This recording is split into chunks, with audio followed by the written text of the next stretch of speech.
Technology here at USD, and I guess kind of the host of this, if you will.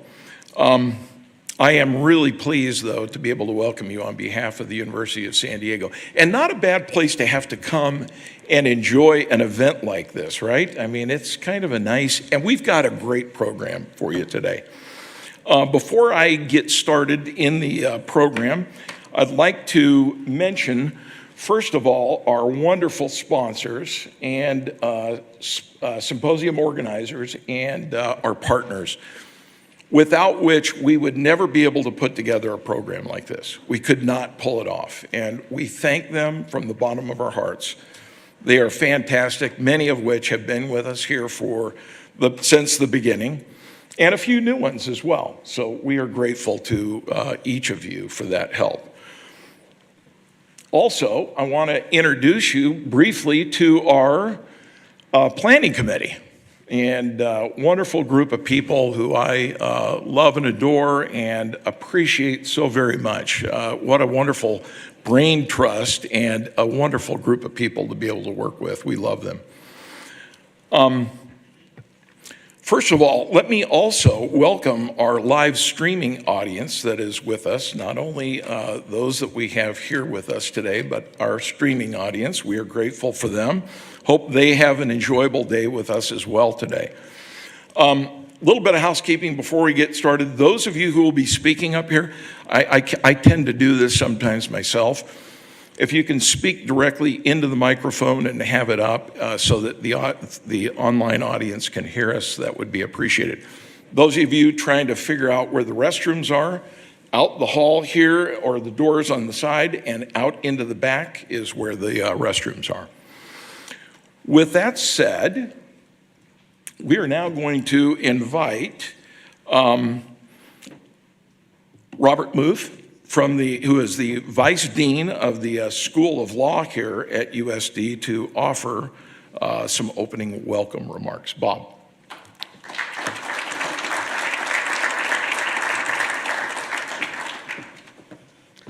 Well, thanks very much, Mark, and good morning to everyone. It's a pleasure to be here with you today. In the past year alone, we witnessed ransomware attacks crippling critical infrastructure, AI-generated deepfakes influencing public discourse, and data breaches affecting millions of people. These aren't isolated incidents, as you all know. They represent the new landscape where law, technology, and risk converge. That is why today's USD Cyber Law and Risk Symposium matters, and why I'm so honored to welcome you here today on behalf of the School of Law. At the Law School, scholarly excellence means anticipating and addressing tomorrow's challenges today. We're proud to collaborate with the Shiley Marcos School of Engineering to provide this essential forum where students, faculty, and of course experts can deepen their knowledge and grapple with the critical questions at the intersection of law and technology. The reality is clear.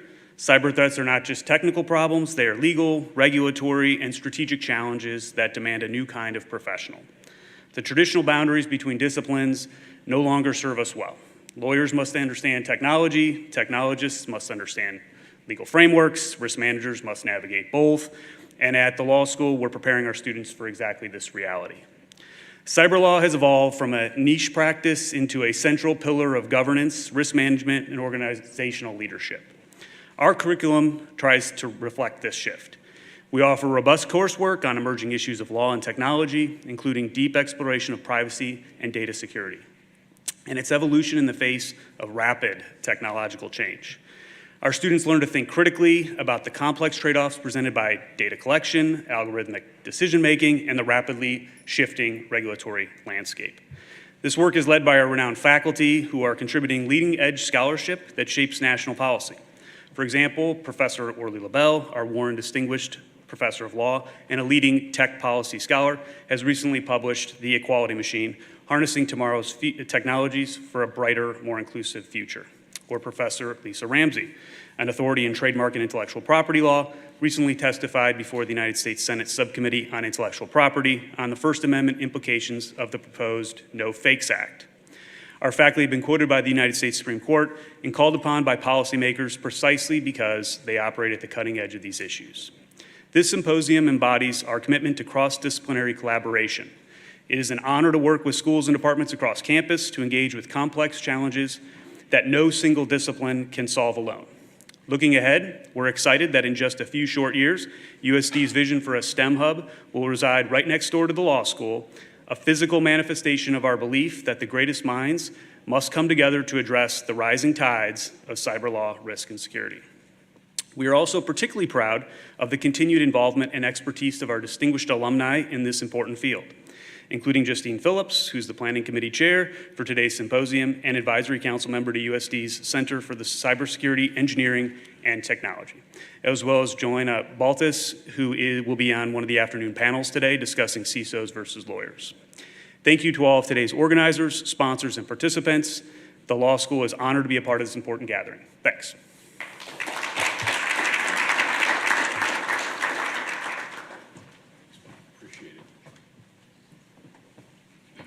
Thank you, Bob. We appreciate those remarks. We will now invite Justine Phillips to the stage and for some welcoming remarks and her keynote address. Justine. Thanks, Mark. I think I can manage. I want to thank Mark Castellano, who puts up with a whole lot leading up to this event. We're so grateful for you, Mark. And to the law school for those nice comments. I really want to talk about, before we begin, and I set the mood on geopolitics and cyber law, what this is. So this isn't your average conference. This isn't RSA or Black Hat. This isn't IAPP. What this is a thought leadership symposium. The people you have around you are individuals who are really doing this work, and we are cross-sector. So give me a sense, for those in the crowd and online, who's a technologist? Information security, love that. About half the room raised their hand. Who's a lawyer? Great, about maybe the other half raised their hand. This is one of the most important days for us to do better. This concept and idea Maya Angelou brought to the light is, if we know better, we do better. The ability for us to learn across sectors, law enforcement, public sector, private sector, education and academia, forensics, investigations, government, non-government, we need to talk more. Information sharing is critical to be able to defend against cyber risk. And lawyers are really the individuals that are the risk assessors in organizations. If we don't know the risk, we can't help mitigate or solve for risk. So today is about you, this is about us, and this is about doing better together. All right, so passionate about geopolitics, and we've had quite a year, and the year is not over. We have found ourselves in unprecedented times. The world around us is rapidly changing. I'm going to talk about four foreign adversaries as characterized by the United States and the geopolitical risk and landscape that we find in front of us. So we'll take it back to 2016 and 2020. You have here some geopolitical significant events. We had Russian interference in the election. We also had the SolarWinds attack. And I'll point out the supply chain attack because it's significant as we forecast new laws, new cyber laws that are on the horizon. So in response to some of that activity between the interfering with the elections and the SolarWinds attack, the US sanctioned Russia. Russia didn't like that. That wasn't very good for business. In response and in retaliation, we saw three significant cyber attacks. One hit really close to home. Any San Diego folks in the room? Yeah, go San Diego. Go Padres. Scripps Health was taken out, a significant catastrophic ransomware attack on a healthcare institution. Then we had the Colonial Pipeline attack on the East Coast, and that hit and disrupted the ability to move oil and gas, a separate part of critical infrastructure. And then finally, in the middle of the country, we had the attack on JBS Foods, which disrupted meat. You know, as Americans, we like our cars, we like our meat, and we like our healthcare. And what Russia did was send a very clear message to the United States. If you sanction us geopolitically, we are going to pursue your private sector businesses in critical infrastructure and disrupt your way of life. So that got companies and governments around the world significantly on high alert. Let's move to North Korea. In North Korea, 2014, we had the Sony Pictures attack. 2022, we had tools developed to conduct ransomware attacks on US hospitals. Again, geopolitically motivated to disrupt healthcare. There's nothing that creates uncertainty in a community for the inability to serve people that are in need and in order to do the core functions. So what are those core functions of critical infrastructure? We've got water sectors, telecom sectors, energy, and in the United States, they are defined as 16 critical infrastructure sectors. We also had, in 2023 to 2025, the North Korea IT worker scam, a significant amount of technology and investment by North Korea around deepfakes. This is the ability to deceive based on filters that are created that look and sound like people that they are not. 2025, again, that DPARC scam, lots of good intel and resources being put out by FBI and CISA around that scam. IOCs have been put out and need to be detected within an environment. It's very hard to detect because they're using individuals within the United States in order to deceive, and you think you're hiring someone in the US, it's a remote worker position, and then in fact, the individuals are outside the United States in North Korea. Finally, the 1.5 billion crypto hack and growing in February. Essentially, the North Korea is well-funded, and they are investing in cybersecurity attacks on private sector businesses in order to disrupt and gain some geopolitical advantages. Iran. The Hamas, Iran, and Israel conflict has created also new adversaries and different types of attack on critical infrastructure. These continued geopolitical tensions have given rise to new adversaries that are aligning globally against U.S. critical infrastructure, private sector business. The last one we'll talk about is China. So why critical infrastructure? Why is it so appealing to foreign adversaries to attack our core infrastructure? Primarily, it's because government doesn't own our infrastructure. The private sector owns American infrastructure. 86% of our critical infrastructure in the United States is owned by private sector. These are businesses. So private sector and public sector have to talk if we're going to secure it. So China and the US, we have obviously lots of political tensions on the rise as the great powers of the world are really trying to bolster and figure out dominance and how we assert that. One of the primary ways that we see the great powers of the world trying to assert dominance is through cyber warfare. We don't call it cyber warfare, but certainly attacks on our critical infrastructure, hospitals, oil and gas, and supply chain attacks feel a little bit like cyber war. There's consequences, as you hear from panels on insurance, about clauses and provisions about calling something an act of war. So the PRC has attacked, and we've known that they've been in our telecommunications platform for some time. CISA warned about it around early 2024. We saw them, they were present, and they were waiting for certain significant events in the United States, the election, in order to try to assert some geopolitical influence. But this isn't a one-sided attack. This isn't China attacking the United States. The United States equally has pursued China, and they were accused of the NSA launching advanced cyber attacks against their critical infrastructure. So these are not one-sided. This is really about governments asserting dominance and power. And rather unfortunately to private sector businesses, what you found is yourselves caught in the crosshairs. So what does that mean to cyber law? When we first started this event 8 years ago, there weren't cyber laws. There were privacy laws that required some notification. Cyber insurance policies might have asked, how much money do you make? Or what type of information do you have? That risk can no longer be managed based on the data. We have new cyber laws that have nothing to do with data. They have to do with protecting private sector businesses operating in critical infrastructure.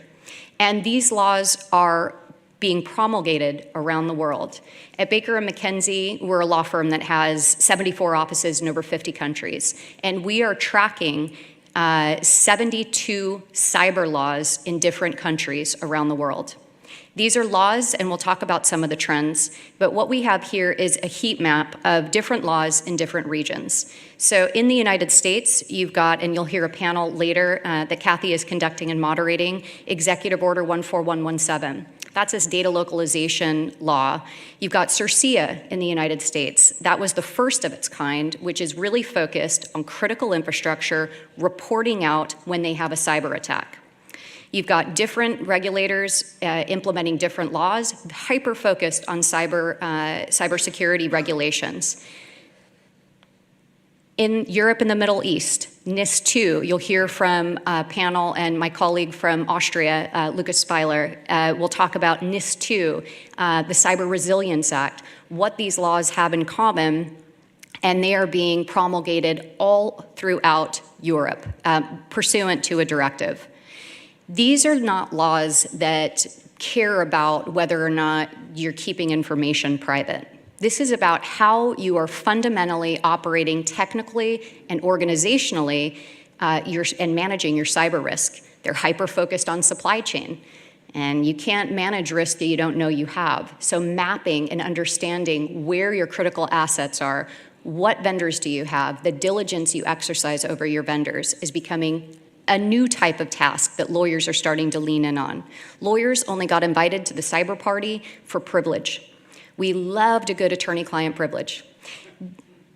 We've moved so far beyond that. And privilege, whilst important, there are many more uses that legal teams, if we can identify the risk, we can shift and share that risk, whether it be through cyber insurance or contracts, but we gotta know what the risk is first.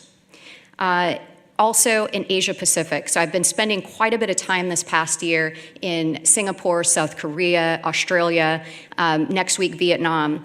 And it's because they have new critical infrastructure cyber laws. And we have to understand for one company that's a multinational, 75 years ago, we went from autonomous countries, there was no internet, operating in their jurisdiction, to globalization. The introduction of flights and technology has connected the world. We've built cloud infrastructure really to map that interdependence and interconnectivity between all of us. And what we're seeing as some general themes emerge, particularly in Asia Pacific, is a departure from globalization and a move towards digital sovereignty and data localization.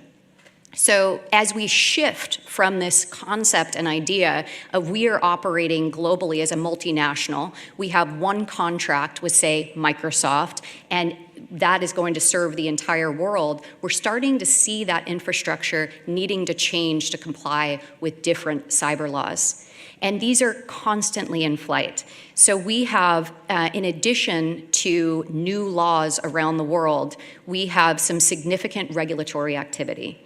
Regulators are standing up new agencies. With these laws, so too come new agencies. These are not data protection agencies overseeing this risk. These are cybersecurity agencies that have been introduced to help manage and enforce cyber laws in that jurisdiction. So here's another heat map of significant regulatory activity. They are turning away from this concept of did you give notice to the person at the right time, and moving instead into what technical and organizational controls did you have? Was your business acting reasonably? Is it reasonable not to have multi-factor authentication where credentialed access can be had? We know that threat actors have weaponized artificial intelligence. We know that they are using old recycled credentials, targeting businesses and firing away through automation. That technology, that advancement means information has to be behind SSO and MFA. Regulators know that, plaintiffs' firms in the United States know that, and we are seeing this massive uptick of companies being challenged on reasonable security, which is why I'm excited that Pearson Clare has started a new business to talk about security expertise, and you'll hear more from Pearson later. So what are some of these global trends and themes that have emerged?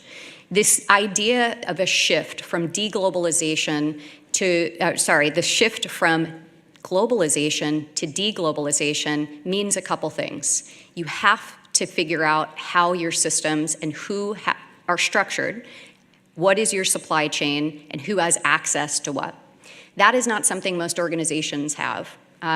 Most organizations maybe have a data map for certain types of systems and assets.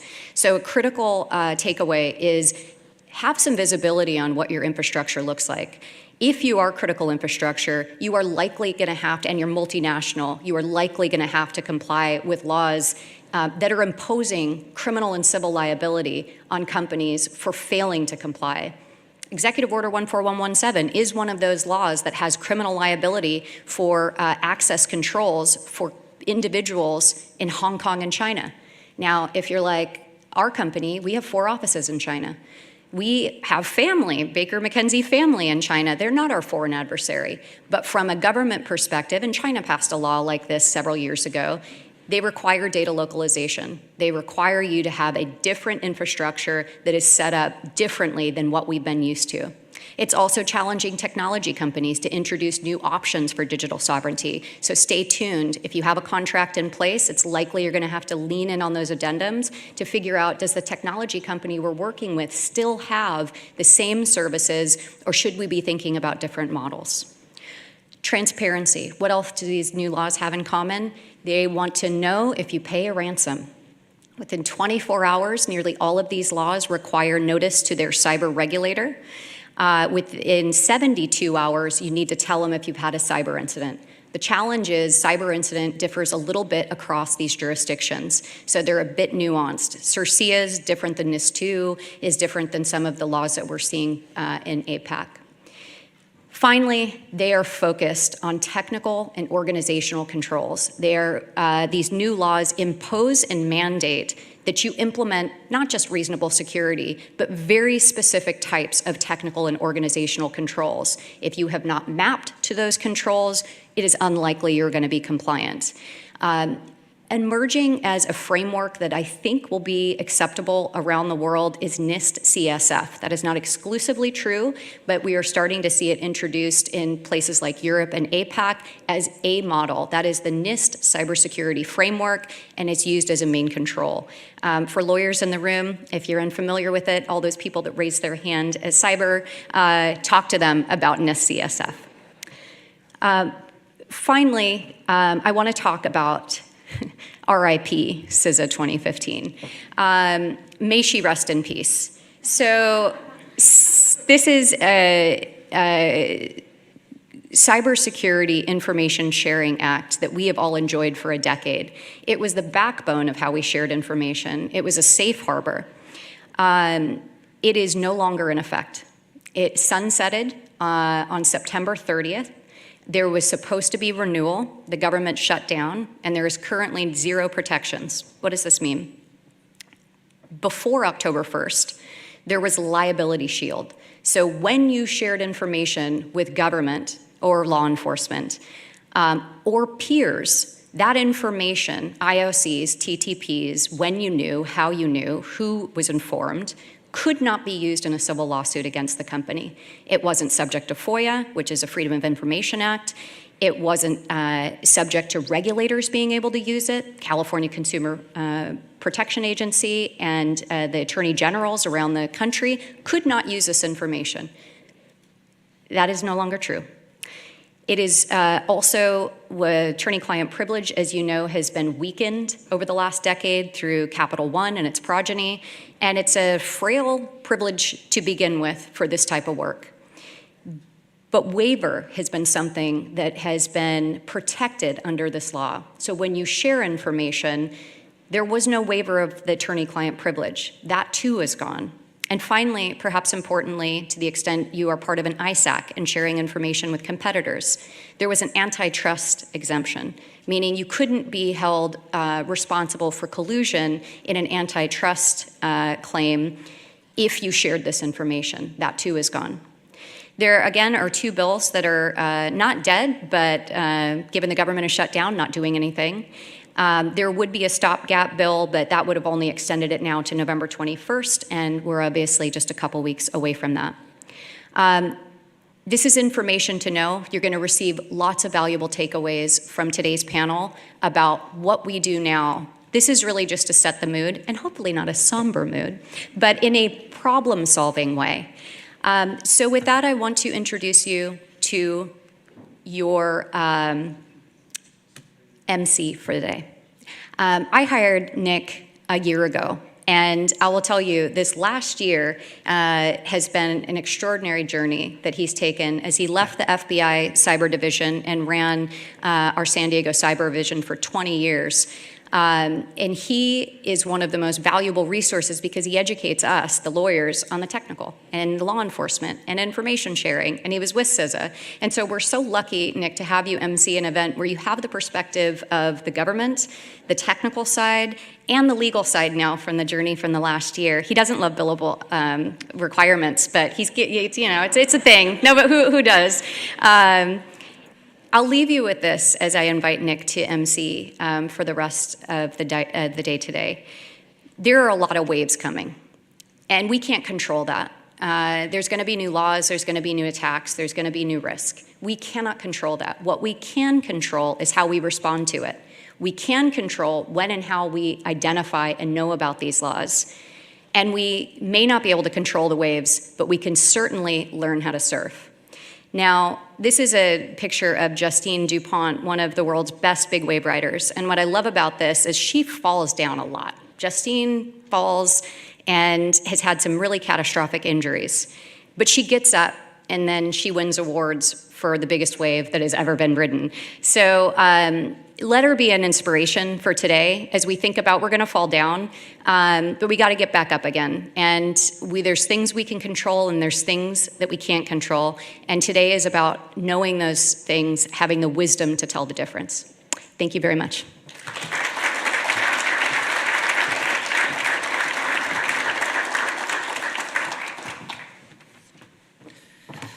Thank you, Justine. That was fantastic. I get the privilege of listening to Justine kind of advise clients, and I learn something new every day. I will be billing 0.7 for that presentation when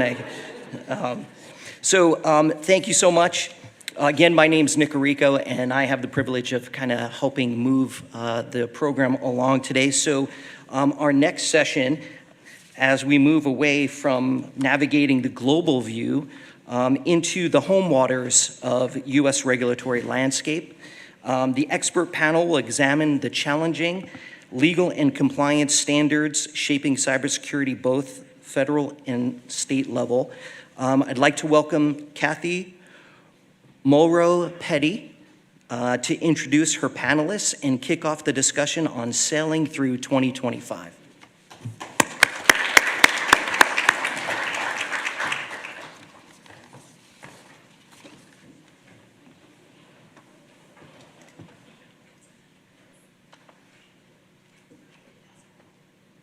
Good morning.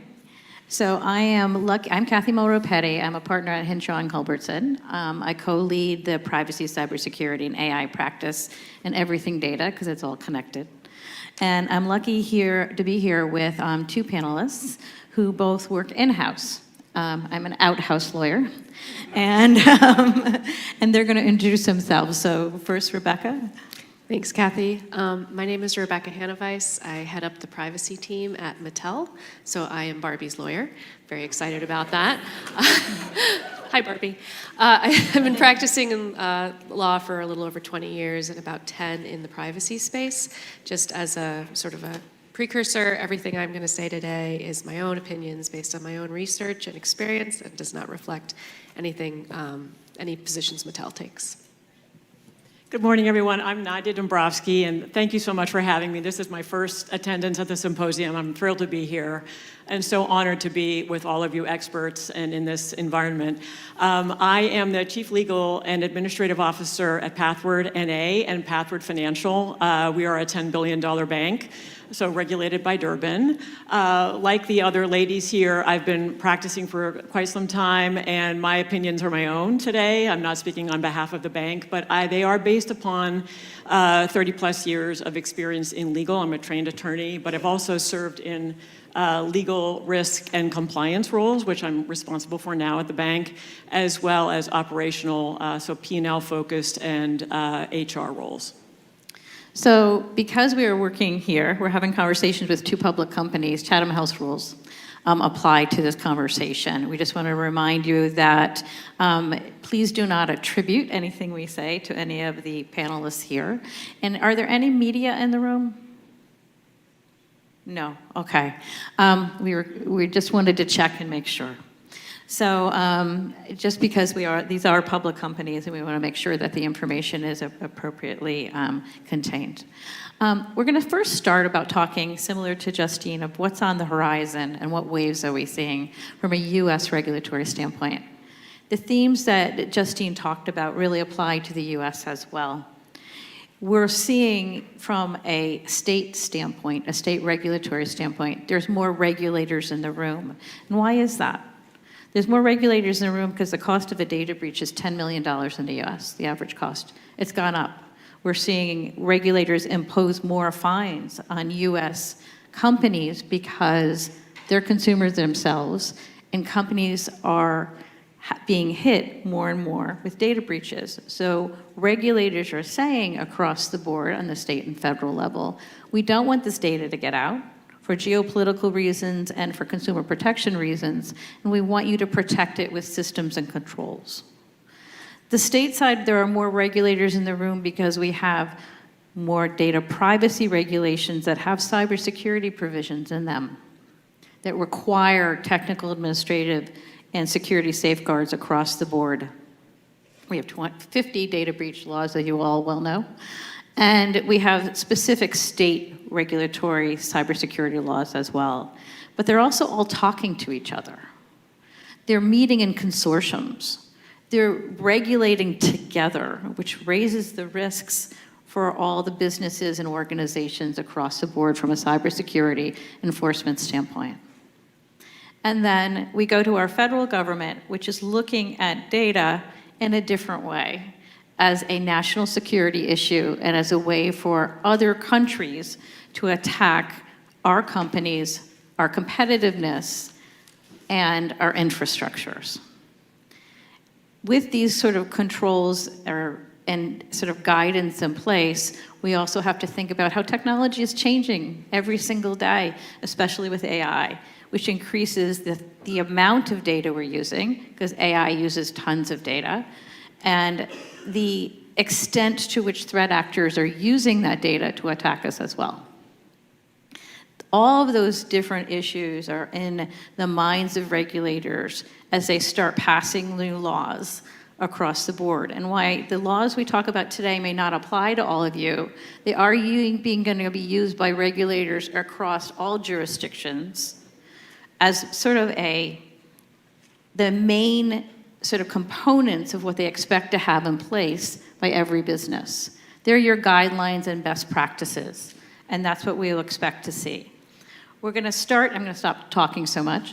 We're going to start with the CCPA audit regulations. So the CCPA in September of this year, finally, passed their cybersecurity audit regulations after much public comment. These regulations are the first audit regulations in the United States to be imposed on business. They don't go into effect into 2027 for the first tranche of companies. They are very specific in their requirements. They require across the board that you have a cybersecurity specialist auditor, whatever that means, in place. They require that your audit is based on documentation and interviews.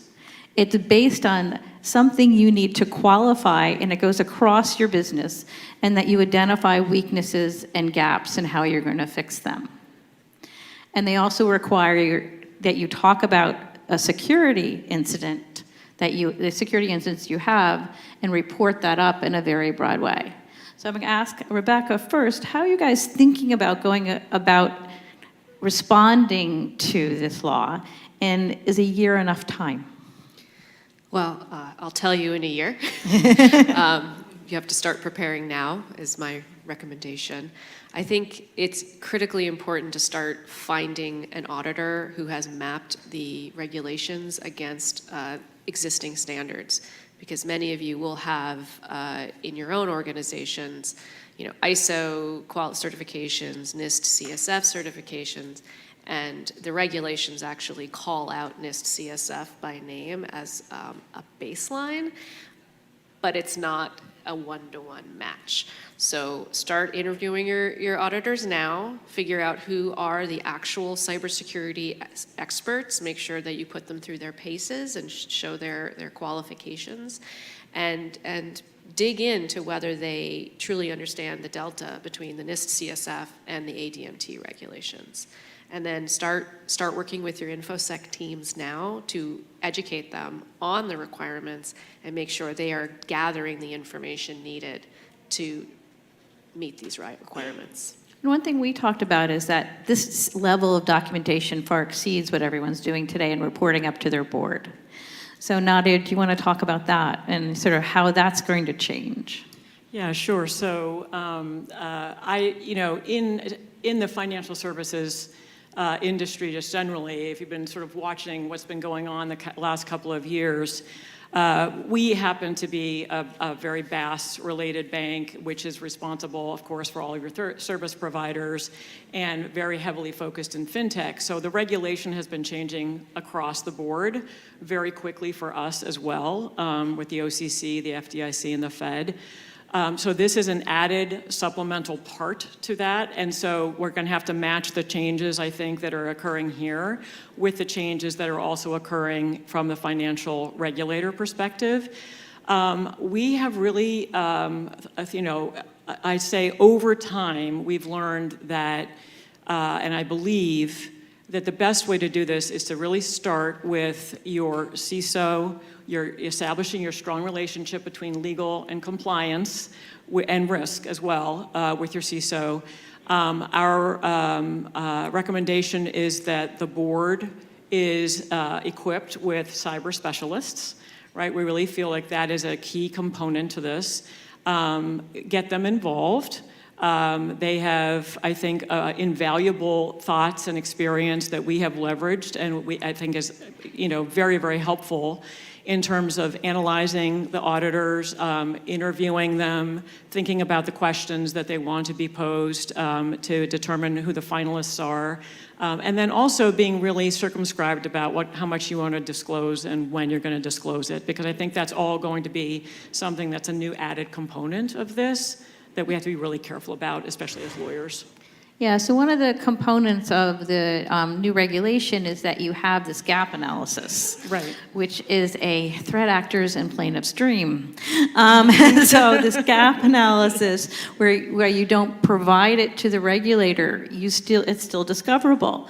And to Justine's point earlier, I can't find a way to make it privileged yet.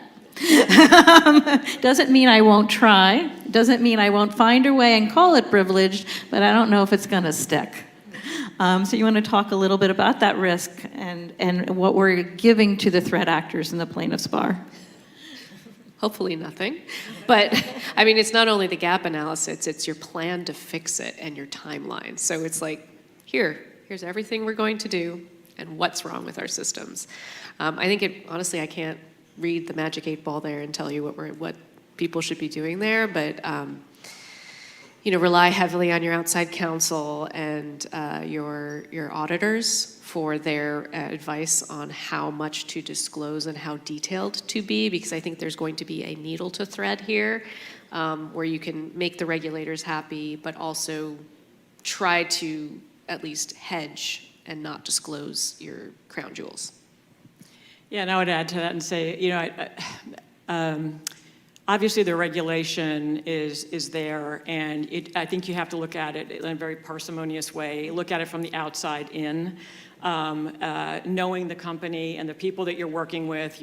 Work really closely with the appropriate teams cross-functionally. This has to be a very cross-functional exercise. And then I think the other thing too is, we have tried to really focus on a sort of modular reactive matrix. that when the regulation changes and the requirements change, and then all of the auditing principles are going to actually have to modify with those, we try to make those dynamic so that we, by cross-functional communication, make sure that we're in close touch with one another and everyone's monitoring that component.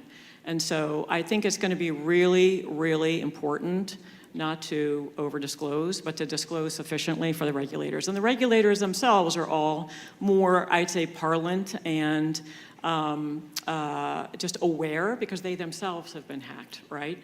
They themselves have experienced data issues and having to work with the banks in our case and the others when they've actually experienced these same travesties. So. Yeah. And now we're going to move on to New York. So New York State has the strongest cybersecurity regulations for financial services in the country. They are, their regulations are looked at by other regulators, the federal government in particular, as well as other state regulators, as something to be a guidepost for companies to adhere to, even though you're not licensed by the New York State to be a financial services entity. But other regulators don't necessarily think that way. They say these are a guidepost, these are controls you need to have in place, and the two controls that went into place in November of this year were MFA everywhere. No matter how you're getting into our systems, you need MFA, and no matter who you are. And having a process and a plan to create a data inventory for your assets and your systems and your sensitive and personal data across the board. As Justine mentioned earlier, that is key and critical to regulators to go forward. So if you both could talk about how your companies are addressing those issues or have addressed those issues so they don't become an issue. I still have clients where MFA is not in place. I still have clients who have not put it in place because of other controls and restrictions and costs. Not every business can actually afford what some of these controls that are being put in place, and there are risks in doing that. So because of that, we still have, companies out there that need to put these controls in place so we are a more secure environment. So can't comment on my own organizations, but I think MFA is table stakes, and the regulators are not having any patience anymore for not having it. So if anything, these regulations give you ammunition to go to your board, your leadership, and point out that this is a massive gap if it's not already in existence, and will be an easy win for the regulator if they issue an enforcement action. Yeah, and I would agree with that. I mean, based upon my experience, not only is it table stakes, but it is directly related in terms of its efficacy to your culture. Your culture, and that means the tone from the top, that means your executive team being really, really enthusiastic and diligent about creating a culture that makes cybersecurity a top priority. They talk about it, they forge the relationships within the organization that show that, and by their actions, not just their words. I think that it's also, I've seen very, very effective implementation of report outs. So monthly or bi-monthly report outs of who has failed to or exposed the company, wherever you are, to a threat or a potential threat because of their failure to actually use MFA or take the precautions that are sort of table stakes for employees and personnel. And I think that, it's a modified sort of public shaming mechanism. It's a smaller distribution, but it obviously really works because it shows that people are serious about it. And you can incorporate it into your codes of ethics, your code of conduct at the company. I think all of that is super important in terms of helping make sure that these rudimentary practices become day-to-day, and it's like almost not even a second thought, which I think has been really, really important. Do you mind if I jump onto that? Another area to help convince your organizations to implement MFA is data incidents. If you have an incident, don't let it go to waste. That's when you can reach out and get attention to the issue, explain the one-to-one connection between the data loss and the actual lack of MFA. So for companies whose culture maybe isn't as security forward, that's when you can jump in and really make a case. Yeah, and it's when I'm speaking about people not having MFA in place, cost has been an issue across many of these companies, and cost is a real issue for implementing many of these security controls. As is creating a data inventory. The last My thing favorite. anyone ever wants to do. Do you want to talk about the importance of that data inventory and why regulators are also extremely impatient about the ability of companies to create these?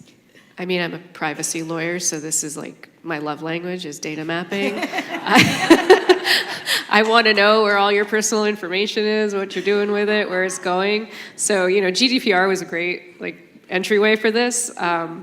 It's really important. So the CCPA regs are all about, they actually call out the requirement for data mapping. You've got that requirement in Europe. So if your company doesn't already have a data map, making friends with your privacy team, like a more institutional data map, reaching out to your privacy team and seeing what they're doing, making lots of friends cross-functionally, that's kind of where to start. If you don't already have a data map, here's ammunition, you need one. But my recommendation would be, if you're in a larger organization, talk to your information security team, talk to your infrastructure and operations team in IT, talk to procurement, talk to supply chain, GRC, privacy. Everyone's got their own maps and lists of systems, vendors, technologies. If you all get in the same room and start sharing information, you have a pretty good start to that inventory. Yeah, and I would say, no one sort of the asset inventory, the data mapping, and then I would say the validation of that as well. That is those are the three key pieces, because once you get those, then you can, everything downstream from that, risk modeling, any application of that data is going to be so much more valuable.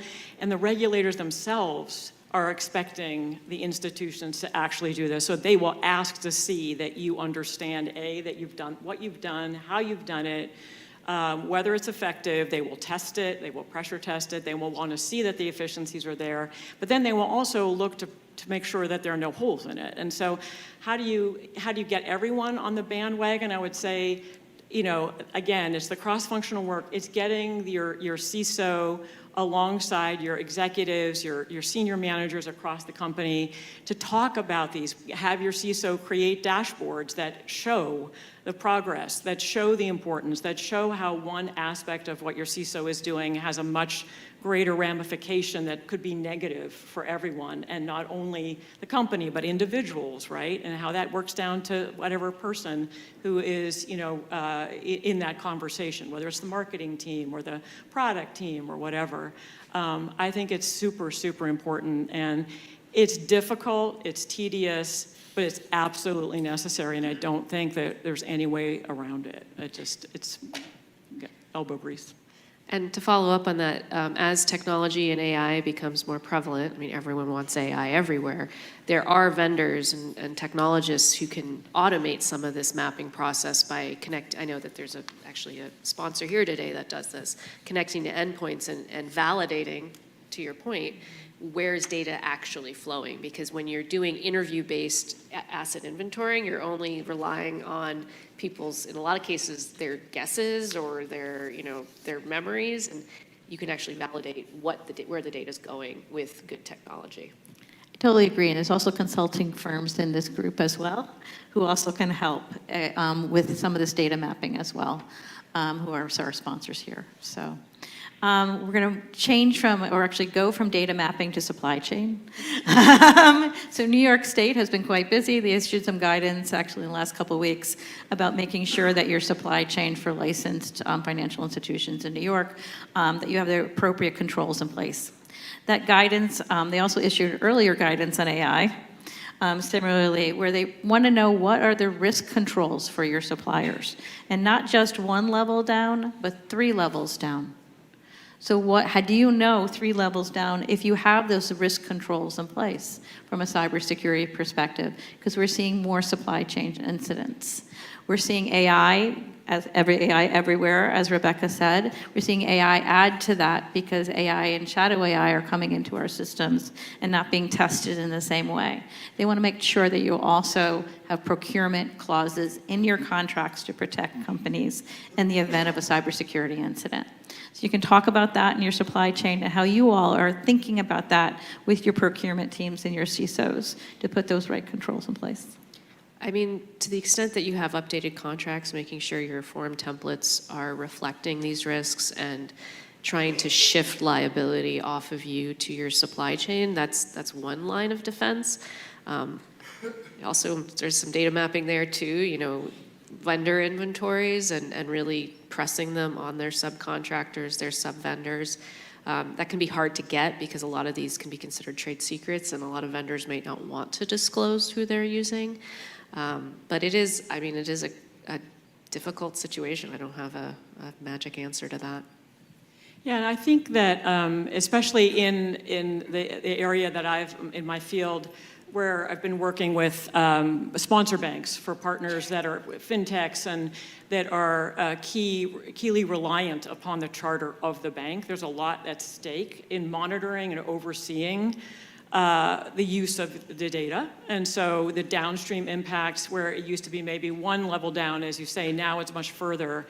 So in our contracts, first of all, your templates really, this is one of those areas that constantly needs sort of refurbishment and re-examination. But I would also say that SLAs are really important. I think the regulators are going to want to see that the SLAs are not only in your agreements, they're going to want to see that you are implementing them and that you actually rely upon them and that you have a successive way to remediate any potential threat or a supposed threat, rather than just saying, oh, sorry, we had to terminate.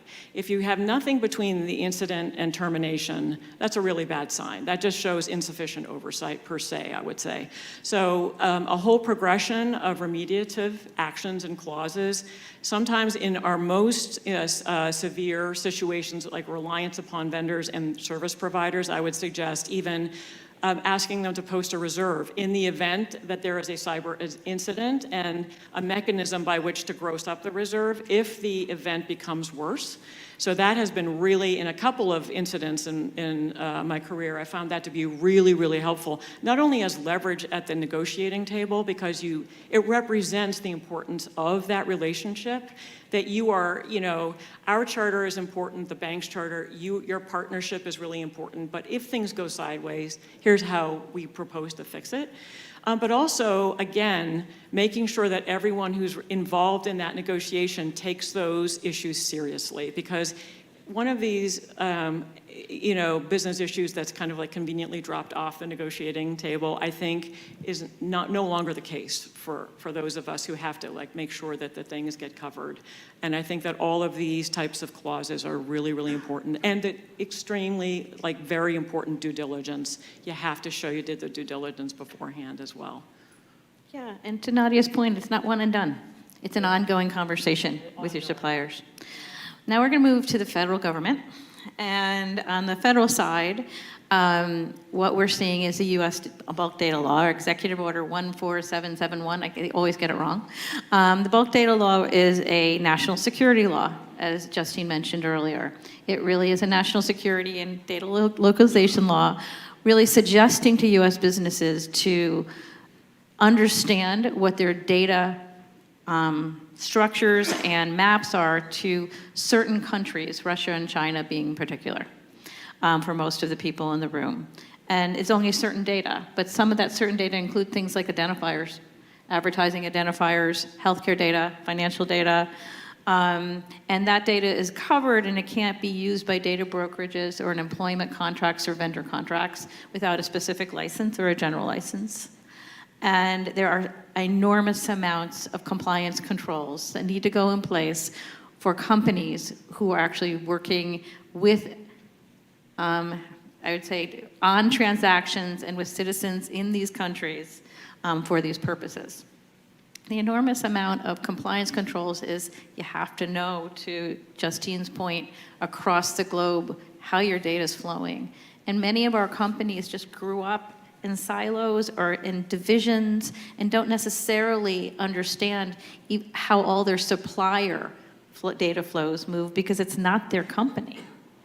And so you have to understand all those things in order to comply with this law, why there are criminal and civil sanctions to these laws. There's also a Department of Justice that has lost a lot of staff and a government shutdown. With no end in sight as of this morning. I know worrisome of many of us who flew in, maybe a hard way home today or tomorrow because of that government shutdown. So Rebecca, can you talk about the fact that even though there are maybe fewer enforcements by the DOJ for this law, we still know it has to be complied with. You still need to have a roadmap because you don't necessarily want to be that first enforcement action where you don't have a roadmap. So technically, you're supposed to be in compliance as of October 6th. So if you haven't investigated this and you may have data transfer to, China, Hong Kong, Macau, Russia, Venezuela, this is the time you get working. I think. Sorry, can you ask the question again? Sure. I started rambled. Yeah, that's okay. How are you working to get towards compliance, or how would you recommend other people get towards with all the compliance requirements? So again, I'm going to sound like a broken record. Data mapping, having an inventory of your assets and your systems, and then running a search across those systems, figuring out what data might be in scope. So if you're in the healthcare, genomics, any omics data is actually, you cannot send that to countries of concern.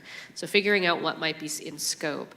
If you have large quantities of US resident data and you think it may fall within the definitions of restricted transfer, mapping out the systems and the data flows that may have that, and then testing to see if it's visible or accessible in those countries of concern, making sure that you actually have someone doing that validation, not just being told by an executive, oh yeah, no, this isn't accessible. So really digging in is really important. And then you have to have procurement contracts in place as to all your vendors. And if you do find that you are in scope, that some of your systems are in scope, then you have those onerous compliance requirements in order to continue those data transfers. So I think a lot of companies are making the decision to just cut them off so that they don't have to do all the extra work to allow the data to flow. They are. They're changing vendors, which is actually some of the requirements. To Justine's point, it's a data localization law. We're not sending data over there. And they are, and there's specific requirements you have to put in the contracts. There's specific language for downstream transfers as well. And it is a difficult process for many companies to sort of follow. So now we're going to move on to enforcement, because you can't have regulation without enforcement. So a couple of the enforcement actions that we're going to highlight is the first is the GoDaddy settlement order by the FTC. The FTC is still operating and is still enforcing in this administration. And the GoDaddy case is a case that's interesting because they didn't have one data breach, they had about 4. And GoDaddy is a hosting company that went through acquisitions, hired companies, didn't have them follow the same cybersecurity controls, probably because of a deal issue, when they were negotiating the close of the deal.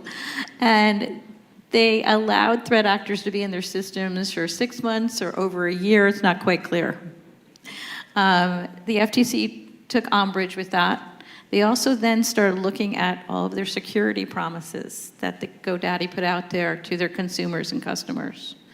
And they had, in the settlement order, GoDaddy was found to violate not only the security requirements of FTC Act 5, but also deceptive advertising, because they're saying that they're secure and they're not. As part of the settlement order, the FTC also required that you had to have specific security vendors for the type of company that you are. That's a really hard requirement to meet, in addition to 20 years of compliance. And so I want to talk to all of you, both of you, about how would you think about and how would you advise someone not to get to that place where GoDaddy was? And I apologize to anyone who works for GoDaddy. I don't think they really wanted to be there.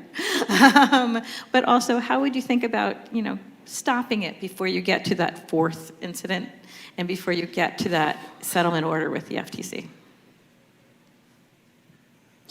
That's a big question. Okay, I'll start. I think, first and foremost, really, really in-depth third-party due diligence has become, it's always been important, but third-party management, vendor management has been just escalating in terms of the breadth and the depth of what you ask for and what you need, and then what you monitor as well. I would say that the auditing component of once you have a partner, and not just like one and done, we've done the deal, but the ongoing auditing of those vendors and how the service providers are actually supporting your organization are really, really important. The first and second incident, I mean, that's something that's, the piggyback, it's like, it's not that uncommon because they're distracted. And so I think that's when the differentiated playbooks, the regular outtakes from tabletop exercises, the regular, and like we've done like 2, 3, 4 times a year, tabletop exercises, making sure that the executives from multi-functions are all in the room. They go through increasingly escalated circumstances and fact patterns so they know what to do and can practice a little bit more. It's not just words on a page. I think that's super important. And I also just think that the cross-enterprise awareness of the devastating effects needs to be highlighted. So again, that goes to tone from the top, the seriousness of it all, and also putting into practice all of the things that we've talked about so far. It's not just like we say we're going to do it, we actually do it. And to build off of that, like I said before, never let a good incident go to waste. They let a good incident go to waste. And that was their opportunity to do all of these things and also really scrutinize their incident response plan, really scrutinize their endpoint security, access controls, MFA. You need to do that. And then, of course, employee awareness. And then on the disclosure side, the unfair deceptive trade practices, that's when you get your SEC team or your corporate communications team in with the council to scrutinize what's being shared in public disclosures on the website and say, can we really stand behind this statement? And is this statement going to get us into trouble? And you should be doing that all the time Yeah. in this environment. And it is something I did in-house for many, many years, is that make sure your security language on your website, what you're saying to your customers, is something you can stand up behind when it ends up in that data breach lawsuit or with a regulator. I'm gonna go to the last 2 sort of enforcement actions quickly and ask one question, which is our FTC Commissioner Ferguson issued a letter to services companies, app providers, tech companies, cloud providers this summer, and which he warned them about these security promises. Make sure that you're following through on these security promises as you're trying to put together a global security practice in where you have to comply with other laws. Don't forget, in the US, we have different laws, and we're gonna hold you to them.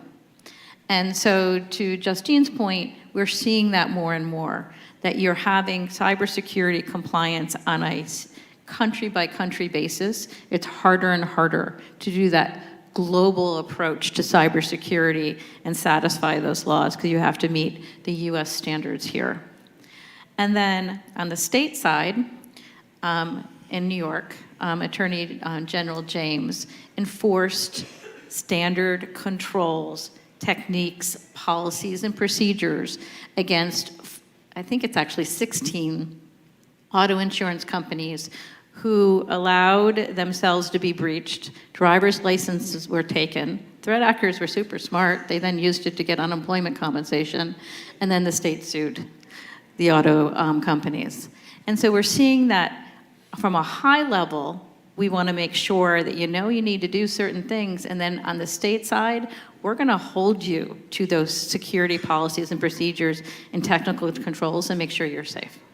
So based on that and knowing the increased risk that regulatory fines have gone up, how are you talking about that internally with your CISOs, with your information security teams, and your board so they know about these risks? They know that the stakes are higher than they were before. So first of all, I would say primary importance is consumer harm, right? There's always a high sensitivity to preventing that and doing everything possible to make sure that that doesn't occur. But there, again, the culture is really important. And so regular reporting, for instance, at your quarterly risk meetings, at your compliance committee meetings. The board is super, super important. Cybersecurity is a fiduciary duty. None of them want that exposure. No executive wants that exposure. You have to do everything you can to show that not only that you have the rudiments in place, but you're actually practicing and making sure that everyone is aware and informed. Make sure you have really good board reporting, right? Show the particulars. Make sure that they are aware of on the dashboards that we referenced earlier from your CISO, have them present regularly and often, have the discussion be free-flowing, not just a report out. But you know, I've been with boards where they're like, look, I am so happy when so-and-so comes in and talks to us because I always feel better after I get that report. Because even though the CISO is showing the nitty-gritty detail, they want to know. And they can have that, opportunity to ask, what can we do better? Are there tools that you need that you don't, you feel you don't have? Are you sufficiently funded? All the things you're going to need to be able to defend if anything really bad happens.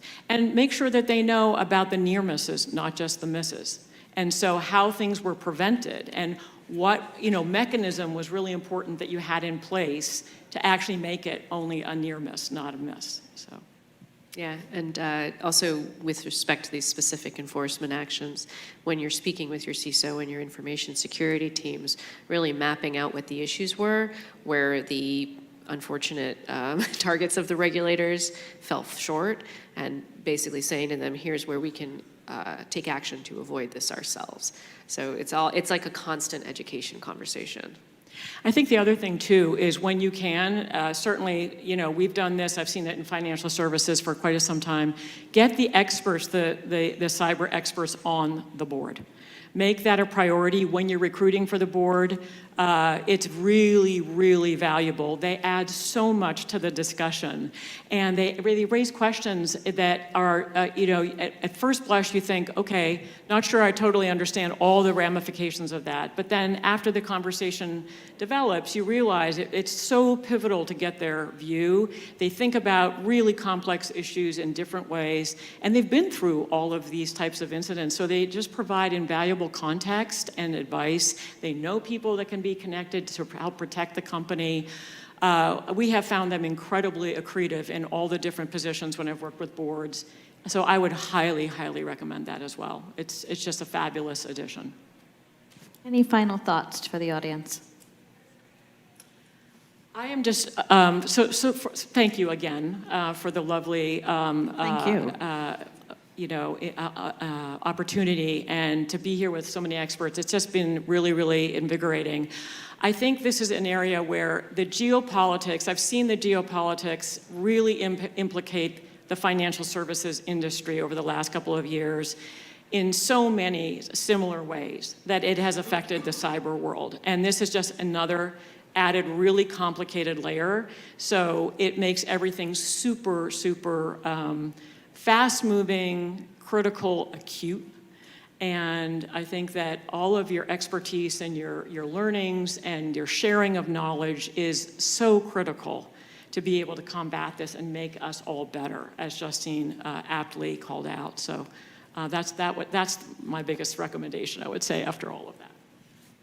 And I would just encourage everyone to continue to go to organizations and events that have these information sharing opportunities, particularly with Chatham House rules. So you can be honest about the struggles that you're facing, the challenges that your organizations are facing, and learn from others and how they're grappling with it. It's also group therapy. And my only question is, do we have time for questions? Yes. Okay, so. About 5 minutes for questions. There's two microphones in the back, and Mark was supposed to kind of pass those around. So if you can grab, they're on stands back there. Yeah, so apologies. We'll hand those out once Mark gets back. What recommendation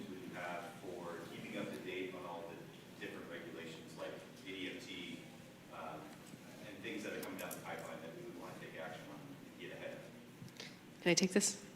So definitely partner with your legal department, your government affairs department. If they aren't tracking it, they really should. Otherwise, there are a lot of resources out there. From my perspective, IAPP and other privacy-focused, AI-focused organizations have good news articles and constant updates. There are some fabulous lawyers in this conference today who have email newsletters. So basically sign up for everything and it'll start, even if you don't have time really to read everything, by osmosis, you'll start picking up on the trends. Regulators also publish a lot of really good information themselves. And so depending where you are and which state, they can provide you information that can be really helpful. They publish a lot of guidance. Yeah, I was going to say, we have and have established where we haven't had one, a regulatory change management group that focuses, and it's sort of a combination of compliance and legal that monitors all of these changes. And then sometimes, all of the newsletters, all of the e-distribution lists from the law firms and the OCC, the FDIC, all of the other regulators, have them all come in and you'll get very apt and timely notice of things. But also having a dedicated team, even if it's just a couple people, to really, read through the pithy parts of these and actually summarize them on a regular basis for your management, I think is super important. And just it brings up the awareness level, just period, of how important it is and how it will affect what you do in your practices. Helps at budget negotiation too. So my question is actually around the procurement that you may be doing. So cybersecurity audits tend to be a check-the-box exercise. Would love to know how you guys are thinking through that and beyond that. It's no longer a checkbox exercise under the CCPA regulations. It can't be. You have to have documentation. You have to do more than, oh yeah, we hit everything off the list. It has to be substantiated. And there are regulatory requirements, I think 25 of them, about which components of your cybersecurity program you have and how they're met. And so it's a very different world we're entering into, which is why we started with it. It's going to change how companies think about cybersecurity as we go forward, in the biggest state in the country. It is something to take care of, and it's hard. It's going to take time to implement for companies. You have the controls, many of you do, but you might not have the documentation. You have to support it with interviews. I don't think we do interviews today, many companies. So all those things make it a huge difference. If you have project management tools, ServiceNow, Jira, ticketing, building a gate into your process, your onboarding procurement process, that prevents a vendor from being engaged until the cybersecurity audit interviews are done, is really helpful to try to avoid things slipping into your ecosystem without having done the proper scrutiny. Fantastic. Thank you so much. Thank you. Great discussion. So we're going to take our first break. Please head out to the lobby, grab some coffee, enjoy some conversation. If you can be back in your seats by 10:30, we'd greatly appreciate it.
I'm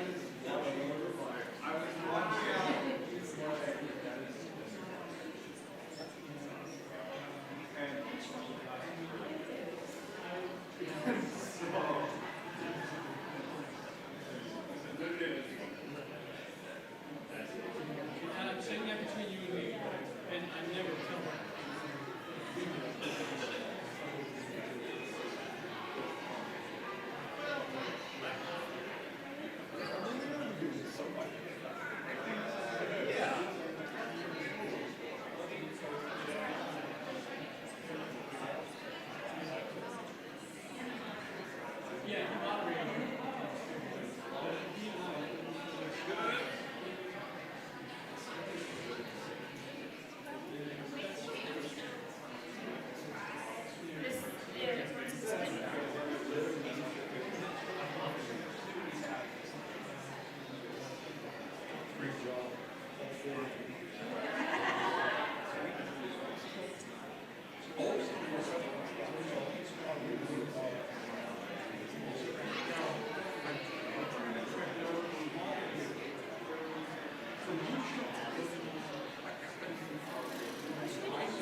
Great job, too. You know what? Honestly, I've heard from people how much better we can get. You've already hit the high point. Yes, she definitely did.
Yeah, I'm gonna go ask these guys about our music. Brian, do we have the music?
Ke Allah Allah ya mai do I ka ba la la ya di la ba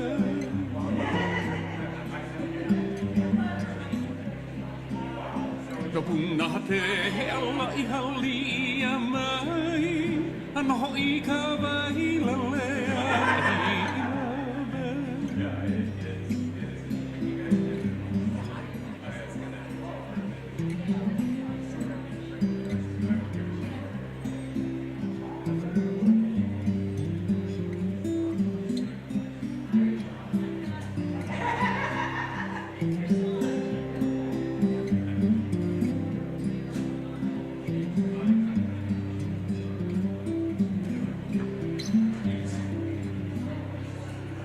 Kaina iya mai na kabuana kumaka kai kana ya hilaba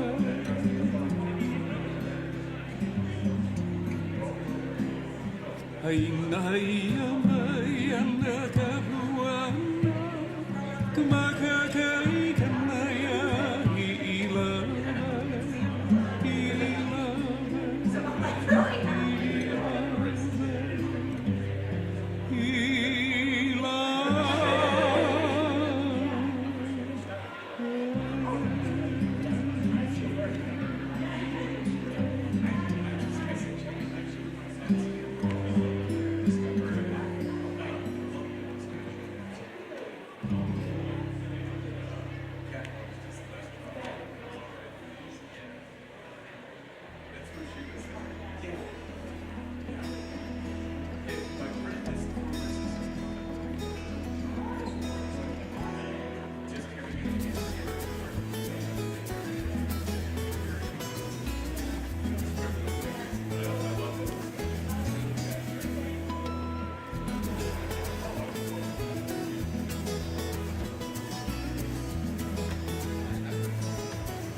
I know, that's right, but Mark just did a big whistle.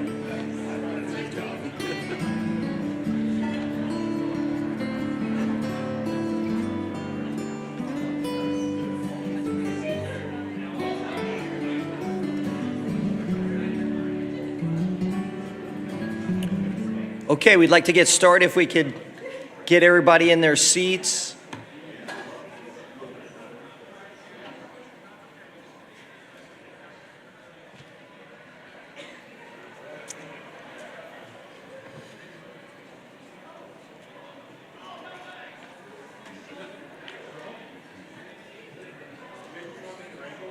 Mark's supposed to be out there wrangling folks.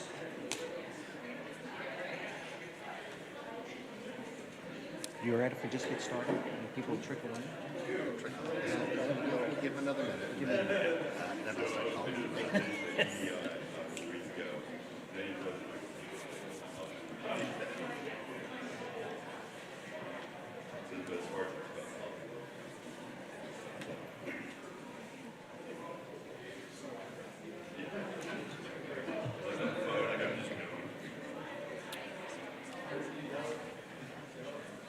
If we can get everybody to their seats.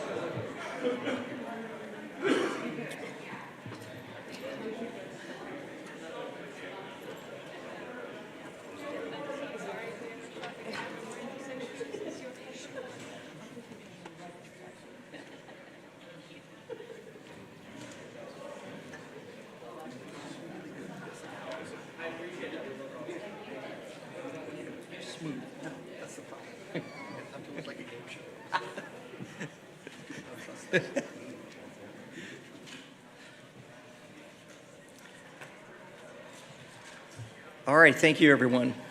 I think we'll go ahead and get started. So after that caffeine infusion, we're going to get back to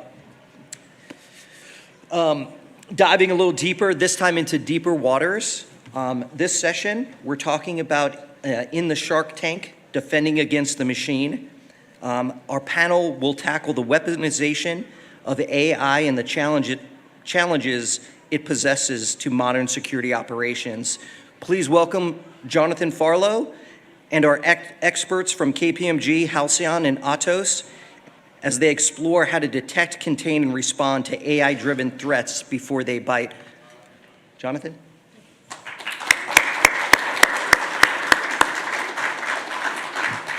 Good morning, folks. To kind of riff a little bit off of our wave topic, anyone here ever experienced what is known as a false wave, where you think you're getting a tide, it comes in and it goes out? And then, of course, there's the short wave that hits before tsunami, that little bit of tide that flows in and out. Well, that analogy is really apt to the current world of what we all refer to as AI in its multiple different forms. There's a ton of hyperbole, of marketing, and of a lot of information that sounds like it's either going to solve the world or destroy it. So we decided with this panel to really focus in one particular area, the folks who have the day-to-day job of dealing with cyber attacks, but to look at it from three different perspectives. The first is from the entities and companies that are trying to use innovative technology to help security teams detect and respond to threats, the software development response community. And with that, we've got Eric Vreeland from Halcyon to be able to talk through this. I'll have him introduce himself in just a bit and provide some great detail. But again, we also need to look at this from the folks who have to deal with this on a day-to-day basis, the CISO and her team. And for that, Janine Skinner from Atos is going to help walk through what she's practically seeing around how implementation of AI is both helping, but also creating issues in responding to and addressing capabilities. And finally, there are the folks who you have to bring in when everything goes wrong, when you need to meet a regulatory requirement, when you need to get that third-party view, the incident response group. And for that, I've asked Andreas Sancho from KPMG, one of our best incident responders, to talk about the impact of AI in both how we're looking at and responding to incidents and where it's actually being used and where it's not. So the goal here is to separate the hype, to separate that little false wave from the big ones that are likely coming. And with that, I'm going to turn it over to my panel to quickly introduce themselves, and then we'll get into this. Eric, do you want to give a quick introduction for the folks? Sure. Hi, everyone. My name is Eric Vreeland. I'm the Director of Solution Architecture for Halcyon. We're a product that's really focused very specifically around anti-ransomware.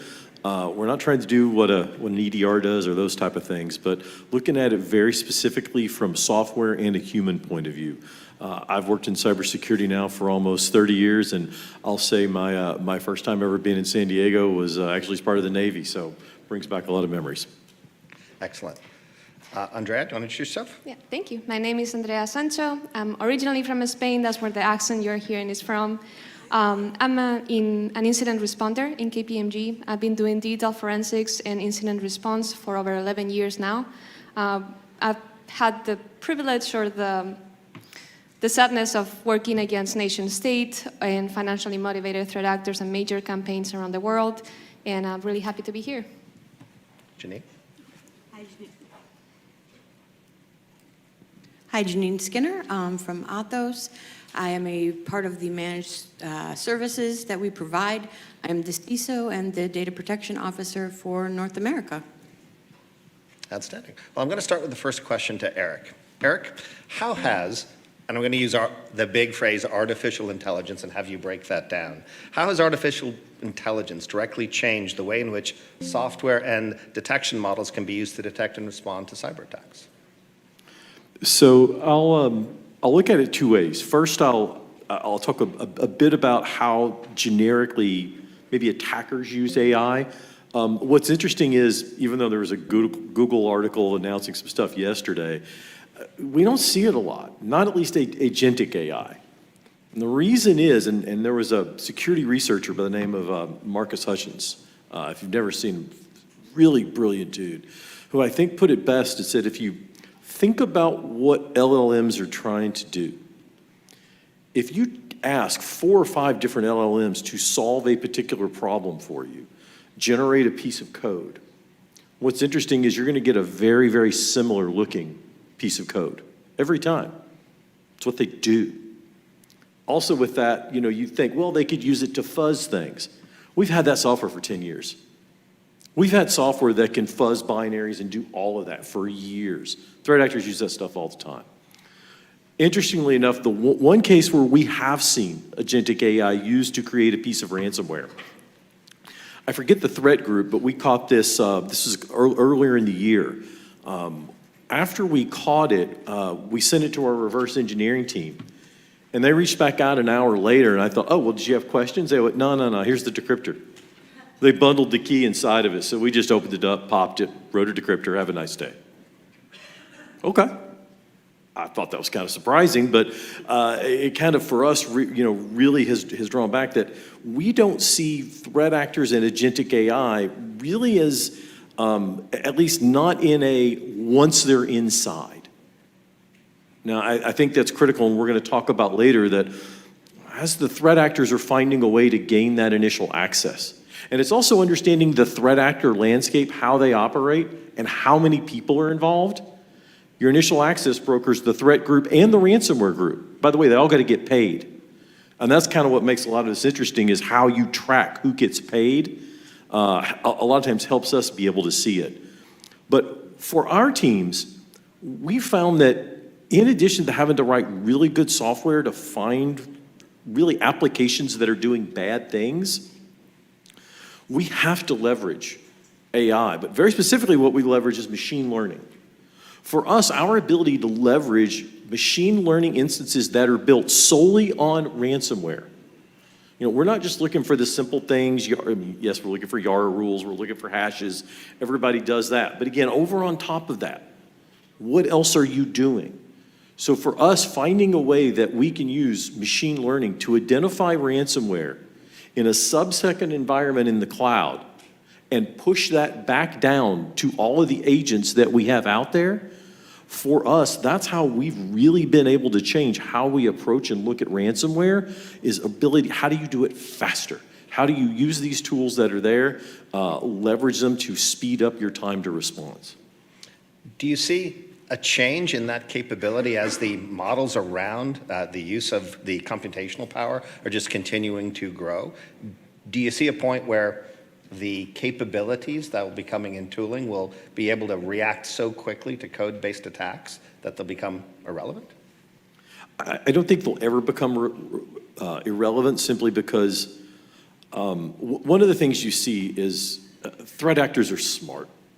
And I think the thing everyone's got to realize is, the idea that it's some, kid in a basement in Western Russia somewhere that's hacking away.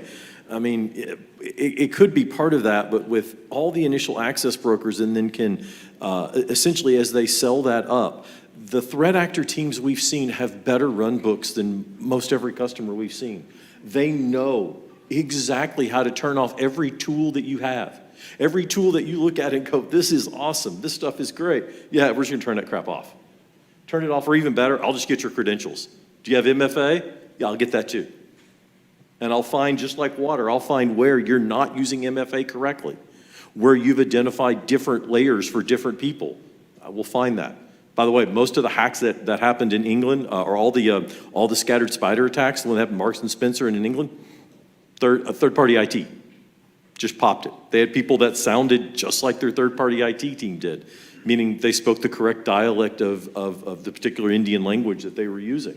It was really crazy. I think I got it. Makes sense. So, Janine, from the CISO's perspective, you're getting presented with a ton of new tools. Are they helping, or are they adding to a level of complexity that's making it difficult to kind of manage the tech stack? You know, I think it's how you implement them, honestly, because there's two things. You've got great use of it to help find threats ahead of time. You can use it to also read logs, do redundant tasks. But on the opposite end, it is slowing us down a bit because we now have to go back to earlier things and teaching our frontline workers all about deepfakes.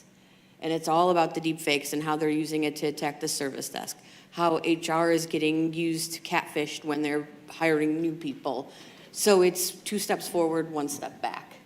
It's, you know, they're using it for great use of future technology, but again, it's still old school phishing, smishing, texting, how they're getting in.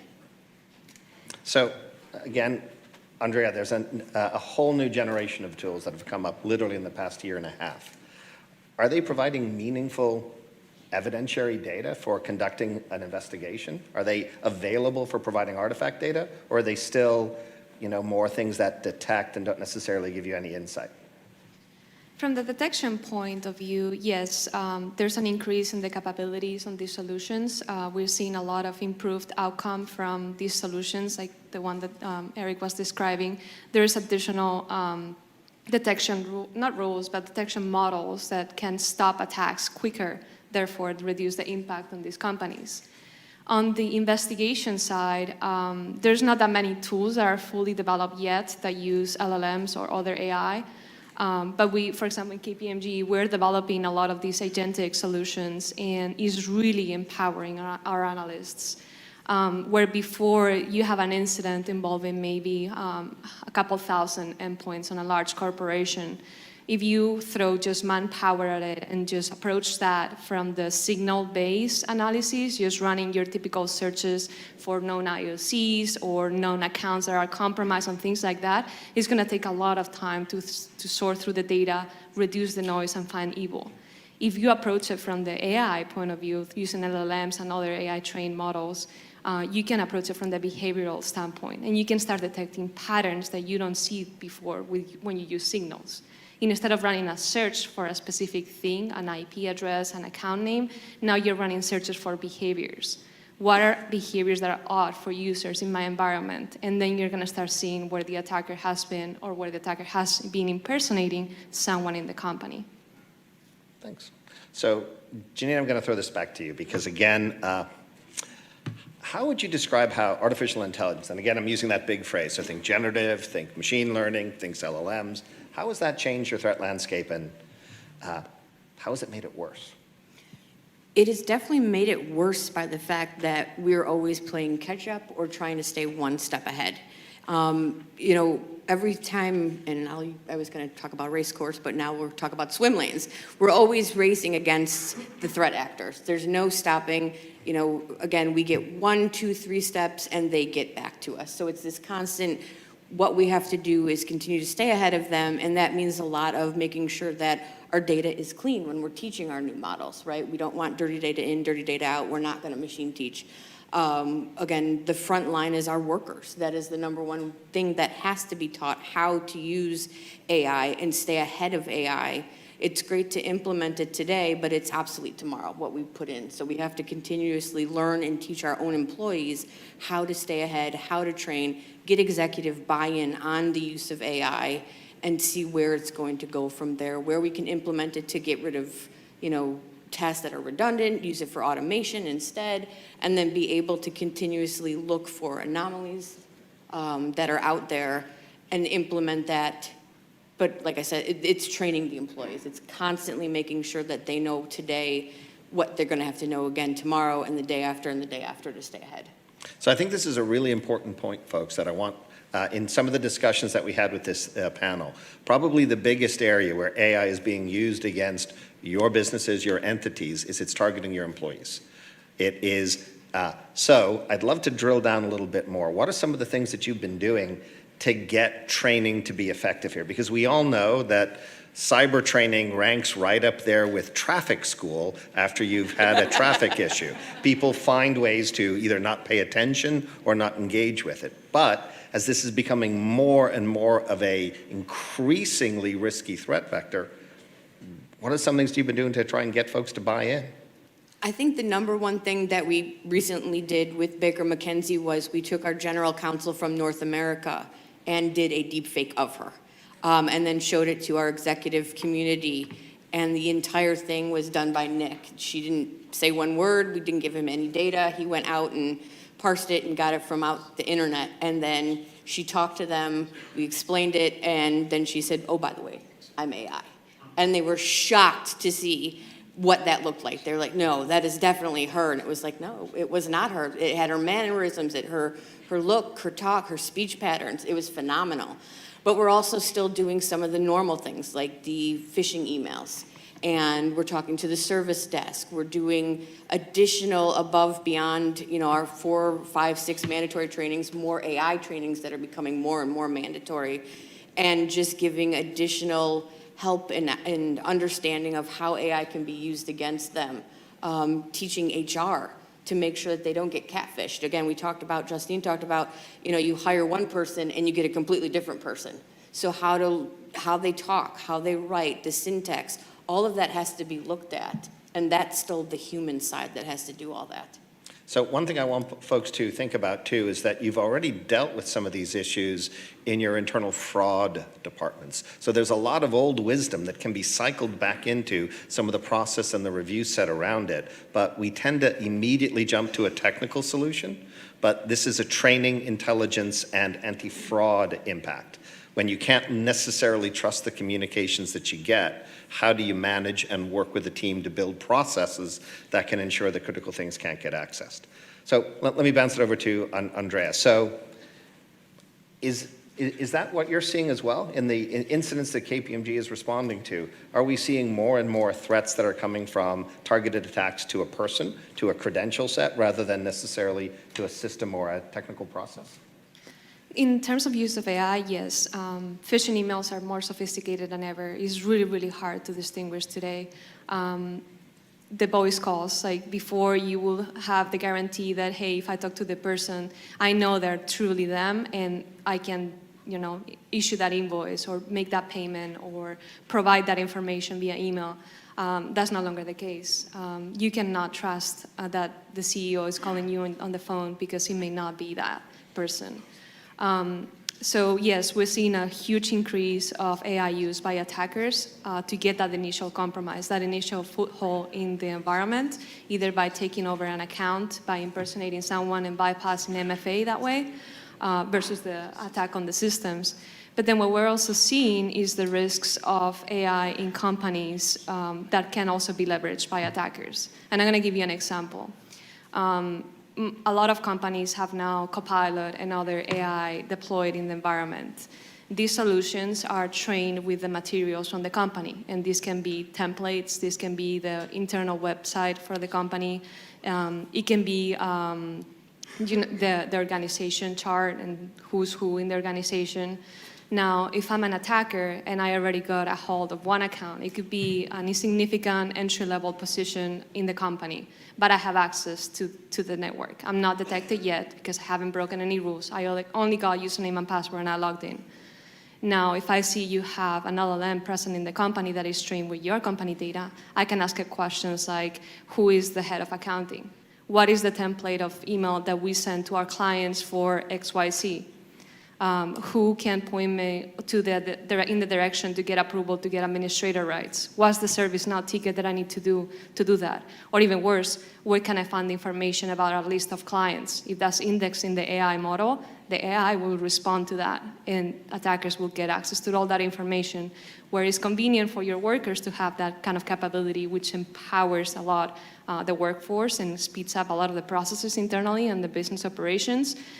It's a huge risk if that entry level happens and that attacker is inside the network. They can also use that to empower their attack and do a lot of damage through the AI models.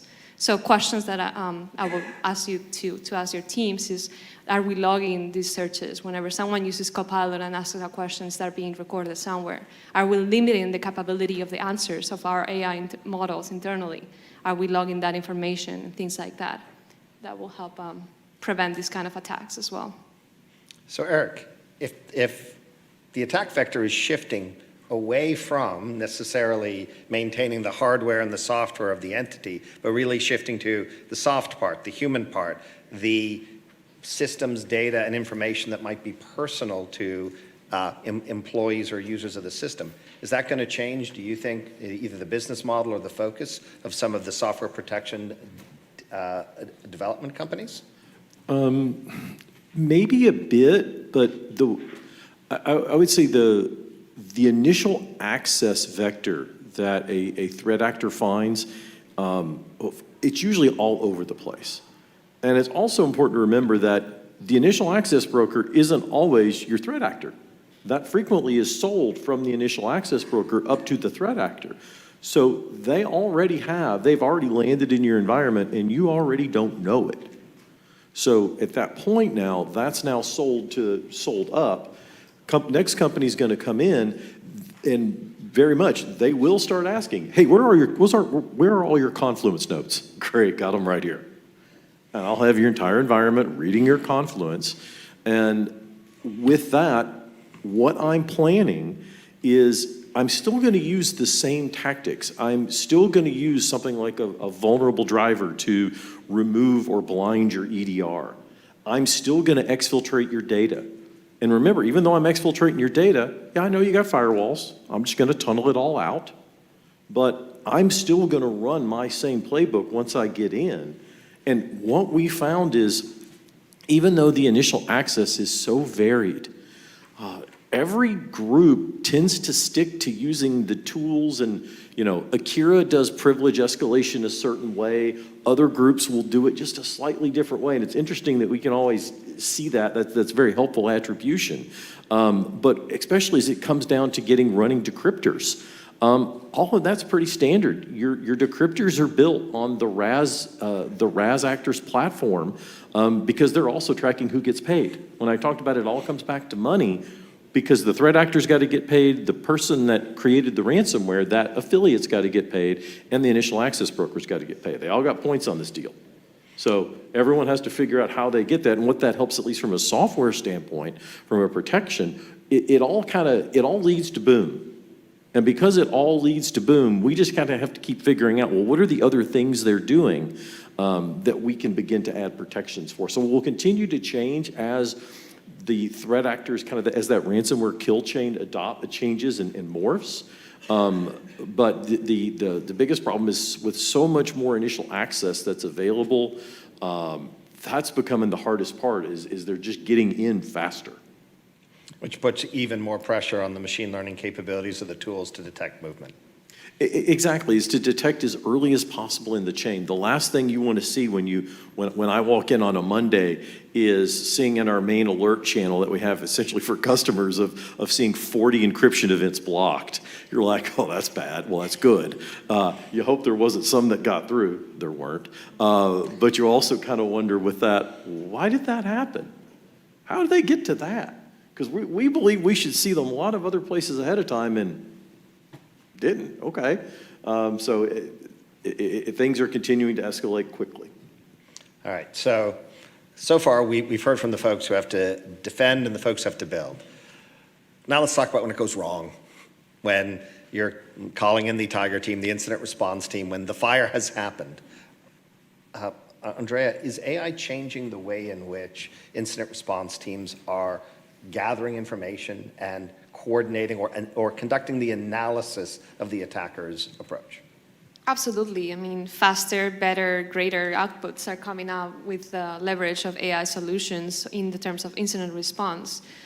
Incident response, for those of you who don't know, involves a lot of data, a lot of analysis, and a lot of like technical challenges that you gotta overcome to get to the answers, right? The who, what, when, how.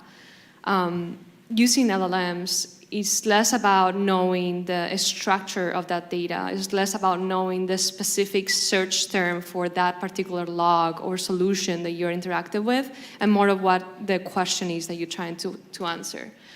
So what we're doing is using all these LLM and all the AI solutions and developing our own agentic solutions to facilitate that for our analysts. So now I have analysts that they don't need to spend hours researching a specifically brand of firewall to understand how the attacker compromised it. I just need them to understand the attack vector, and they can ask the questions that bring the solution, that bring the answer to the question of how did this happen and when. So we're getting to answers much faster. Where before it used to take days of analysis on a system to determine what happened and what did the attacker do, now it's hours. And I'm not talking about just one system. In hours, we're able to do many of these deep dive forensic analysis on systems. And the outcome is just mind-blowing sometimes. So, and there's a caveat, right? Like the tripping of the AI. You gotta always trust but verify on these AI outcomes. You can never rely fully on the answer of any of these LLMs. You need to know what's behind it. You need to get certain level of access to the transparency of the black box that is AI, to know what data they're doing, what are using to provide that answer, and then so you can go back and verify that answer. So the QC issue becomes critical. QC is our time now. We're no longer analysts, we're QCers. So again, I'm going to bring up something near and dear to most of the lawyers in the heart here. Okay, so you've had a breach. What did they take and who do I need to notify? How has AI sped up or impacted the ability to review data quickly to identify PII, PHI, CUI, whatever three-letter acronym you would need to find in order to notify someone? So that first level of review is almost practically replaced by AI now. That first pass is done purely by machine. Is so much faster. You focus on sample sizes and false positives and things like that. Tools like Relativity-1, they have AI everywhere, and it works. It really works. And the speed of response on answering those kind of questions, especially when there's legal obligations for notifications and there's deadlines, is just amazing. Leveraging this solution is a game changer in the industry. So yeah, I'm very happy that we're living in today's day. All right, so Eric, what are some of the tech advances that you're currently seeing that are going to expand capability for security software to be able to use machine learning to more rapidly catch or detect or block attacks? So what's the future in AI looking like? I'll steal from a DEF CON presentation that happened not too long ago, something that's been interesting for a while, and I'll say I always thought it was 10, 15 years away and didn't matter. It's actually quantum cryptography. And I don't think it's as much from threat actors using it. It's going to be nation states that are using it first. Let's be very clear. Timeline I've heard of that's 5 years now. Someone that basically said, 5 years it's here. That probably gives me hives more than anything of the thought of now what that now potentially opens. Once that Pandora's box is done, you kind of have to look back and say, okay, so everything that we've encrypted ever is now breakable. So what do we learn from that? How do we go forward? Honestly, I have no clue. I have no idea what it's going to look like. I think it's going to be really neat to find out. And I think that we're, when you look at from a security point of view, it's just another thing that we're going to have to change of kind of how we look and think of things. I remember in the years back trying to, getting away from just single DES and then getting away from triple DES. and all the consternation there, and we haven't seen anything like that yet. But it's that for me is just one of those big black monolith plinths that I look at and just have no idea what it's going to be. It's funny, we've now started to see capability, and we've started to add an ability to go and analyze all of an entity's encryption capabilities so we can help them swap out or get ready for that quantum break moment. If I may add to that, what we know that attackers have done, nation state has done, they're hoarding data. This data that is encrypted by companies, they're hoarding it in the hopes that in 5 years they're going to be able to crack it and access it. So if data went out of the door, even though it's encrypted, that should be considered potentially exposed down the line because, as Eric said, it's coming, it's happening. RSA is going to break eventually. Quantum computing is right around the corner. 5 years passes really, really fast, and they have the data already. It's a matter of breaking it. Fun thought. Sorry. Janine, what does the CISO need now? What are some of the tools, capabilities, investments that should be looked at in order to provide capability to help manage this wave of attacks that are targeted and focused that are starting to hit companies? I think the first thing is not to use us after the fact. Don't give us money after the incident has happened, up front. We want it up front and right away. We are your insurance. Thank you for everyone clapping on that. I appreciate that. But yes, we are your insurance plan. So we need to make sure we have the best tools, the best capability, but also the buy-in from the board.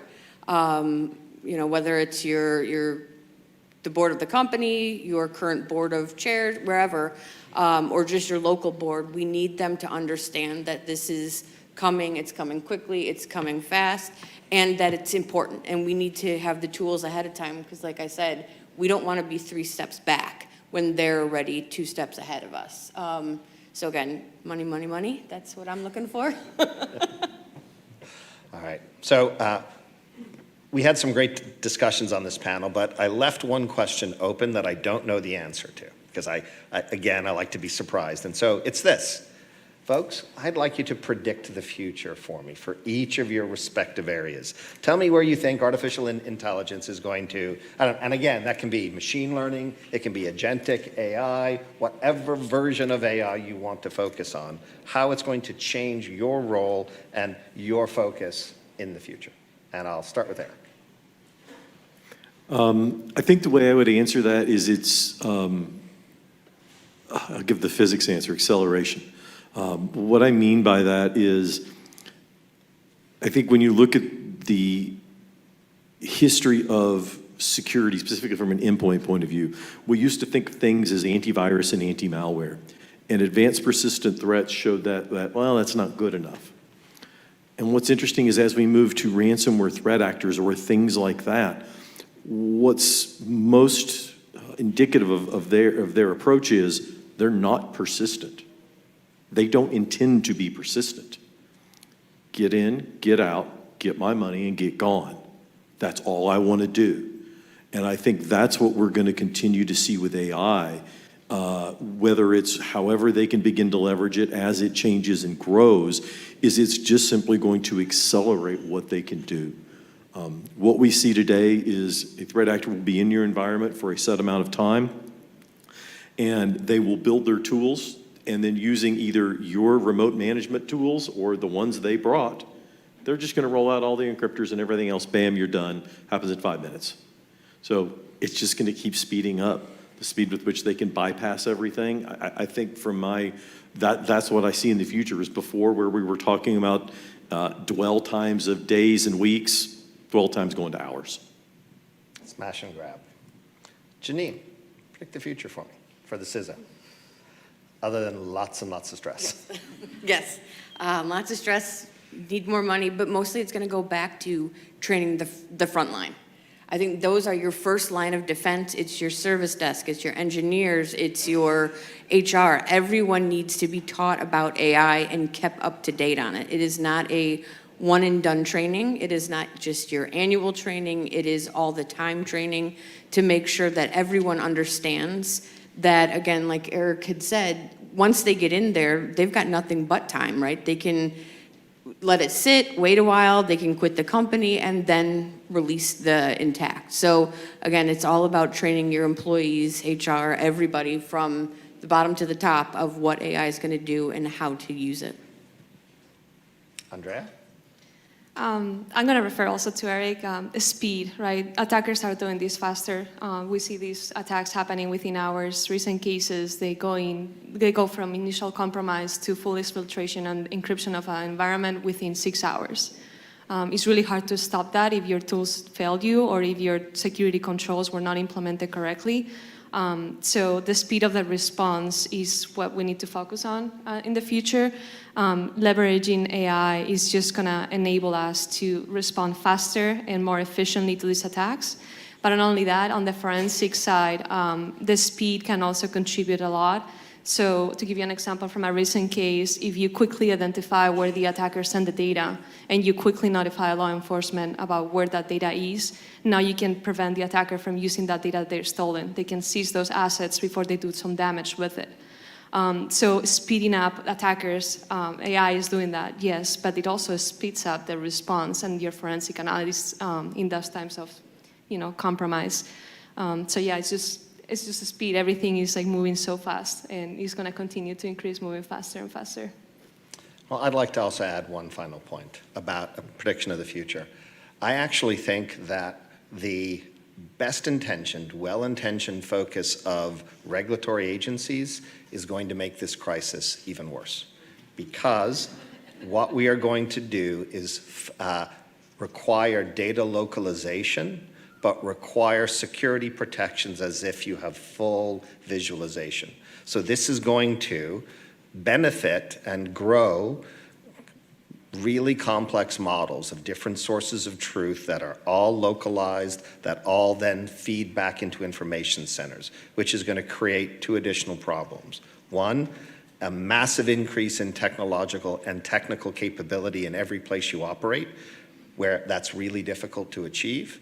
And two, centralized points of visibility that are absolutely necessary to engage in protection and engage in meaningful regulatory reporting, but also provide a world-class way to know exactly how to attack and hit an entity. So I feel that we are going to see this squeeze build for a while until the attacks and the implementation issues get to such a point that we'll need to try a different model.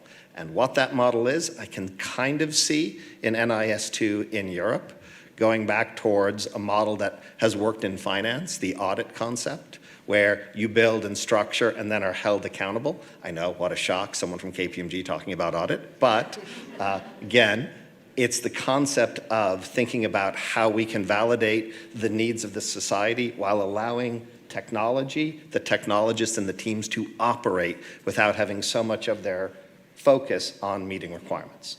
Now, I always like to leave 5 minutes because I have really, really bright people here, and I'd love to give you all the opportunity to ask any questions that might have been going through your mind or any comments that you might have in this last 5 minutes that we have. Folks, any questions, any thoughts, any comments? Got one over here. Standing up just quickly, introduce yourself and, oh, thanks, Justine.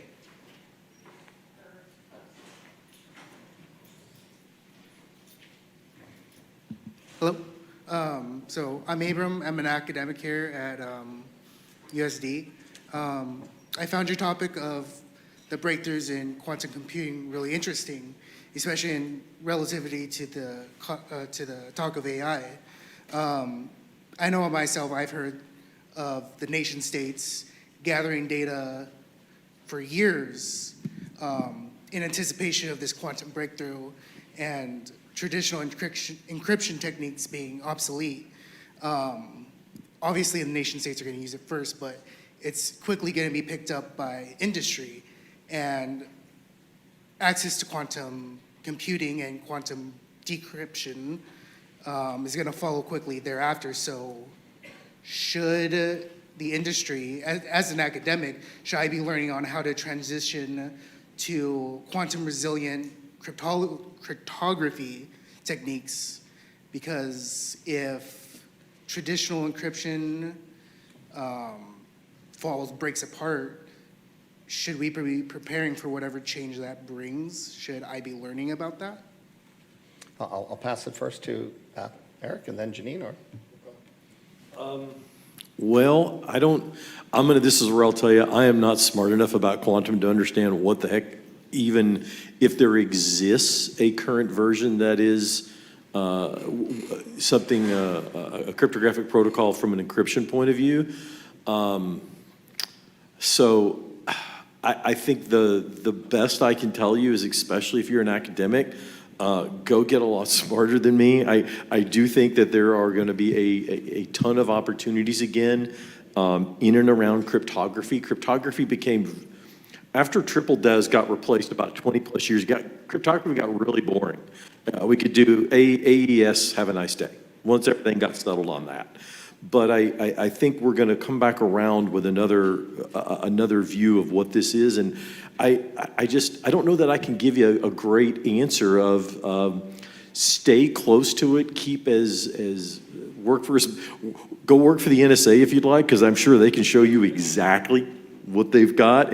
But I will agree with you. I have no doubt there are more than one place that has so much data that they're going to pop. And I do think as just from a thought exercise, you have to know that's there, and know that all that data eventually is going to be popped, and it's just going to be historical data, and hopefully, you can't have anything, or you just have to know that anything you have in there that's secret, it's not going to be. Guys, we have time for one more question. All right, so you said it all leads to money. You said everything kind of comes back to that with the threat actor, but you also said that what AI was doing was advancing the tools, the acceleration. What about strategy? Because we saw ransom, holding data for ransom, really come out ahead in 2017 with WannaCry and NotPetya. Do you see AI actually changing how they can monetize rather than just holding data for ransom for whatever harm they're trying to incur? One of the things we saw, specifically of threat actors really looking at money, specifically, I think that's the rise of data exfiltration, actually, in our point of view, is something that has become another avenue for threat actors to get money. So I think, and partially the reason for that is, I can get paid twice, that and the encryption. But more importantly, they were seeing that on the encryption side, they weren't getting paid as much. Backups got better, immutable backups, or other strategies for recovery. So I think what you'll see is they're always on the lookout for, is there another way I can extort you? We're seeing it, I've seen unusual ones where they've encrypted Active Directory environments and essentially locked a customer out and found a way that, you now got to pay me for that to get in. So I definitely think that that's what you're going to see, is there's going to be more unique ways that threat actors find to extract another path to payment. Violet? Okay. Andrea? Yep. No, that's a great point, and I agree with what Eric said here. With ransomware alone, they were not getting paid. Companies are more resilient to ransomware. They can deem an environment lost and rebuild it new without having to pay a threat actor. Now, if the threat actor took sensitive data and is threatening to expose that data, the pressure on paying those threat actors increases. And is going beyond that. Access is also being held ransom now. They're locking, as Eric illustrated, they're locking people out of their environments, and they're locking you out. And unless you pay, you are not getting even the chance to rebuild the environment at all. So yeah, the pressure is increasing. They want to increase the chances of payment. Again, this is a business for them. They just want the money. So anything that they can do in the path of least resistance is what they're going to take to get that money. It's just all about objectives for them. One final thought. One thing that we are also seeing is a real focus on code, right? Because code gives a lot of capability, both to enable additional attacks down the road, to be able to place or integrate things in. So things like GitHub, information code repositories, are heavily targeted, and they are monetizable. What I am seeing around bulk data is that it doesn't have as much value anymore because it's already out there. It's a commodity right now. So things that are unique, source code, intellectual property, processes are going to have a resale value that I think the dark web can absolutely monetize. But I don't think I've seen AI approaches to that yet. Code, maybe, but it's only very fragmentary so far. And folks, I think we're right at time, and I really appreciate this great panel. Thank you all very much for your time and your effort. Thanks, everybody. Nick, over to you. Fantastic, that was awesome. I think we're actually seeing kind of a significant uptick in the speed in which AI can write exploits for vulnerabilities as well. So I think that's something that hopefully we discuss in another panel. I think we're going to move on to supply chain risk. So our next panel, basically sealing the food chain, supply chain risk and opportunity. Supply chain risk has become a defining challenge of modern cybersecurity. This panel will examine how laws like NIS2, DORA, and Executive Order 14117 are changing what compliance really means. So please welcome Jennifer Martin to introduce her panel and begin the discussion on supply chain risk. Thank you.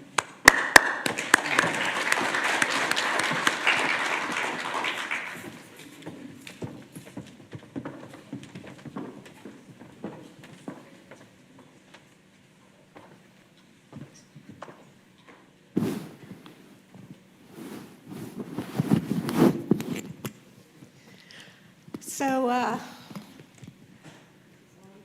can you hear me? Thanks a lot.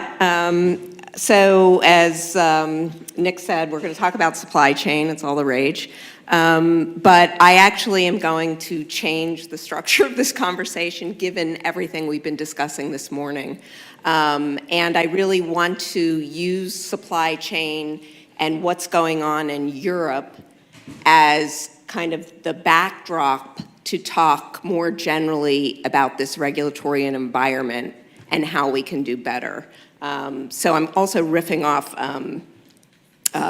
Jonathan on the critique of the regulatory environment and how it's actually creating a lot more risk.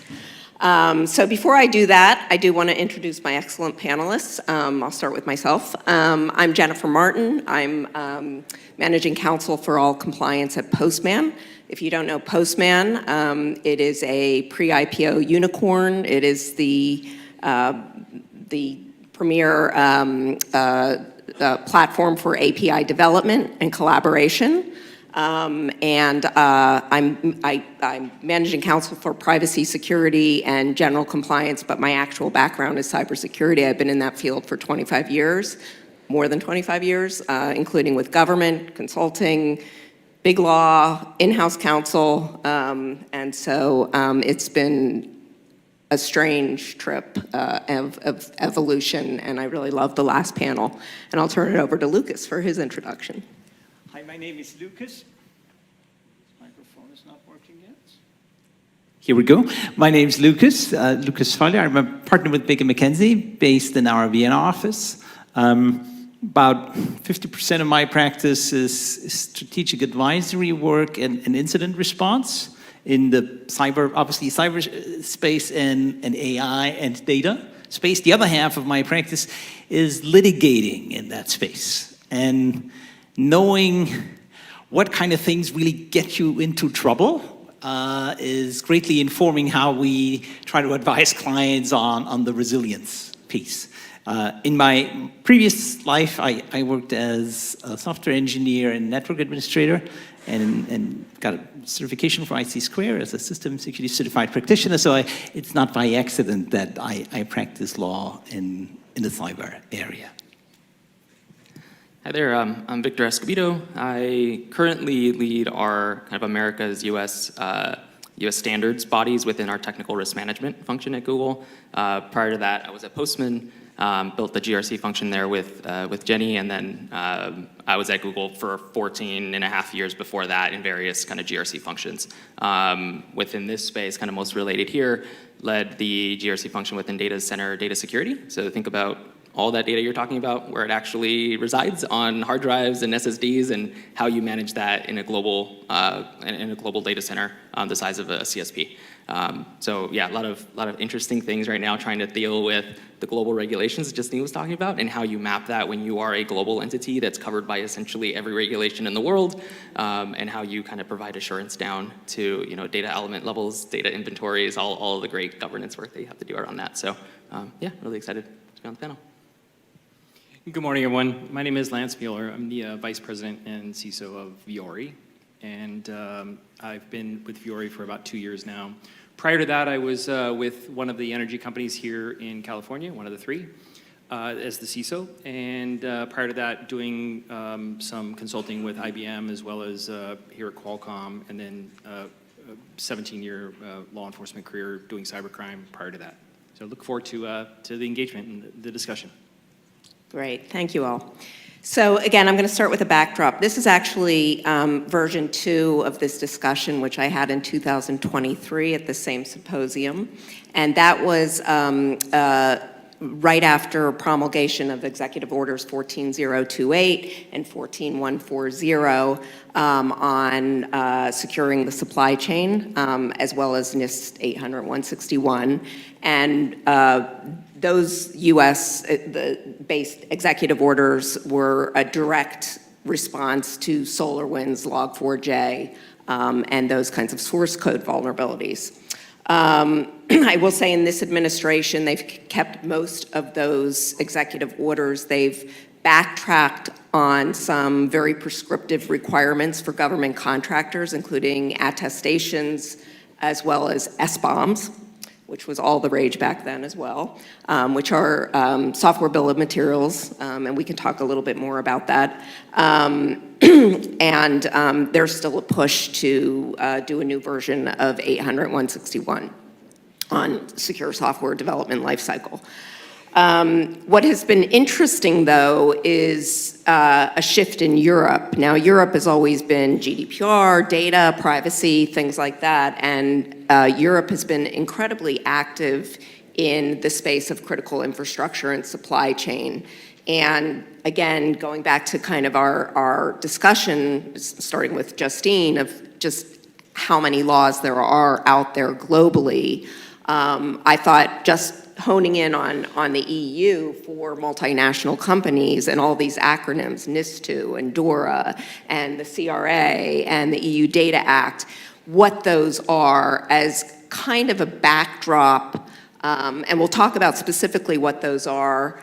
And one thing I love to do is have the legal and the technologists and security folks on the stage to talk about, you got the law, now how are you going to implement it? So I'm hoping that, I'm just going to kind of let them do that discussion. But before we go there, we're going to start with Lucas, who can give us a high-level overview of those laws particular to critical infrastructure and supply chain risk management. In Europe, whenever we see a problem, we of course have to answer to it, and that is regulation. As if that would change anything in the real world. But that's how we approach most problems. So the challenge of increasing our cyber resilience in Europe, we of course are addressing first and foremost with regulation. The first piece is really focused on infrastructure security, and that's NIS2, the second incarnation of the Network Information Security Directive that goes back about 15 years ago when I worked at the European Commission. We started working on NIS1. That's how old the policy field is and how terribly slow we're moving. But we're getting there. The member states now all have to transpose this EU directive into national law. They should have done so until last year, but haven't. So we're very much behind. But that is kind of trying to address what companies need to do to ensure resilience of their infrastructure. And a huge part of that answer is a very holistic perspective of your entire supply chain.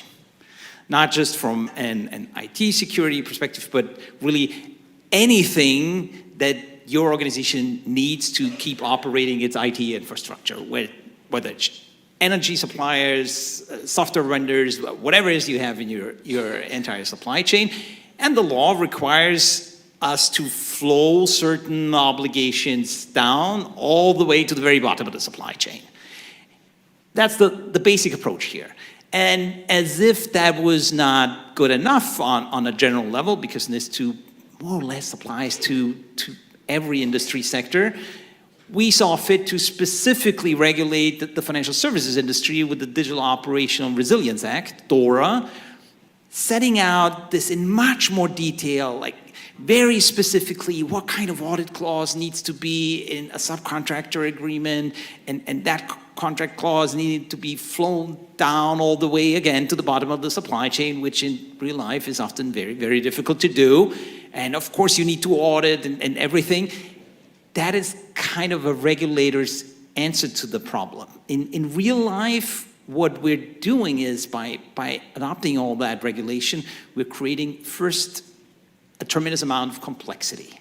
Alone, the definition of which businesses are actually covered by NIS2 and which member state authority is now in charge of regulating what entity, that question alone is so terribly complex. The authorities, I've had conversations with authorities in different member states, and they're saying, listen, for the first year, we'll probably be only busy figuring out whether we're being competent to handle a particular company and address their incident. We're not going to get to the substance of it. We're going to be busy with the bureaucracy.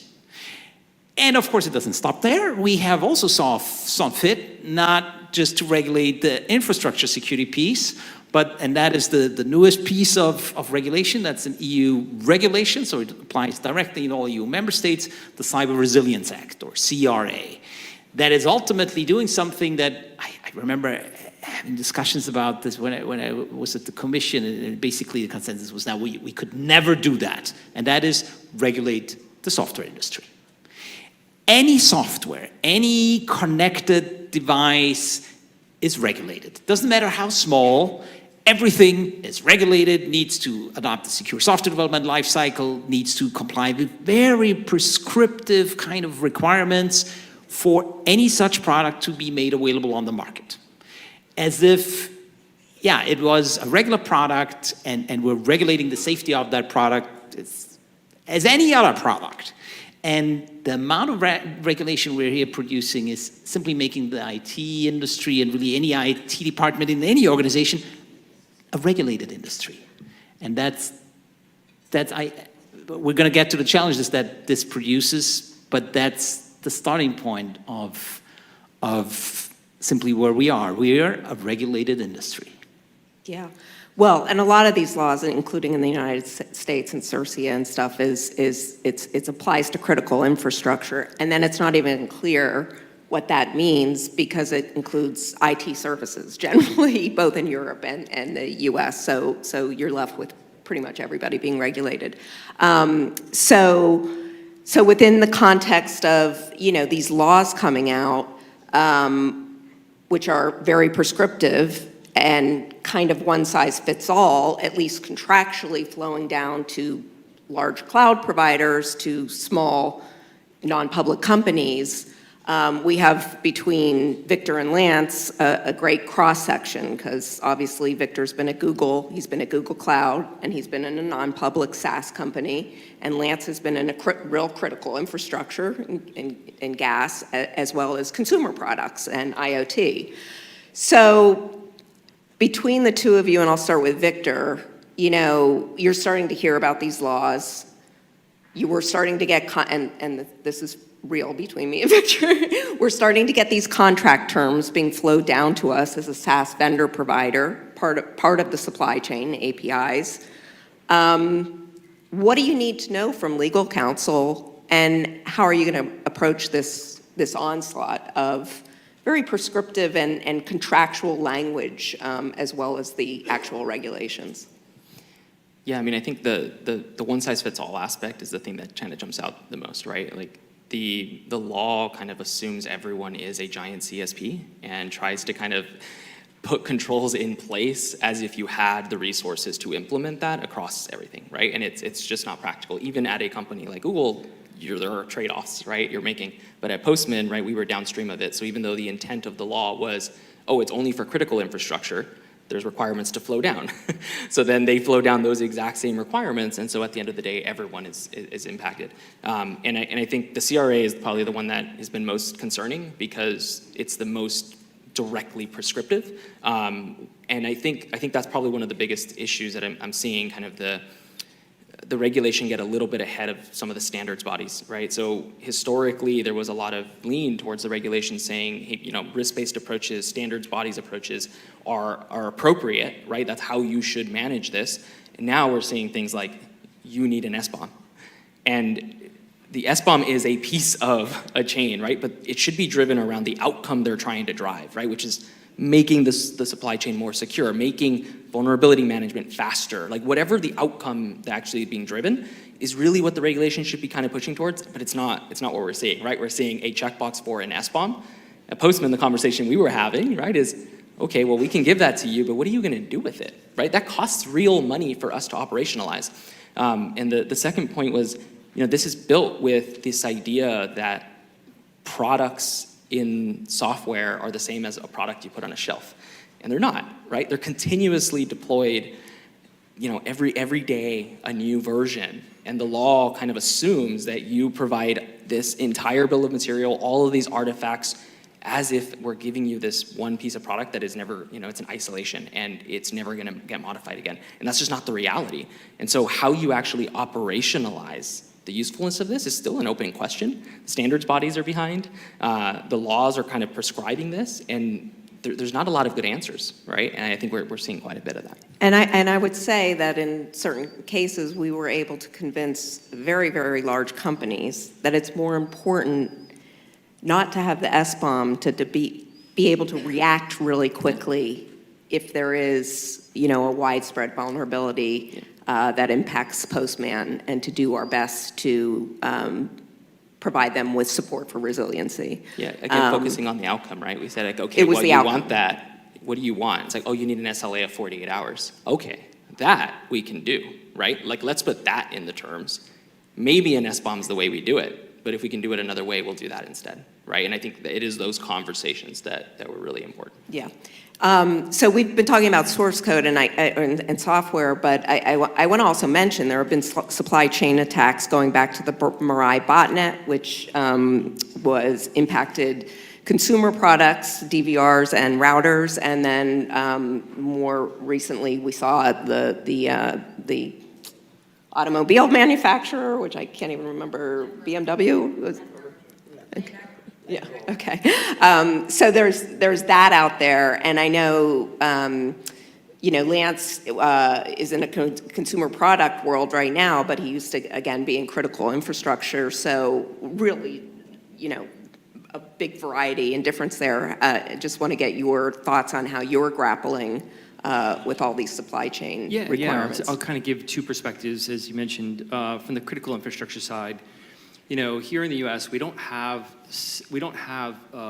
regulations that are equal to the CRA today. We have them in specific industries, critical infrastructure, electric, NERC SIP type things, which mandate, bulk electric operations are operated a certain way, gas operations are operated a certain way, and then there are certain cybersecurity requirements that you have to adhere to, way above your typical consumer or everyday type of business. So I think everybody would agree that regulatory requirements are kind of a double-edged sword. The first side of the sword is like, oh God, like I got to do that. Like, there's more overhead. There's more work that has to be spent collecting information or ensuring certain controls are in place to satisfy someone that you're at a certain level, or to use terms that are already said, checking the box a bit, right? The pro side of it is, if you as a company are not already doing those things, then you probably should be doing those things already. But it means that the partners that you're working with are probably going to have to raise their game as well. And that's a plus, right? Because now flipping over to the consumer side, you know, at Vuori, we obviously rely on lots of third-party partners, like every company. And it's all about resilience. It's all about, you know, yes, we're going to get punched in the face once in a while. And it's not, you know, stopping getting punched in the face. It's like, how fast can I stand back up? And how fast can I get back in the fight or get the business going again?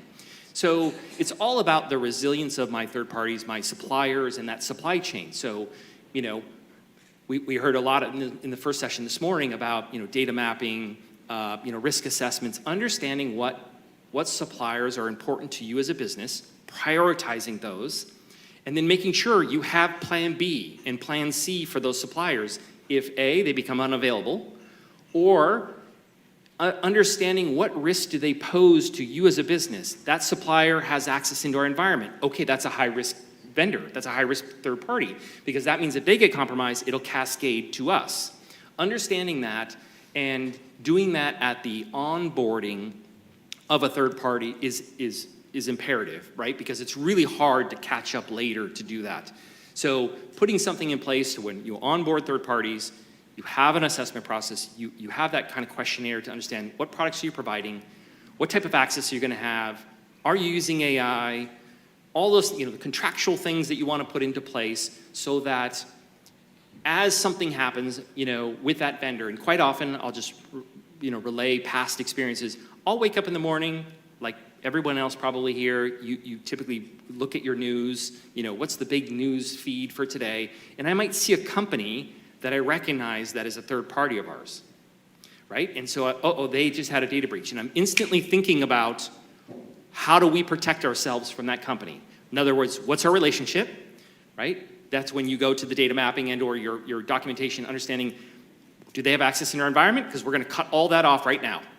We'll pick up the pieces later and figure out how bad their breach is, but what I want to do is protect us and keep us resilient. So that's kind of two sides, which is the required side, the critical infrastructure side, and, you know, making sure that, you know, a lot of things in the CRA are mandated in, you know, energy industry, some other industries, and it's a lot of overhead, it's a lot of work, it's a lot of stress, where you have to do, you know, 3-year audit cycles, and, you know, you think, oh, 3 years, you know, 2.5 years, I'm going to be sailing. No. You're working the entire time. The third year is just when the auditors come and you present the evidence and there's interviews. But like the other 2 years, you're documenting controls and doing all that kind of stuff. So it's a lot of work. It requires a lot of resources. But then also on the consumer side, while again that it can require a lot of overhead to be mandated, the pro of it is, you know, us ourselves raising our bar to be as resilient as possible, and then our third parties, right? And making sure that they're as resilient as possible so that we have kind of a resilient ecosystem with our critical providers. Yeah, thank you. Lucas, going back to kind of the legal world and your job as a lawyer, who's a very excellent lawyer, by the way, he's my EU guy, how are you counseling all this variety, you know, given that there are prescriptive requirements and contract language for all different types of companies?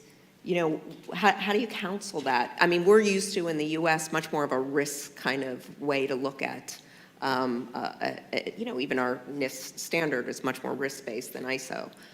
So what's your solution to multinationals, you know, who are doing business in the EU? Well, to be brutally honest, most of our clients have reached the point where they cannot comply with 100% of the requirements 100% of the time. It has not only become tremendously complex and resource intensive to even attempt to do that, the amount of legal uncertainty that the complexity of regulation has injected into the legal system means there's a lot of gray area. If you want to always err on the side of caution, you will be adopting a tremendously conservative approach, and your competition will be way ahead of you. So the name of the game, often enough, is finding out what is the right balance, what is the right risk to take, what kind of opportunities do you certainly don't want to let go by.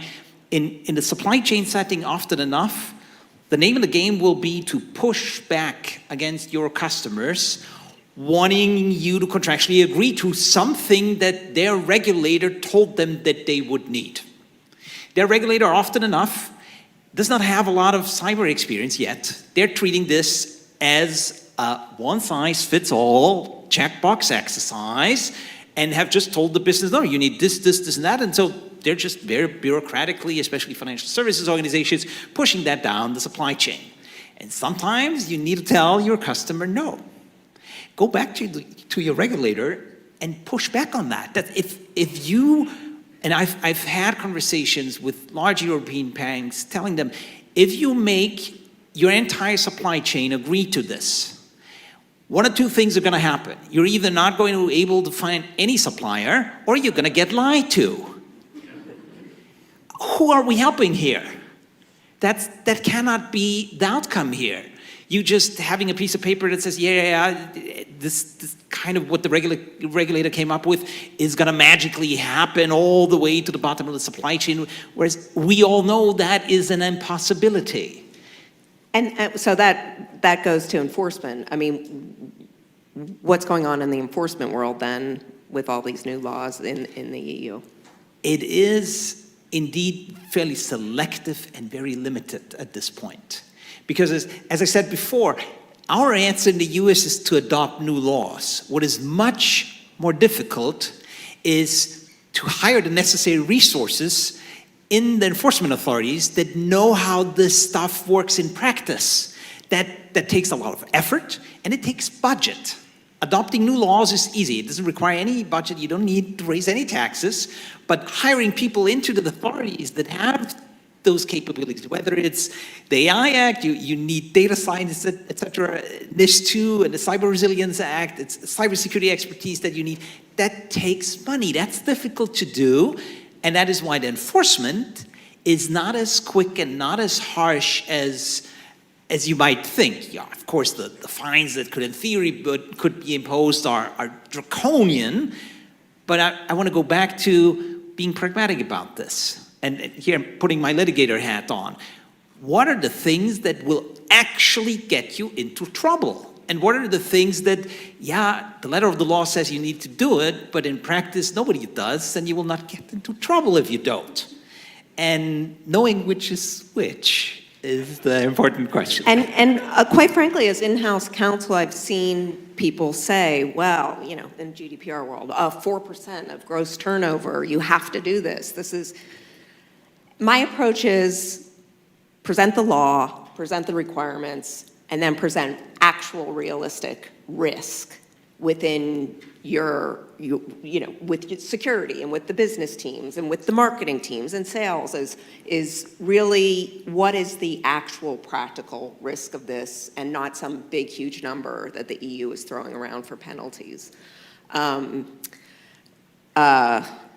was going to ask something else. Sorry. Let me quickly jump in here with something I want to throw to you, Vincent, and that is, in the EU, how we try to regulate this. Yes, we're being very prescriptive, and then we're saying, well, the rest we're going to leave up to some technical standard that's going to be developed down the line, and if you comply with that technical standard, there's going to be a presumption, a legal presumption of compliance with the law. How good are we kind of in helping the European standardization bodies make sound decisions here? Is this recorded? No.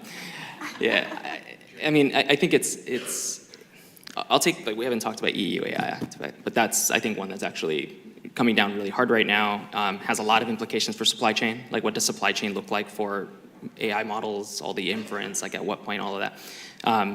The law is there. There are no standards right now for how you manage risk for AI. Like NIST AI RMF exists, but it's outdated, needs work. 42001 has policies. Procedures are still kind of missing quite a bit. I think I think there needs to be more communication between kind of the regulatory bodies and these standards bodies. to actually work on these things in tandem, because I think they happen a little bit too much in isolation. And so the standards bodies are reacting to this regulation. The tech companies, the individual bodies are then trying to say, hey, what do we actually do? How are we managing this?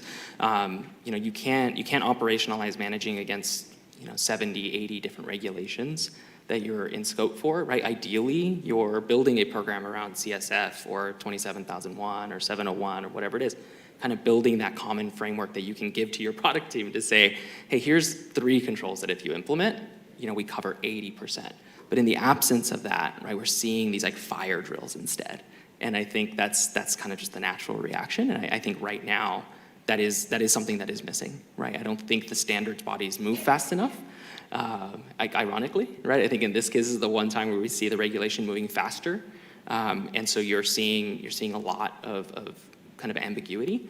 And in the AI space, it's moving so fast that the capabilities are moving so quickly. I think what I fear is you see regulations kind of get ahead of themselves, regulating certain risks that might not even exist in a year, right? And I think that's a potentially big problem. And we haven't even gotten answers for what we do for open source, right? I was not going to raise that. That's a whole nother can of worms. I do want to, we only have about 5 minutes, and I will leave time for questions.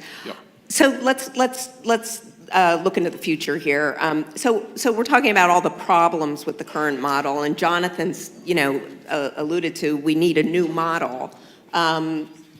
What do you think would work better in terms of this regulatory promulgation that's going on? I'll start with you, Lance. What would you like to see happen that would help you sort through all of this? Yeah, it's hard to say the perfect solution here, but I think I'll take the inverse, which is what I would not want to see happen is these kind of peanut butter spread of regulatory. I think both Victor and Lucas mentioned a risk-based approach. To me, that's a much better approach here, where you're assessing the true risk of those suppliers or just of your operations, and then setting certain standards based on that. There's a little bit of that by classifying critical infrastructure categories. However, that's a really, really broad, kind of swath there, and it makes it really hard to truly say, well, what fits in some of those categories. So I don't know the right answer here, but I think, what would probably work better is some sort of attestation by each company to level up themselves, almost like a certification or achieving something to then be able to show their partners and or the people that they do business with that they're at a certain level. Ideally, that would generate or create an ecosystem that we're relying on others to show us, kind of like a SOC 2 report type of thing, but maybe a bit higher than that, to where that we can start to trust that they're doing the right things and not this kind of cookie cutter, you must do all these things and, we'll leave the definitions to you to figure out later, right? When you said that, I was instantly thinking of the SEC rule that came out and said, here's all these requirements and we'll let you figure out material. And, right?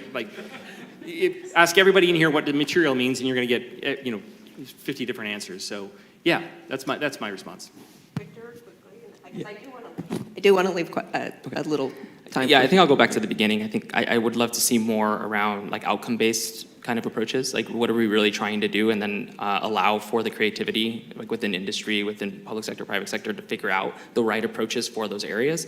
And really a lot more around kind of coming together for some of the things, if we want to drive transparency, right? Actually having the systems and capabilities, right? So again, we mentioned SBOMs being a really big thing. If that was actually centrally inventoried, monitored, provided so that when an incident happened, that happened automatically on behalf of, so you didn't have to go and say, hey, is that in my third-party inventory? Did I go do that? Actually those things happened more organically. I think that's actually a better use of time to actually manage it, because again, that's really what we're trying to do. So really kind of get back to that outcome-based kind of approach. Yeah, and we've talked about just more input with the regulators. We have a heavy lobby in the U.S., and Victor's a great example of that. But what do you want to see happen in the EU?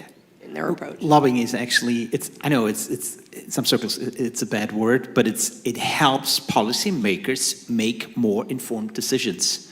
And right now, we're regulating in Europe, we're regulating things we do not fully understand, and that is tremendously dangerous. So engaging with the legislative process, and if we can't form the legislation in a way that's suitable, engaging with the regulator for them to interpret it in practice in a reasonable manner. That's tremendously important, and I appreciate with all the regulation that's been coming down the pipe, many organizations don't have the resources to proactively shape the future regulations, that are all busy dealing with what's already here, but it's an investment that will pay off. Otherwise, it's going to be the big European industrial manufacturers that do have this bureaucratic apparatus that engage with those organizations, and what we end up with is regulation that is only suitable for terribly large, bureaucratic, in particular, German industrial companies. Mark, do we have time for We one have or time two for a couple questions? of questions, Okay. yes. Anyone, real quick? Something good? Who's got, oh, we got a hand over here. I love it. I would just love to know what you guys are doing from an insurance perspective on managing these types of risks, because I've heard risk management 100 times, but I haven't heard the word insurance yet. Yeah, I was going to say there's a whole panel. I actually texted one of the panel members just to make sure I wasn't stepping in anything. More coverage, wider coverage, not just about data breaches, making sure that your insurer actually, and I'm going to defer to Violet on this, but making sure your insurer actually knows cybersecurity and what your particular threat and risk profile is, and that it's not, again, one size fits all. Yeah, hi, thank you. Just so knowing that this is the world that we live in, this highly prescriptive regulatory environment, in the vendor-customer discussion, how are you getting to yes? We kind of touched on it a little bit with maybe outcomes-based contracting, pushing back. I work in this space. It's a huge challenge for us, so I'm just curious, is it more of a philosophical discussion, setting the stage, bringing your own positions more clearly? Just would love to hear your thoughts. Thank you. My approach usually is trying to know the market very well. If you know what the other market participants are offering, you're in an extremely good negotiation position. Yeah, I think in our case, we have so many different lines of business. It's a unique case for each, right? So the way we approach that within public sector is going to be very different than the way we would approach it, right, in like SMB or something like that. So yeah, I think that's kind of the one size fits all kind of internally as well, right? You kind of have to take that same approach, your classification, your tiering, how your contracting, how all that works, and be very dynamic, right, and allow that to be dynamic, and then have good partnerships across that. Yeah, similar. Not every vendor is equal, and they're not all equal value to your business, so you have to take that risk-based approach, because otherwise you can just dump tons of resources into it, and it just becomes a sinkhole of costs. And so it's really about deciding what's important for you as a business, and then going after that outcome, as opposed to just saying, I'm just going to try to boil the ocean, because you'll never do it, or if you do it really poorly. I have a question. I think we have 5 minutes for questions, right? We have one for you. Can I get a mic, Mark? Sorry. I said 2 questions. I know. This is Sorry. Thanks so much. We talked a little bit about Land Rover as a use case, and it was a connected manufacturing site. And so this really, I'm sure, hit home, Lance, for you and my beloved Viore clothes. By the way, hashtag Viore, USD founder, the founder of Viore went to USD. Woo, yes, go. So a real jewel of an organization, but it made us think about supply chain in a different way. Any thoughts on the Land Rover case and how it has made you think differently about manufacturing sites, how connected those facilities should be? Yeah, I mean, certainly it opened my eyes, continues to open my eyes around how we're evolving, right? The panels earlier, there was discussion around where are we going, what do we see coming in. Interconnected, manufacturing distribution sites, it's just going to get more and more, right? And they're going to rely on this automation, which means there's more opportunities for remote attackers and things to go wrong. And, I was thinking through, I think earlier in the question around, supply chain attacks are not new, right? I mean, they go way back, way back. I mean, early 2000s, there were several where a third party got breached and it led or cascaded into a large organization. I'm thinking about Heartland, Heartland Bank, like early 2000 was huge, and then certainly Target was another huge one. So back to Justine's question, I think, it just continues to reinforce that you have to be thinking broader than the traditional, castle wall, castle moat. I use the analogy sometimes that everyone's probably heard, in cybersecurity, that the traditional way was, build a castle wall, prevent them from getting inside the castle. But the problem with that is if they get over the wall, then they're in the soft inner side. Well, attackers just got smart, right? What they did was they said, okay, I can't get to the wall, but every Wednesday, food suppliers come in, right? We'll just attack the food suppliers and then hold it hostage for you to open the door because you need food, right? So it was just a natural evolution that as they can't get to organizations, because organizations have leveled up their security, either through regulatory requirements or on their own, they're just gonna go after the weakest link.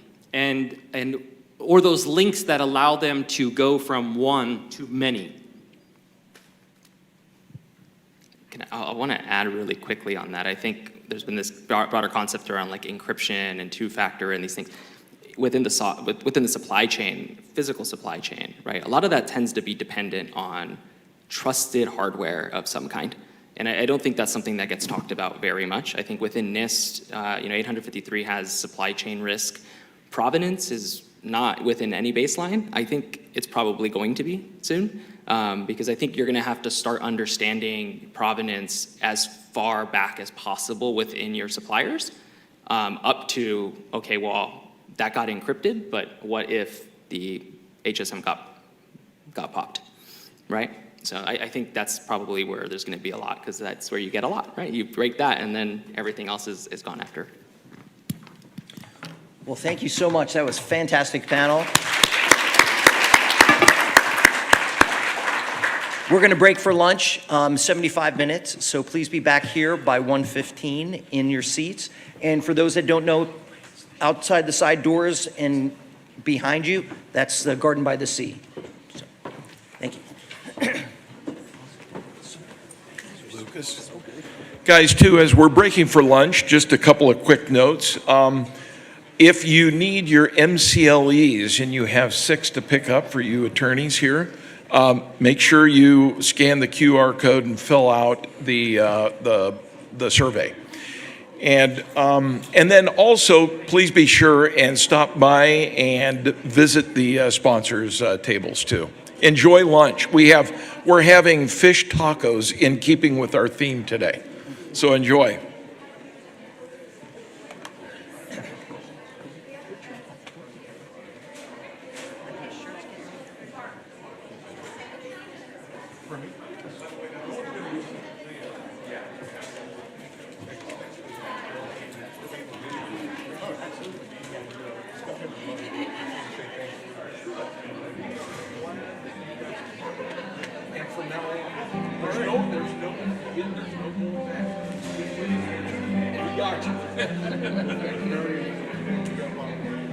Were you gonna have some fun?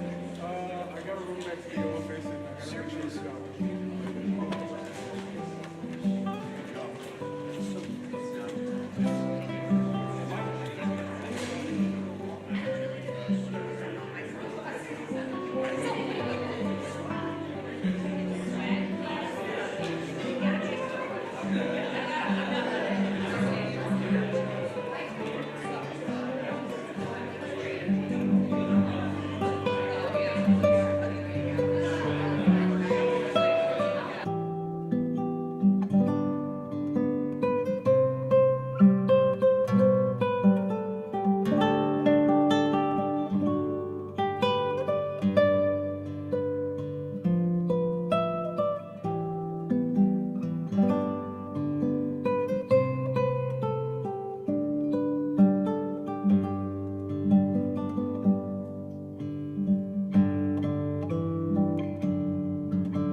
Let's wait a minute or two for some.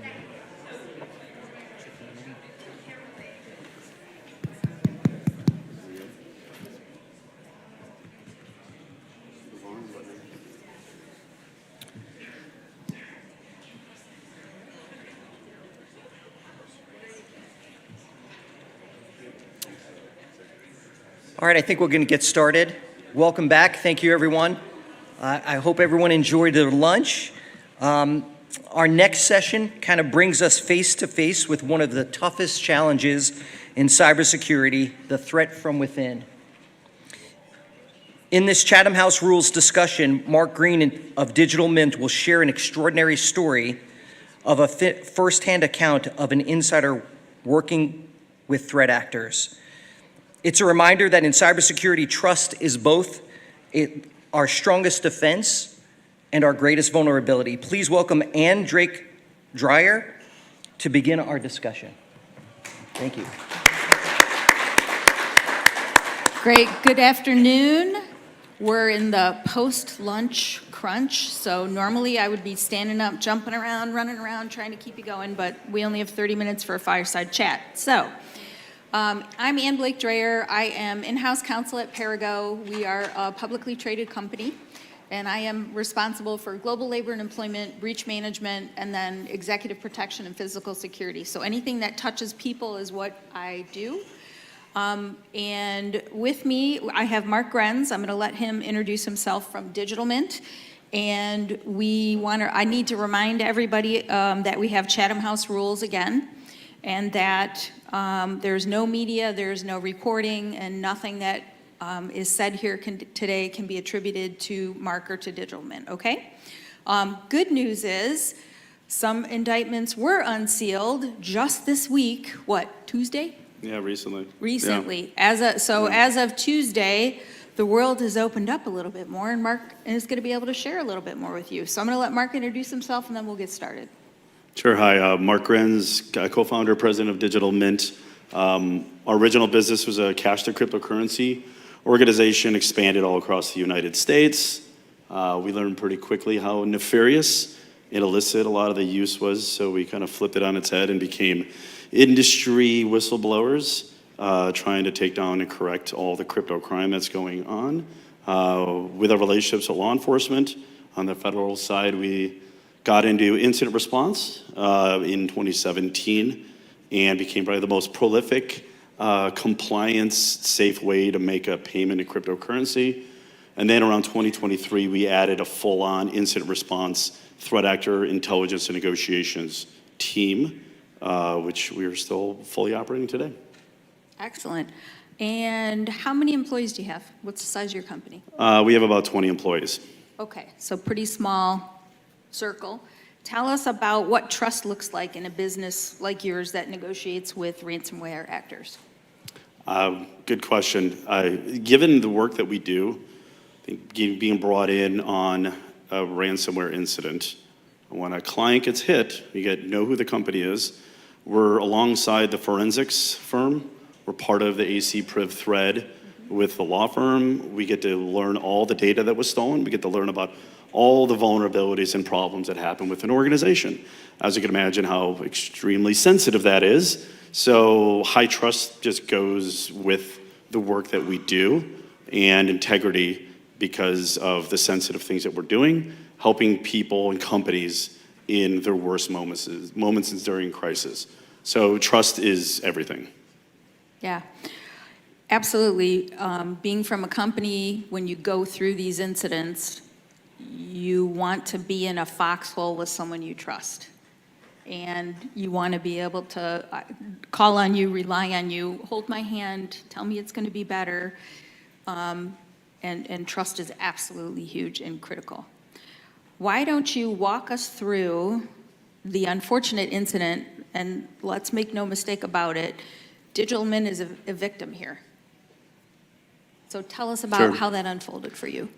April 3rd, 2025, we got a phone call from one of our relationships who took over as one of the section chiefs of the FBI. And it was a morning hour, and he said, Mark, I want to have a conversation with you. And I said, okay, let's talk. What do you want to talk about? He's like, you probably want to have attorney president. I said, what? For what? He's like, this is pretty serious. I'm going to pull in the Southern Florida district. So I called my co-founders and I said, should we get a lawyer? We couldn't get a whole attorney. He says, okay, let's jump on the call. We're just not going to say anything and listen. So we jumped on a call and we were told, we just took down, raided the house of one of your employees on your threat actor negotiations team. And he confessed, he's cooperating, and we have reason to believe, based upon the allegations, that he's been, working with threat actors and doing illegal stuff. And I just jaw dropped. I said, what? Are you kidding me? So we scrambled. We were then immediately put under grand jury subpoena. We couldn't even talk about the existence of the subpoena at the time. And we were left scrambling, trying to figure out how this happened. How do we fix this? Where do we go from here? What did we learn? And then they notified he built a relationship, we believe, before he was even employed at Digital Mint with Alpha Black Hat, if anyone's familiar with that strain, and decided to be double agent on some cases while we were negotiating it, given potentially allegations are some inside baseball during the case to the threat actor while we were trying to do the best interest of the client. As you can imagine, that is the opposite of trust. The goal that this criminal had was to get kickbacks for providing this valuable information to this threat actor to working out a deal with them. And those allegations are still what continued. To expand upon that, in July, late June, early July, some of these impacted companies were reached out. And unfortunately, there's some folks in the industry that maybe have ill will about us and decided to spread the news, reached out to media, and it kind of went like wildfire. In early July, you could probably take a look at our company and see some of the articles that came out. And then we were put on pause by some of the biggest cyber carriers just so they could do their investigations. The biggest challenge here is that we were, I guess, quote unquote, gagged to be able to talk much about it, even though this information was leaked. So we felt like we were competing with cement boots, like running a marathon with like 50-pound cement boots while we're trying to compete, knowing that all this stuff happened without our control. We looked and said, how did this happen? How do we stop this? So leading up to recently, the official indictment came out, the initial indictment, where it turns out there were 3 individuals, 2 that were a member of Digital Mint, and 1 who was at another company, at another incident response firm. And 2 of these individuals knew each other at a well-known incident response company going back to 2020 and 2021. So it seems like they've had relationships for a while, conjuring, trying to do, nefarious things for their own gain while hiding in plain sight. So it recently came out, which allows us to speak a little more freely in an environment like this. That's a lot. I cannot imagine the sense, but I mean, really, I know I'm overstating the obvious, but I can't, how do you deal with the betrayal that you feel? You have a small company, you worked really hard to build up your company. How are you handling that? I think how many times I've gone through the 5 stages of grief?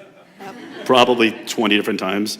And I have my partner, colleague Don here, who we're always on each other's shoulder to discuss and, be open about it. It's hard. It's not easy. But I think what keeps us going is the fact that we keep looking at ourselves to know that we built a great company. And we knew that we're not going to let someone who took advantage of our brand and our brand equity and all the goodwill that we put in the industry and let that go to waste. We're just going to keep focusing on doing good work. We're going to keep focusing on being transparent. We took the approach back in July, early July, when it leaked. I know Don and I probably had 300 to 400 conversations within the matter of 2 weeks to call every single individual partner relationship, including Justine and a few others that are in the room, to say, here's what happened. We're going to tell you, we want to tell you everything. We're a little bit hamstrung at the time because of the grand jury subpoena, but we can tell you what's leaked and what we're able to, and let you know we're working through this. We are the victim. We're going to be as transparent we can. and let's try to learn all this from an industry. So I think it's just going back to our foundation of roots to know that we did everything we could, and it can happen to anyone. That's a lot of the feedback we got from a lot of the other incident response firms. We're very collaborative in the space, and the super majority was that this could have happened to us. This easily could have happened to us in the past, and we don't know about it. It just happened to happen to you, and the group got busted, and they're going to make a big case out of it. So I'm sorry that it's happening to you. But we realized that in the industry, for the most part, everyone's very supportive. They came and said, "We're here for you. What can I do to help?" And what's surprising is a lot of relationships that we forged that were much stronger because of this, because we took the valiant approach to be transparent and talk about it as much as we possibly can. Because hopefully in a year from now, we look back and laugh. I don't think we'll ever laugh, but there'll be some emotion as a result of that. Yep. So, of course, everyone wants to know, what were the red flags? Now that you know who it was, how did you let this happen? Oh, God. The reality is they did good work. Were they perfect? Were they management material? Were they very polished from an accountability standpoint of the cases? No. We have a lot of instances that we look back right in the rearview mirror. Were they a little bit brash? Maybe as a red flag. It was hard. What makes it even harder is, one was, served in the U.S. Marine Corps, honorable discharge, active duty in the Middle East, security engineer, clean background. Because we're a money services business, we have the ability to do even deeper due diligence. We have access to certain databases on LexisNexis. The ringleader of this, who helped us kind of bring on to help us build it out, very well known in the industry and had a lot of relationships and great references. Clean, had government clearance at a previous consultancy. So it was hard to look and say, what red flags are there?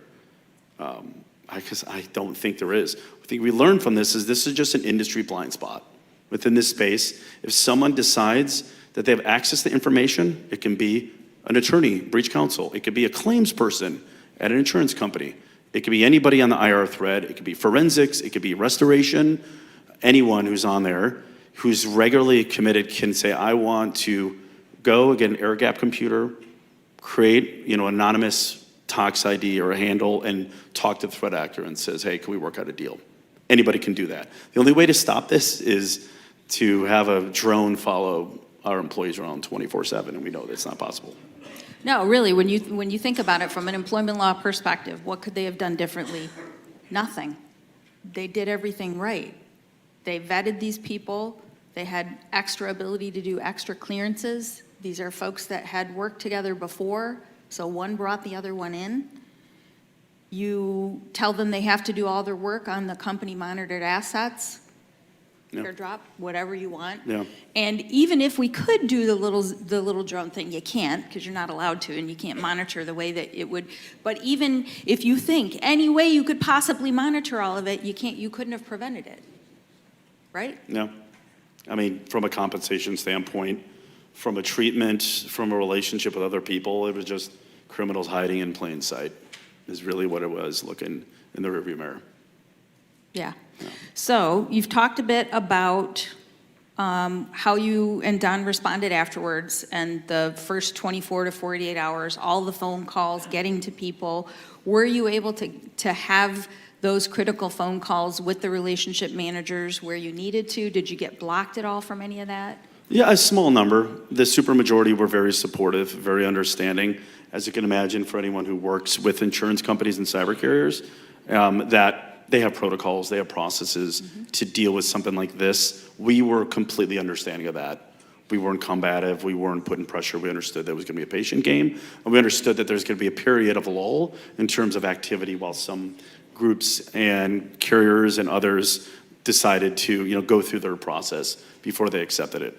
So, I mean, the great news is most were supportive. We were able to get in a lot of calls. And again, per my point before, the feedback, the common denominator was appreciation that we're being forthcoming with this to talk about it versus trying to hide behind lawyers.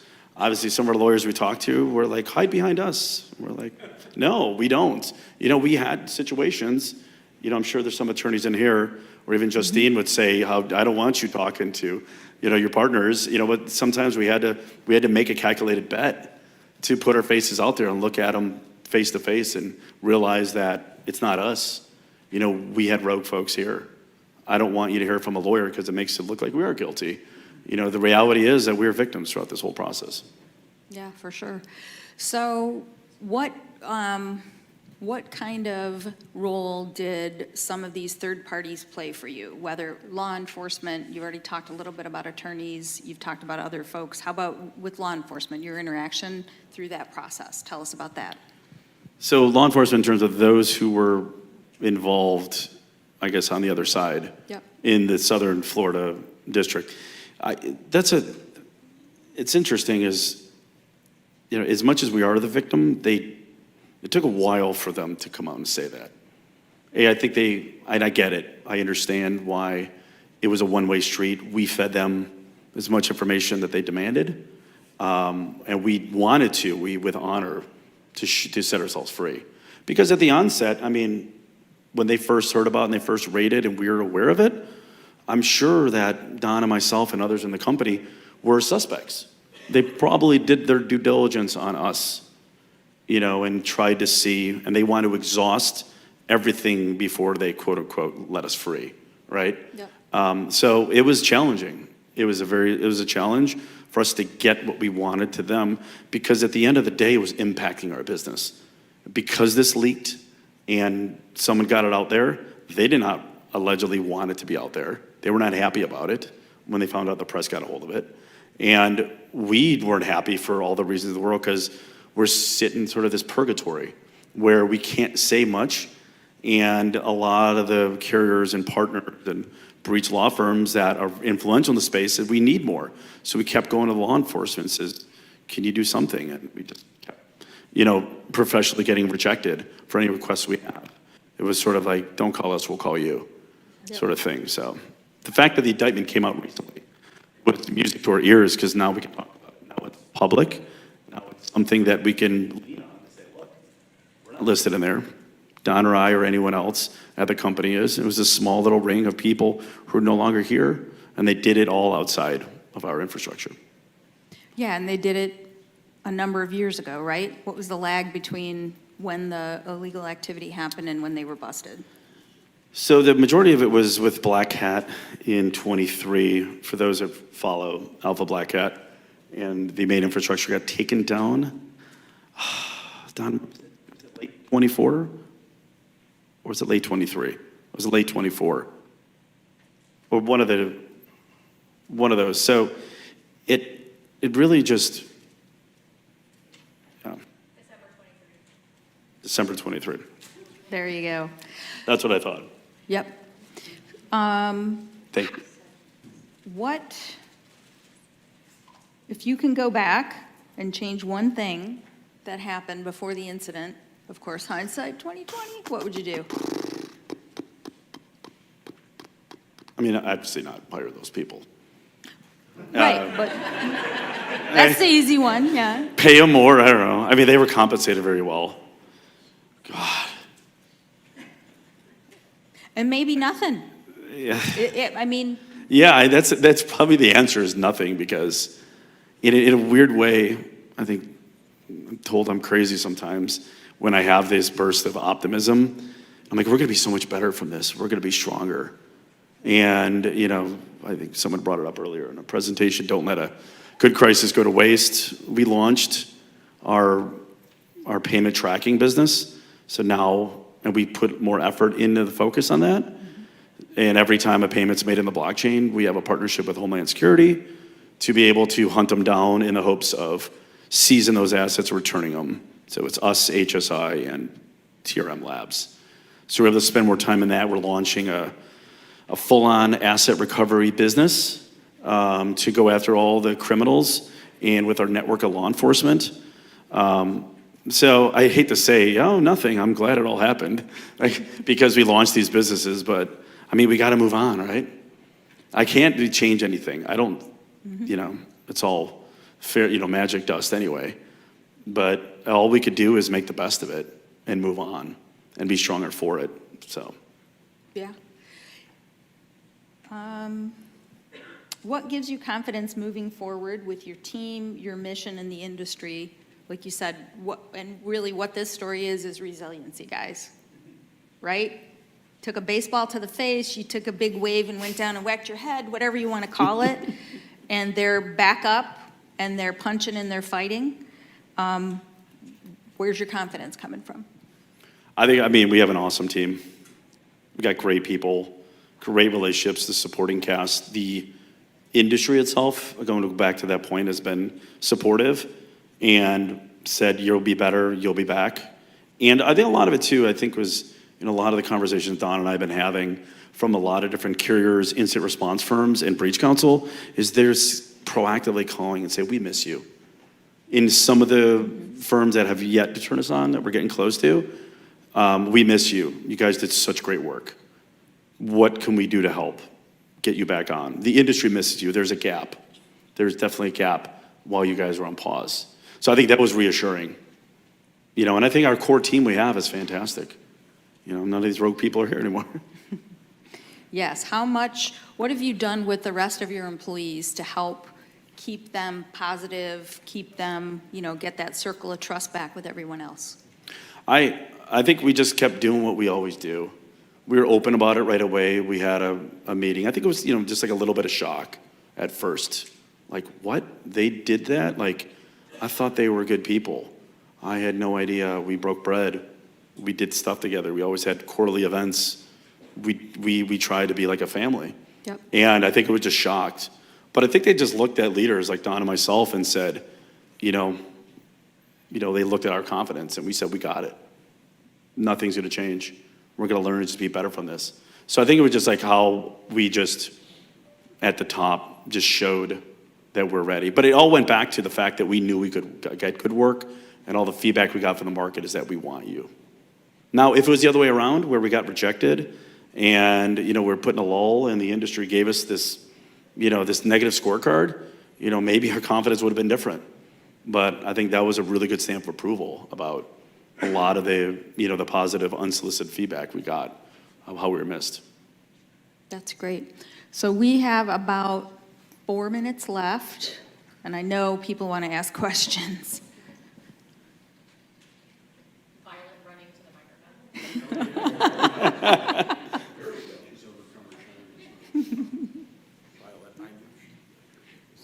First of all, I want to say thank you, because I was part of the group that called you in the first days that we knew things were going on. And I don't know how you did it, but you did get the word out that you and Don were a phone call away. Call us. Don't gossip about it. Just call us. And so I thought that was amazing.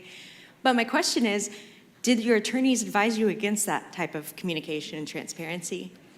Yes. Yeah. So we're like, let's just have a phone call and it's not recording our trusted relationships, and let's not put it in writing, to when we could talk a little bit looser. Because, again, it goes back to that calculated risk. And part of that conviction was the fact that we knew the truth was going to set us free. And let's talk about it. Where is the potential future risk? Anybody could civilly sue someone for any reason nowadays. And where can we put ourselves at risk by having these conversations? And we felt like it was a calculated risk that we had to save the business. We can't hide behind the attorneys. And we had some conversations early on with the attorneys, and my opinion, I didn't like it. I didn't like it. It didn't go right. It felt very contentious. And I said, we can't do this anymore. And I think Don and I said, we're just going to have an open conversation and roll the dice. And I think it set us free. I think it was a big important thing that we did. I agree. Also, part two, do you think the incentives are increasing for more people to fall into this? That's an interesting question. Whether someone's within the United States, or a Western country who works in this industry, to be tempted to see how much money is being moved around, I would absolutely agree with that.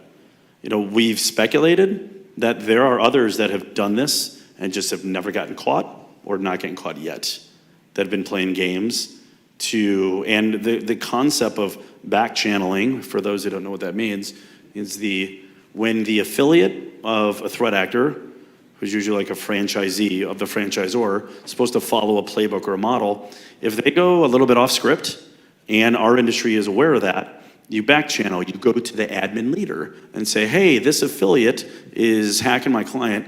Can you please make sure that they follow the rules? They didn't deliver the file listing of the data. They didn't do this, they didn't do that. They're going against script. The problem is you end up flying too close to the sun when you build relationships with these admin leaders and you see how much money they have. On top of that, I think what the number was, that I heard was 70% of all those who work in the dark web end up having, putting themselves at risk to, be or courted to go to the dark side. So the short answer is yes. I think it is increasing. Hopefully this becomes a shock and others start thinking twice before they go to the dark side. I don't know how quick it's going to be, but what, if anything, have you done since the incident had happened to your insider threat program? Like, what additional protections have you built into it? Have you launched one? Yeah, good question. So we added a platform and a technology that logs every single thing all our employees do. So no matter what keystroke, website they're looking, we log everything. We're making them aware of that. I think, again, it's a blind spot that anyone who does negotiations or, again, who's part of those threads can go rogue, and there's no way to ever fully mitigate it. But increasing fear tactics, I've had a conversation with someone here yesterday and this morning to talk about building out a program for the industry to increase scare tactics, and we've been talking with Homeland Security about having all our vital employees who are within the space to be registered and provide them with certain information to know that they're on a watch list. So hopefully we can turn that into an industry standard. But I think all we can do is create fear tactics because somebody who's motivated enough can do this offline. And that's the sobering part of this. I want to thank Mark and Ann for being willing to tell the story.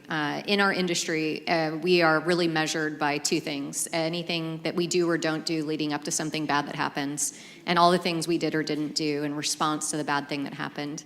I think the dignity that you, Mark and Dawn, have showed and demonstrated to the industry following the bad thing that happened has been very impressive. You were very willing to connect and be transparent, even though it was at the risk of maybe not complying fully with DOJ and FBI directives.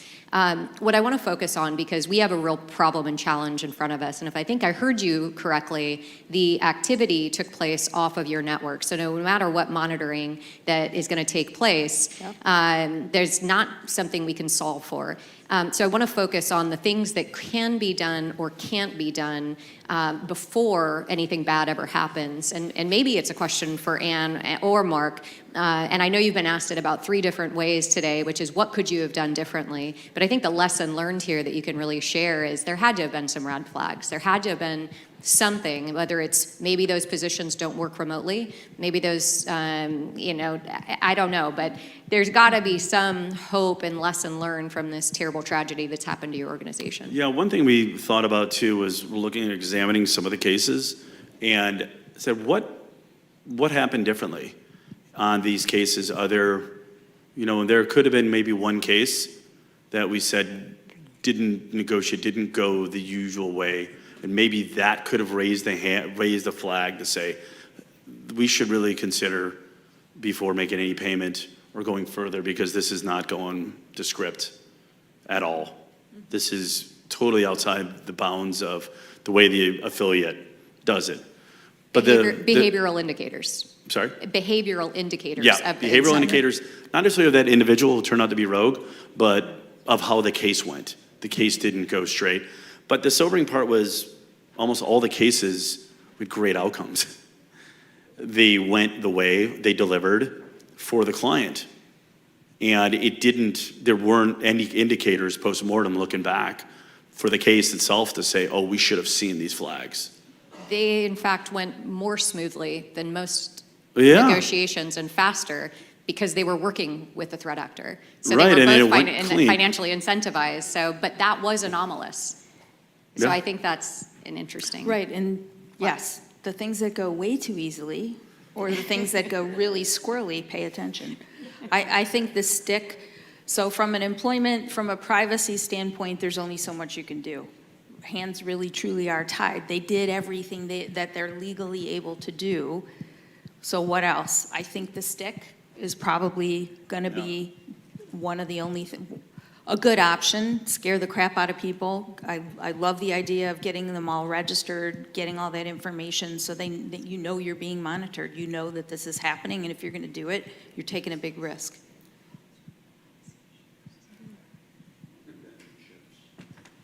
Anything else? Well, I know we're over time. Thank you all.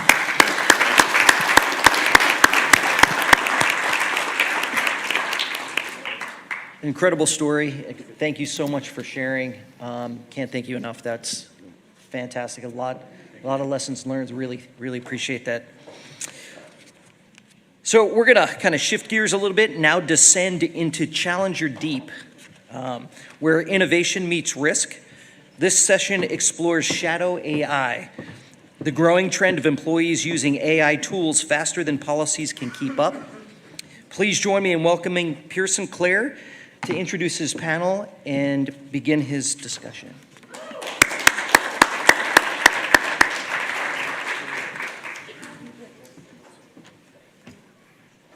Fantastic. Well, thank you, Nick. And how do you follow Mark in that story? For those of you who are doing insider threat risk, and Brandon, your question that you asked, how do you stop that? Just wow. I think it's what this conference is all about, bringing to the forefront the evolution of risk. And hopefully we'll carry that part through today. A very warm welcome, Pearson Clare. I know so many of you. I'm faculty at USC, have been, fight on. There we go. Nearly 20 years in investigations, incident response, and cybersecurity. And for those of you who were reading the program, yes, we used generative AI to write the description for this session. You probably saw the M-dash. I was a fan of the M-dash long before ChatGPT became a fan of the M-dash, but now I can't M-dash anymore. You know, so many friends in this room, as Rebecca mentioned earlier, data mapping is her love language. I think so many of us are trauma bonded through IRs. And when you're an educator, AI is this ultimate change that is happening to education. This is not a discussion on AI in the university. That's a whole nother session at a whole nother conference. And we have many students here from USD, from USC, I think some from Loyola Law. And the way we're seeing students use AI is so interesting. Some have been burned and have sworn it off completely. Others have completely replaced Googling. And ChatGPT, Claude are their go-to. And this is then the workforce of the future that you then understand how they work. Well, as we're talking about that, a quick survey. How many of you know the term shadow IT? Okay. And how many of you know this term shadow AI? And how many of you on a daily basis are knowingly using AI? And how many of you are unknowingly using AI on a daily basis? Okay. So, you know, we're always looking forward. There's always a light at the end of the tunnel, and sometimes that light at the end of the tunnel is a train. And I think that's a good place to start where we're going with this. For those of you who aren't familiar with shadow IT, the tools and technologies that employees adopt without the approval, without the oversight, without the insight of the business. In many cases, to get work done, presumably faster. And we have a new version of that today, and that is shadow AI. Employees and business units who are bringing in AI tools without any oversight. And yes, maybe this unlocks productivity gains, but also there are serious risks. And we're bringing together two experts in this field from both the technical side and the legal side to talk about why this risk is growing so rapidly and how we can manage it. Samantha Hardaway, General Counsel at Oracle Cloud and Global Vice President for Oracle Cloud Infrastructure Legal. Her work is shaping Oracle's global approach to data governance, regulatory compliance, and innovation in cloud infrastructure. And she has spent her entire career navigating those cross-border legal framework issues related to sovereign data centers, digital regulations, and AI, making her a go-to leader in the intersection of law, technology, and global risk. And Kshitij Kumar, Partner Security Research Manager at Microsoft Security. Across his current and prior roles at Microsoft and his previous work at CrowdStrike, Kshitij has developed an expertise as an analyst performing forensic analysis across endpoints and cloud environments at an enterprise scale, and in his current role, he leads adversary-focused threat hunting across Microsoft's vast and daily growing ecosystem. So, you know, on this topic of shadow AI, and Kshitij, I want to start with you. Let's make sure we're on the same page. We've heard shadow AI. We started hearing it at the beginning of the year. RSA, it was the go-to term. What does it mean in practice? How do you define it in enterprise context? Let's start by defining shadow IT, because I think you need to analogize neatly between the two concepts. Shadow IT, I think I got half the hands raised roughly in the room, so I'll touch on this briefly, is the ability of any employee in your organization to go and do IT things. And that is IT administration. That means they can go build, deploy, maintain what is effectively what you want your IT department to be doing. Spinning up servers, spinning up data centers, spinning up, in some cases I have seen that, don't look at me like that. I'm spinning up resources and doing things that don't really make sense for somebody to do in a silo. And so when you think about shadow AI, you're looking at something that's almost exactly like this, but more pernicious, because it's not just the ability to spin up those resources and access those resources, but to use them and cross data boundaries and security boundaries in ways that normal shadow IT only cuts so far. So think about shadow AI as a lot like shadow IT, but shadow AI is worse in a lot of ways, thinking about where the data could go, the potential consequences. It's actually pretty terrifying thinking about how much, especially as we talked about how AI, you mentioned Pearson, is getting into daily life for students, for employees, for people across day-to-day usage of my own phone. I use ChatGPT. I definitely have to have that front and center. And Samantha, how do you look at it? Yeah, well, is this, you guys can hear me? Is it No. on? No, it's not. Switch on. Maybe I just don't switch on. There you go, is this better? Yes. Okay. First of all, this is my first time at this conference, and I want to thank you guys for inviting me to it. But I have to say, this is one of the scariest conferences I've ever attended. Anyway, but thank you for the opportunity to be here with you. When we think about shadow AI, we're thinking about all of the things that don't go through any sort of review. So no security review, no legal review, no risk review. And if you're a software vendor like we are, or a cloud vendor like we are, it hasn't gone through a release management review. And you're thinking about things that are use of AI or development of AI that's completely unsanctioned. So in the legal context, that presents a lot of risk. As you can imagine, it's data privacy, it's security, but it's also things that maybe you don't think about, like what is the output that these AI tools are returning, and is this output the same kind of thing that your company would want to have returned to its employees? For example, you might be running into issues with bias or things because you don't have a lot of explainability of these tools. So as Kshitij said, just a number of risks associated with shadow AI. I do think it's much more pernicious, dangerous than shadow IT. So we also have to ask the question, why? Why is it happening? Employees don't set out on a daily basis to violate policy. Teams don't set out on a daily basis to violate policy.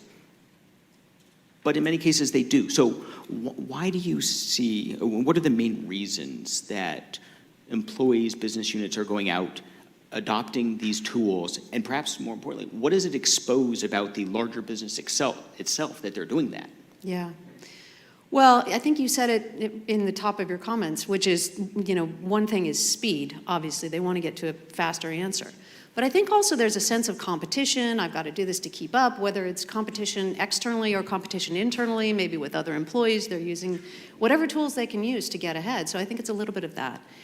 I also think there's a real lack of awareness that, they just don't know what the policy is, or they don't know what's been approved. So you can't underestimate that. They don't, I think you were implying they don't set out to do anything bad. They just don't know what's approved. And they don't know why something wouldn't be approved. So I think it's really important for them to know why. And I think to the second part of your question, what does that expose? It really exposes, I think, in the worst case scenario, lack of policies around this. A lot of companies don't yet have policies around use of AI. And if they do, sometimes it exposes a lack of enforcement around those policies and just the weaknesses that some companies have around, all of their governance structure. And then, maybe also some training. Maybe that that they need to really get this message out to employees so that they can know which tools are approved and are not approved. Because I don't think that anybody's really setting out with nefarious intent. Typically, I should say, after the last presentation. I'll echo that, Samantha. I think you've nailed it. It's especially this concept that people don't know what the right tool is to use.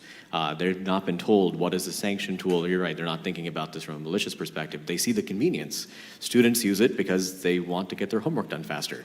I use it because I want to write my answers to these questions faster. But it's a question of how can you channel that energy? So many leaders and companies are actually encouraging their employees to be AI first, to be AI native, to be AI centric. You should actually be using it, but not necessarily having that follow-up information of here's the right way to do it. Go do it, yes, but here's the right channel. Right.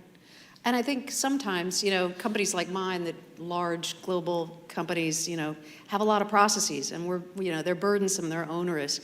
And so sometimes we've created these slow and inflexible processes that, employees are just trying to use AI to get around them, frankly, just to get to the, get their jobs done. Well, I think off of that, right, you think about CISOs 10 plus years ago, and so many of them, their answer was no. We can't do that, no. Which then turned into shadow IT, which then has evolved into shadow AI, and the modern CISO is, how do we find a way to say yes? How do we find a way to make that walled garden, that sandbox that we all play in, have all the right toys to move sand around, to build those sandcastles, so to speak. And so if tools are being used outside those approved channels, Shitej, risk then becomes unavoidable. So let's talk the ones and zeros. Let's talk from a cybersecurity perspective. What are the most immediate risks of shadow AI? And certainly we've got themes that we've talked about today. We've talked about data leakage, we've talked regulatory compliance, we've talked third-party exposure. But let's start with maybe the fun one of how threat actors are employing the tools inside. Sure, I think I can touch on this in a few different ways. Definitely, I'll let Samantha, I think, touch much more deeply on data leakage and exposure. I think that's an absolutely fascinating part of this, but I'll bring that to kind of bear upon threat actor behavior. Imagine a universe where your employees are using shadow AI and they're, let's say, putting in into their personal ChatGPT or personal homegrown, some random AI tool off the internet, your customer's data, or your PHI or your PAI that your company manages. Cool, now what happens? That is now outside the control of your organization. It's in the control of some other organization. And the risk that applies to that organization now has to extend to your data that is now in control of somebody else. So unless you have contractual obligations with some kind of, with that third party that you're sharing data with to control and do incident management when these kinds of things come up, you are not going to have any kind of recourse for when that vendor has a supply chain issue, when that vendor is themselves compromised. So when a threat actor then compromises whatever that website is that your employees are using that now has your data, that threat actor also has your data and you can do nothing about it. So that's definitely one piece of it. The other part that I think really concerns me from a first-party perspective is if you've got folks that are using shadow AI in your organization that are just doing this as kind of their daily course of business, and there's no real governance, no real management, you don't have visibility into it, threat actors in your organization can hide in that noise. If you're using OpenAI as an employee and everybody else in your organization is using OpenAI and it's all through your personal subscriptions, what happens when that subscription is hijacked? What happens when an actor, one of my sister teams at Microsoft recently published about this, a threat actor uses malware that leverages OpenAI APIs as a C2 channel. What does that look like in your environment? How do you smell that? You don't, because it's blending into the noise, because you don't have governance, you're not looking for this by day, if that makes sense. It's pretty scary. Yeah, and just in building on what you started to say in the beginning of your response, I mean, I think the interesting thing about shadow AI is you don't have a contractual relationship with this provider, right? So you don't have a data processing agreement. You don't have a HIPAA agreement. You have no or business associate agreement, BAA. So you don't have SLAs with this provider, right? So you have no recourse whatsoever when a breach happens. They're not even going to cooperate with you. They don't have to. And worse yet, your employee might have clicked through on some sort of agreement, some sort of click-through agreement, so that there is some sort of terms that allow this AI provider to freely distribute information that your employee uploaded to the service. So I think in terms of risk, it's all there. The best part is that you may not even know. Right. You may not even know that your employee has done this, and you may not even know that vendor has been compromised. Right. So let's stay on that same theme. For organizations who are subject to GDPR, to HIPAA, to all the different U.S. privacy laws, do they care whether it was your employee putting that data into a sanctioned tool versus a non-sanctioned tool? What happens? Yeah, so I mean, all these laws are technology agnostic, right? So they're not focused on shadow AI versus authorized AI or anything like that. So at the end of the day, the organization that's responsible is the company, right? It's not, the entity responsible is the company, not the employee. And if you have obligations as a controller under GDPR, or even as a processor, right? Those obligations still apply, and there is no easy way to say, to blame your employee and try and get out of it.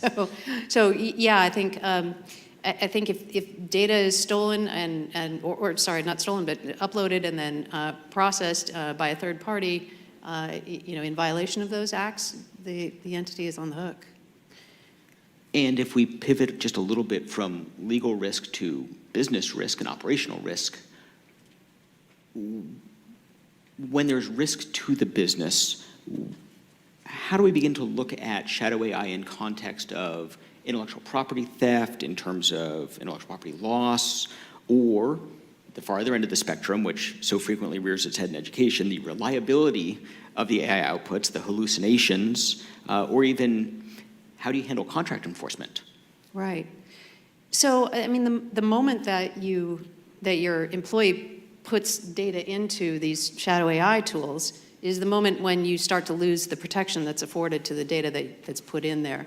And so from an IP perspective, you may have just blown all of your trade secret protection and all of your claims that your things were confidential or or proprietary.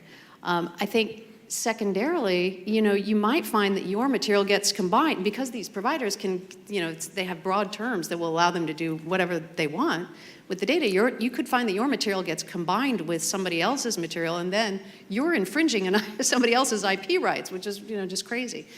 So there are, I think, significant, challenges with that and risks with data leakage, as you said, and IP violations. So I guess the good news is we don't even know if this is a problem. We can take the ostrich approach to security, say, this isn't happening to us. We don't need to worry about it. Shitej, if it's not happening, then we don't have to worry about it, but maybe it is happening. So how do organizations figure out how they want identify the potential risk in the organization. How do they manage it? We have, there can be on-prem LLMs that people spin up on their own endpoints. We can have in the cloud. We can have the spectrum. Yes. And I think the same tools that you would think about using out the gate to manage shadow IT, a lot of those same tools, a lot of those same foundational technologies will apply to managing shadow AI. If you want to monitor for shadow AI usage from the perspective of somebody launching a AI client on their desktop, you should probably use your endpoint detection and response system. You probably already have an EDR that will work for the same purpose. Go look for that particular set of applications. Even go as far as to set an allow list, and this principle applies to any of the technology I'll mention. Don't just block stuff. Say, to our earlier point, decide what is sanctioned and put that on the allowable list and only allow that through. Do that for clients. Do that for SaaS applications. If you're running some kind of CASB, if you're running some kind of technology that'll allow you to watch for when users are consenting into these applications that are in the cloud, that is absolutely critical path. And that's actually probably one of the scarier things I'll call out, Pearson. It's one thing if somebody is manually firing up Claude locally and putting your company's code into Claude. It's another if you are firing up some AI application, again, mom and pop shop application that hasn't been fully vetted, and you're consenting to this as a SaaS application, and you're giving it the rights, the permissions to go scrub through your SharePoint or your wikis or your Confluence or your Jira. Now it's automatic. Now it's not just somebody like deciding I'm going to take this PII, put it over here, and do some data engineering. Now it's going to read that corpus of information, and then you have how much more risk? How exponential more risk? So the same tools that you're going to use even for managing browser extensions, because AI browsers are also a thing and browser extensions are also a thing. You can use the exact same kit you do day to day for managing shadow IT in your same, and for the same issues with shadow AI. There are a lot of ways to ask the next question because security is so easy, right? I prefer the ostrich approach. That's why the conference grows every year. Samantha, when your technical team comes to you and they say, we've identified a problem, we need to talk governance. And yet, a lot of different ways we can look at this. We can talk legal and policy levers to discourage, regulate, manage shadow AI, and yet at the same time, those in the business will say, we don't want innovation stifled. We don't want to slow down business. We don't want to fall behind our competitors, and if you tighten this up, we're going to fall behind. Or another way of saying it may be perhaps, how can enterprises strike a balance, right? We know that security asks the question, how does it fail? Whereas IT asks the question, how does it work? And there's a balance where we meet in the middle. So how do we balance AI on one end, business efficiency, and on the other end, compliance, security controls, manageability? Yeah. Well, I'll say, I don't want to speak on behalf of my employer, and I know Shtej probably doesn't either. He doesn't either. So we're not. But this is I think I can say there's a challenge we're wrestling with all the time, as you might guess, because we're advancing so quickly in this space. I think one thing that you really need to do is look at all of your policies and make sure that you've covered AI, carefully in all of them. This is a very heavy lift if you're in a large organization like ours. It's probably a heavy lift in a small organization because you have fewer resources. But it really has to be done. You have to revisit every single policy and create AI-specific policies. In my experience, those policies need to be I'm always an advocate for legal being, stripping out the legal jargon, but these policies especially, I think you have to really be straightforward, use business terms, friendly, as short as you possibly can be, and put them where sometimes companies will bury their policies, a few layers deep on the company intranet. Put these policies front and center. You might even think about doing them just in time so that every time, an employee goes in to use an AI tool, they're seeing these policies and they get reminded of it. So I think policies are a really important lever. Then, of course, if you're going to do policies, you have to do the training with it. You cannot just put out the policy and forget about it. So you have to do the training along with it. We were talking at the break about having really effective training to the extent your company can afford to do that interactive training and compelling training that people won't forget in order to drive these points home. So I think that's it. The other thing that I would say is because each of the teams are using different types of AI, at least in my company they are, you might want to think about role-specific education. You know, that your software developer might need a different type of education about using AI to your legal department, to your marketing team. So I think all of that, you know, is part of the putting together the whole package. The other thing that we like to do at Oracle, and probably we're not alone in this, is we like to make safe use of AI the easy choice. So we always say that in all of the things we build, make safety the easy choice. So that's the default. So, you know, if some of the things we've done, for example, we've given our employees access to a lot of different LLMs so they can choose. And, you know, we haven't said just use ChatGPT. You know, we've made many of them available so that if you're a software developer, you know, you'll be using Grok maybe, or, you know, something, anyway. Maybe not Grok. Maybe I'm wrong about that. But you'll be using one tool or another. But sorry. Not DeepSeek. Not DeepSeek. No, not DeepSeek. That was not it. No. So yeah, a variety of tools. The other thing we've done is we've created prompt libraries for the folks who are not that familiar, you know, to encourage them to use the good, you know, well, the approved tools that we have. So that's another, I think, path forward. Yeah. No, I'll echo the point on training. The story I was sharing with Samantha was from when I first joined Microsoft. I came on back in 2019, and we still have a very popular, even outside of Microsoft, I've realized, series called the Standards of Business Conduct, which is our training on how to do business ethics and do it well. And this training, I kid you not, has one of the highest production values of any training I've ever seen. It's got like a plot, there's a narrative, you've got characters that you care about, and these episodes come out year after year. And the one that I first watched when I joined Microsoft, the actual core plot line was about an employee that trained his ML model using customer data in ways that were not sanctioned, that he was not allowed to. So it kind of echoes back to shadow AI. And I kid you not, even to this date, almost 6 years later, 6.5 years later, that still rattles around my brain every time I'm using AI for my own job. Because it was really powerful and effective training, and it's stuck in my head. So training does go a long way. I'll emphasize that. I think it has a lot of value. So training takes us to governance. Governance takes us to regulations. We always need to talk just a little bit of regulations. We've heard today, right? Regulators are always one step behind. Then they apply a one-size-fits-all that kind of is a one-size-fits-nobody.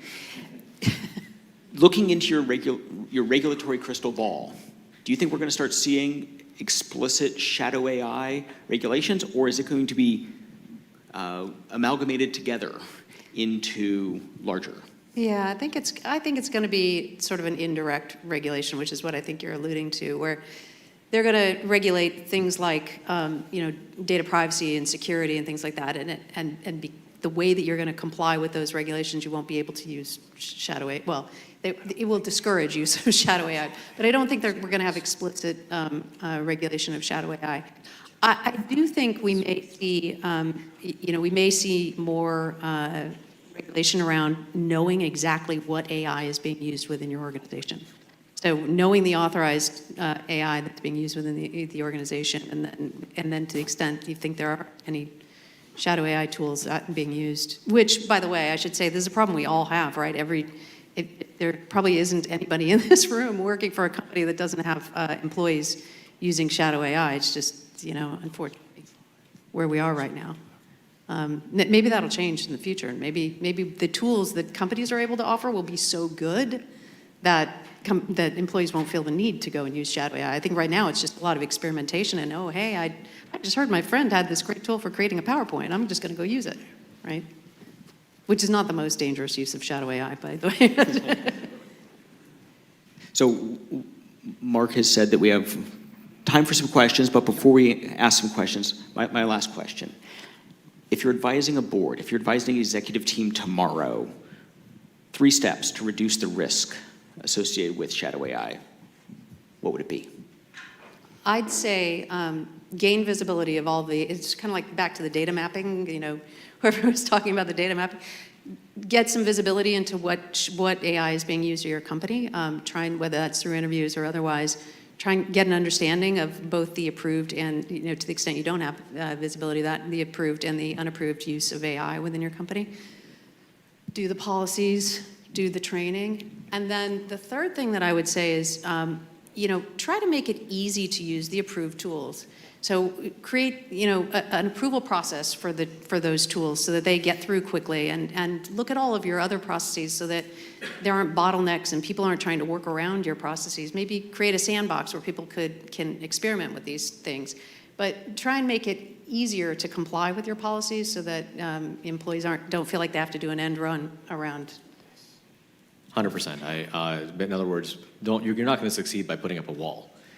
Put up a fence, put a gate in the fence, and put a security guard by the fence and by that gate. That's your best bet.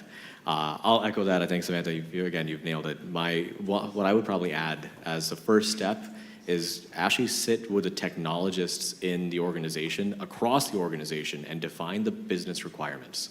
Define what you actually need the AI for so that you can use the right tool for the right job and for the right purpose, so the actual requirement, the problem you're trying to solve.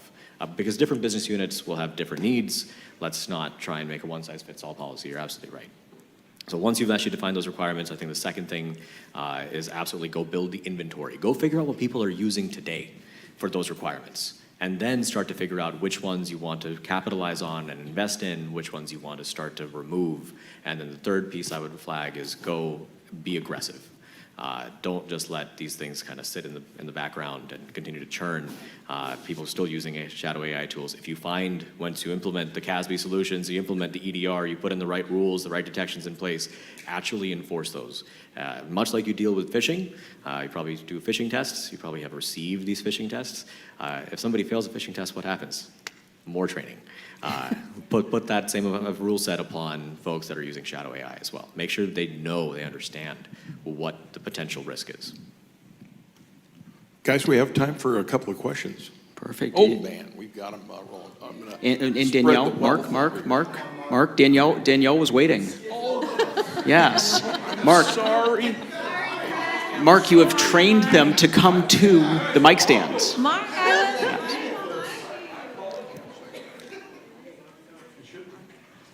Okay, thank you. Hi, everyone. I'd just like to acknowledge that I'm Pearson's favorite student.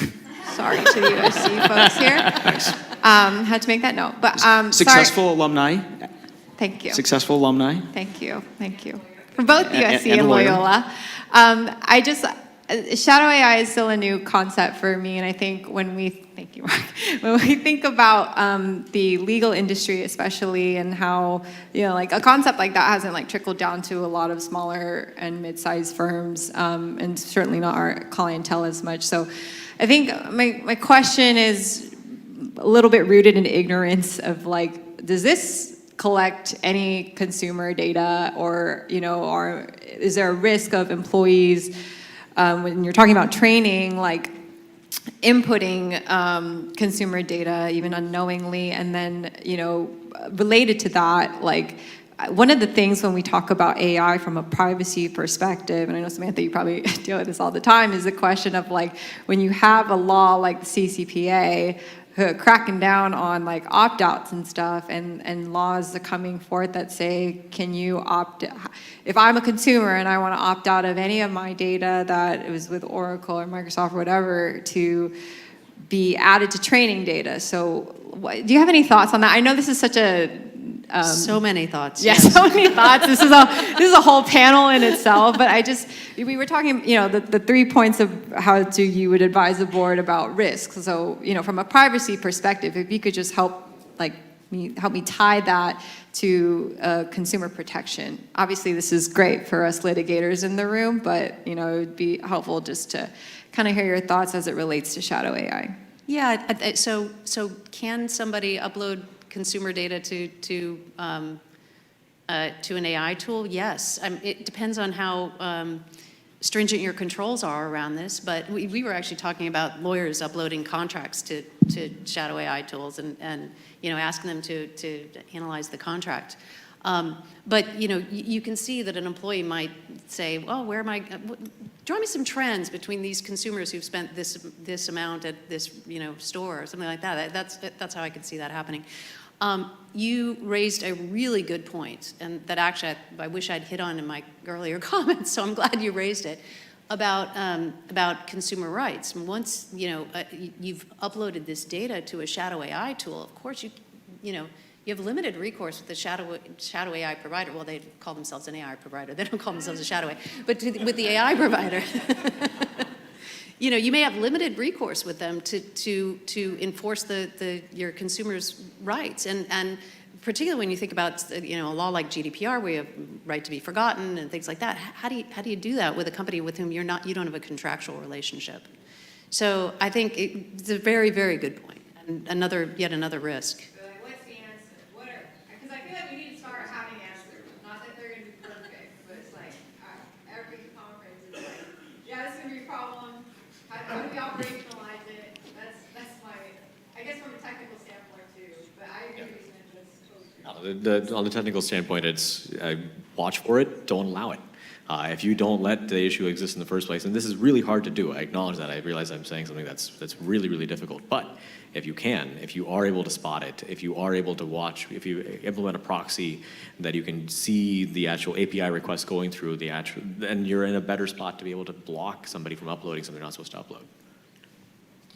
We have a question down here for you. Yeah, thank you. Okay, so Pearson, you're in academia. We just got to know each other for a second, so I have to ask this question. And then I have a question for you guys as well, too. Do you have an AI policy in your syllabus, and what does it say? We absolutely do. Different classes have different policies. In our intro to cybersecurity classes, it is no AI.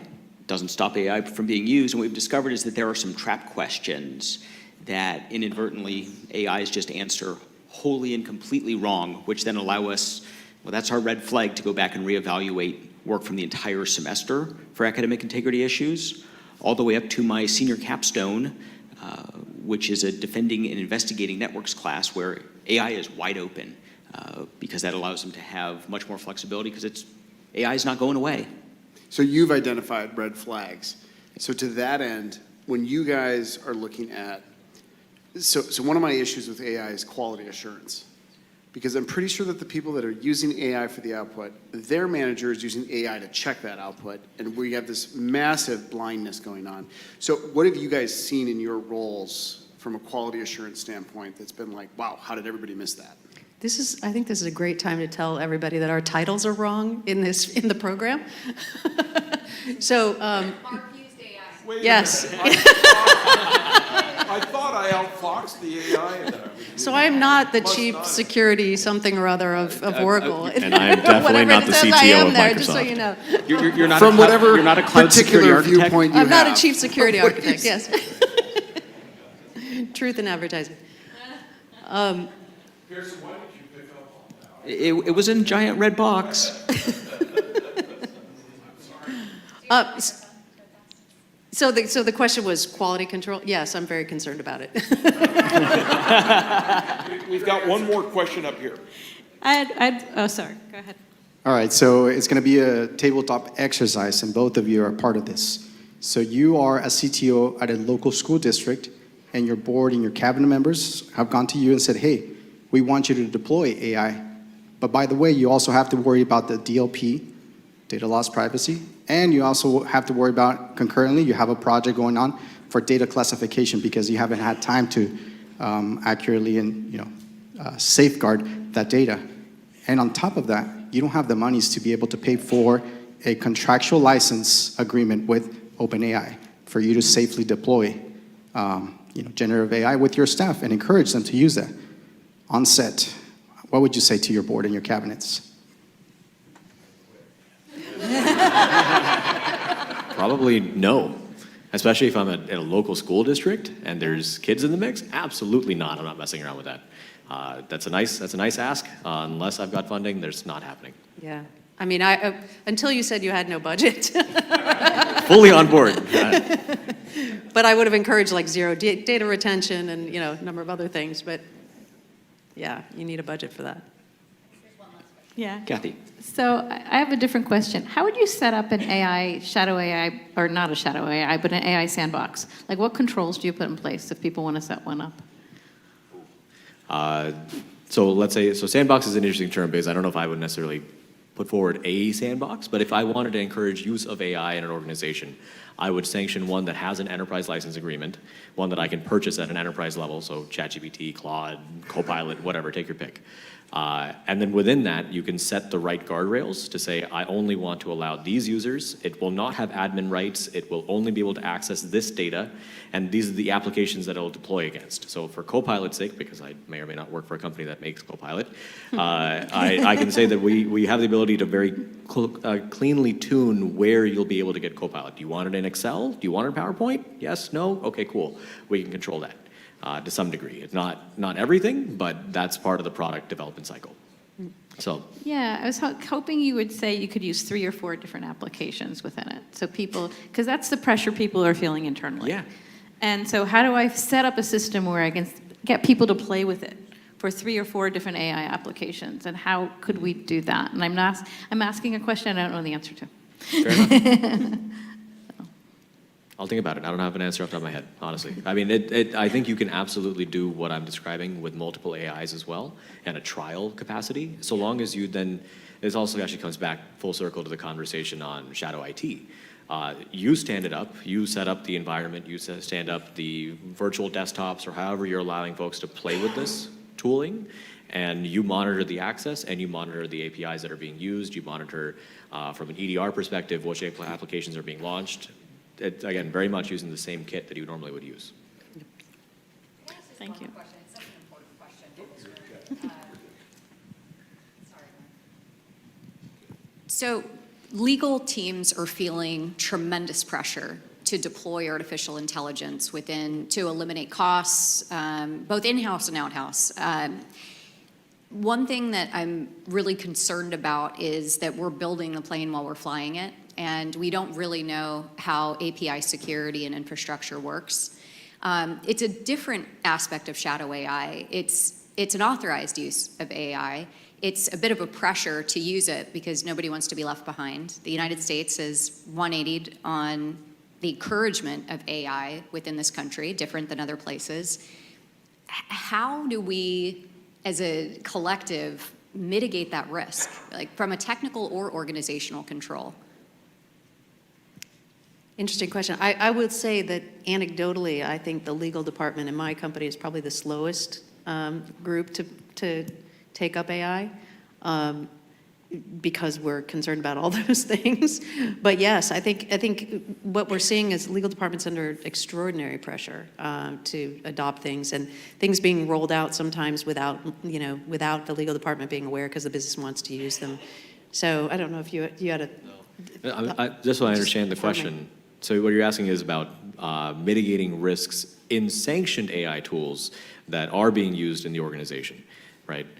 Yes, because lawyers have different rules of confidentiality and privilege, and the concern is that we are creating records and transcriptions of things, and there's API vulnerabilities that we don't fully understand. And so are there risk mitigations? Are there technical controls we can put on the use of AI, or limiting what types of calls get recorded? I'm just trying to think if there's something that we can do as an industry to do better specifically to legal use of AI. I mean, internally, you can consider having the Zoom AI companion, right? A lot of people are using that to record calls, and actually, I was on a call the other day where somebody used a tool called Granola or something and recorded our conversation, and later sent me the summary, but I had no idea I was being recorded. So that was problematic. You could consider introducing a policy that says you can't have certain kinds of conversations recorded. You can't enable the Zoom AI companion. For those conversations, particularly conversations that involve your legal department. I don't know. I'll echo that on the technical side. You can absolutely set up inspection systems, like you can do like a TLS inspection, to validate what is actually being passed via these APIs, to figure out if there's anything being sent that should not have been sent, or captured ideally before it actually gets launched. So there are definitely ways and technical controls you can implement and say, like, this is what is allowed to be passed over to an AI assistant or AI tool, and this is what is not, and then enforce it. What's the TLS inspection tool? This is something you'll end up doing at your network layer. So after we can probably talk more about how to actually implement it, but this is something you don't want shadow IT doing. Well, thank you so much, Samantha. Thank you, Shatej, for sharing your knowledge.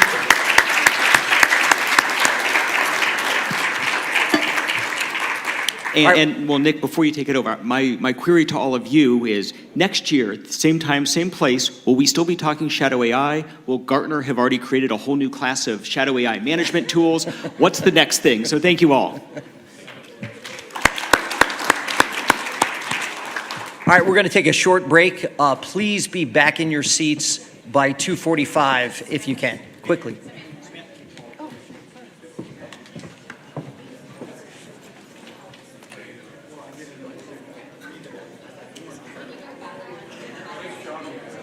Mark's got the controller. Yes.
I'll talk about yes and no.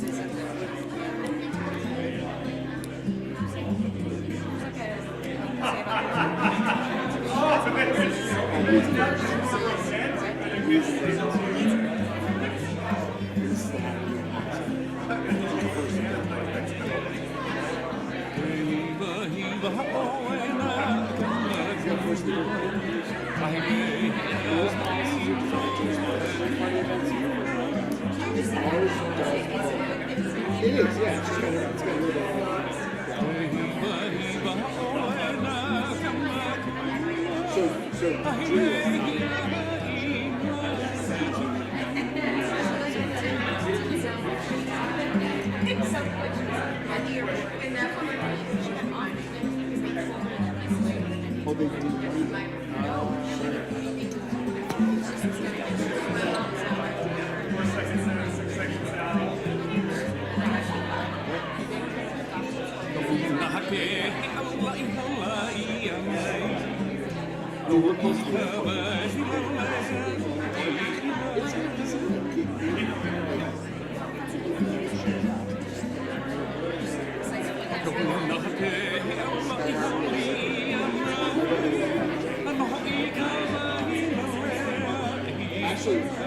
Actually, he's doing close. It's like round of applause. He's far away.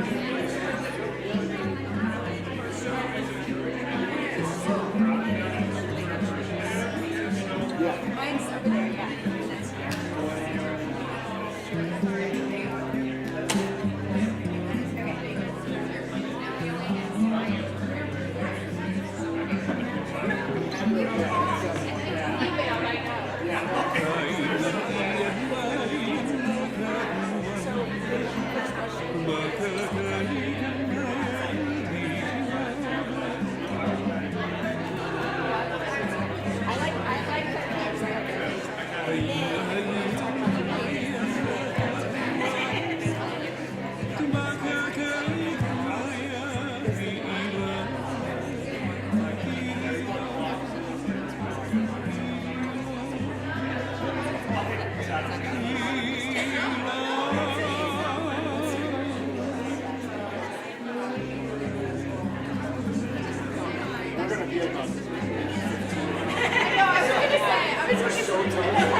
How many insurance companies have you heard of?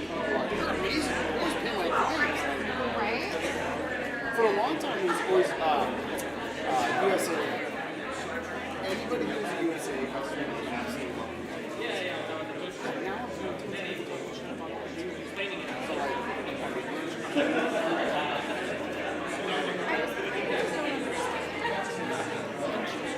in fact, that's my public service announcement every time I do this is, by the way, don't go run up the BJSW. Call your insurance provider first. I'm still not.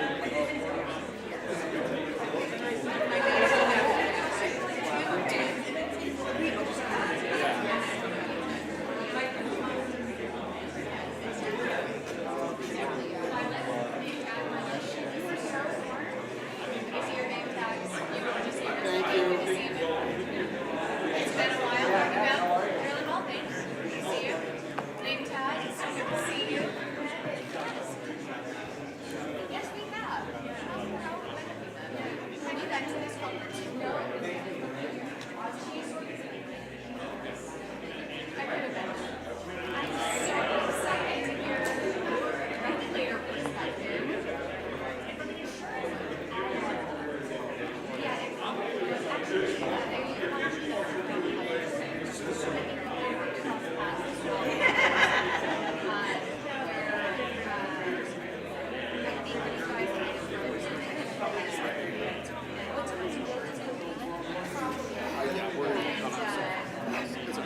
Really?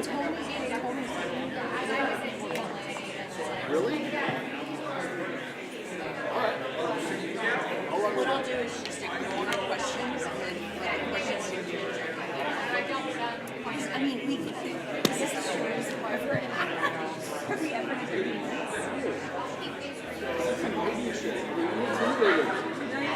I'm normally cool as a cucumber, and I'm like, I have 14 things to say. I can pick 3. Which is 3. You know what's going to happen? We're not going to be coordinated at all. There's going to be no coordination. No coordination at all. It's just,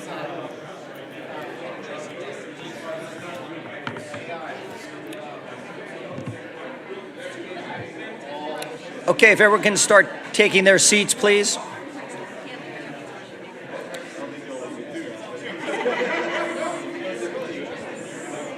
We're going to try to get started.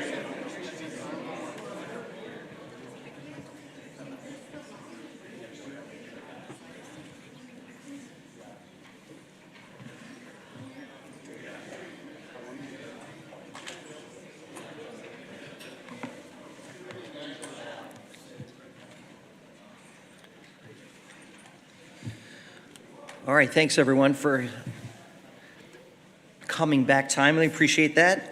So we're back and shifting to another critical layer of resilience, cyber insurance.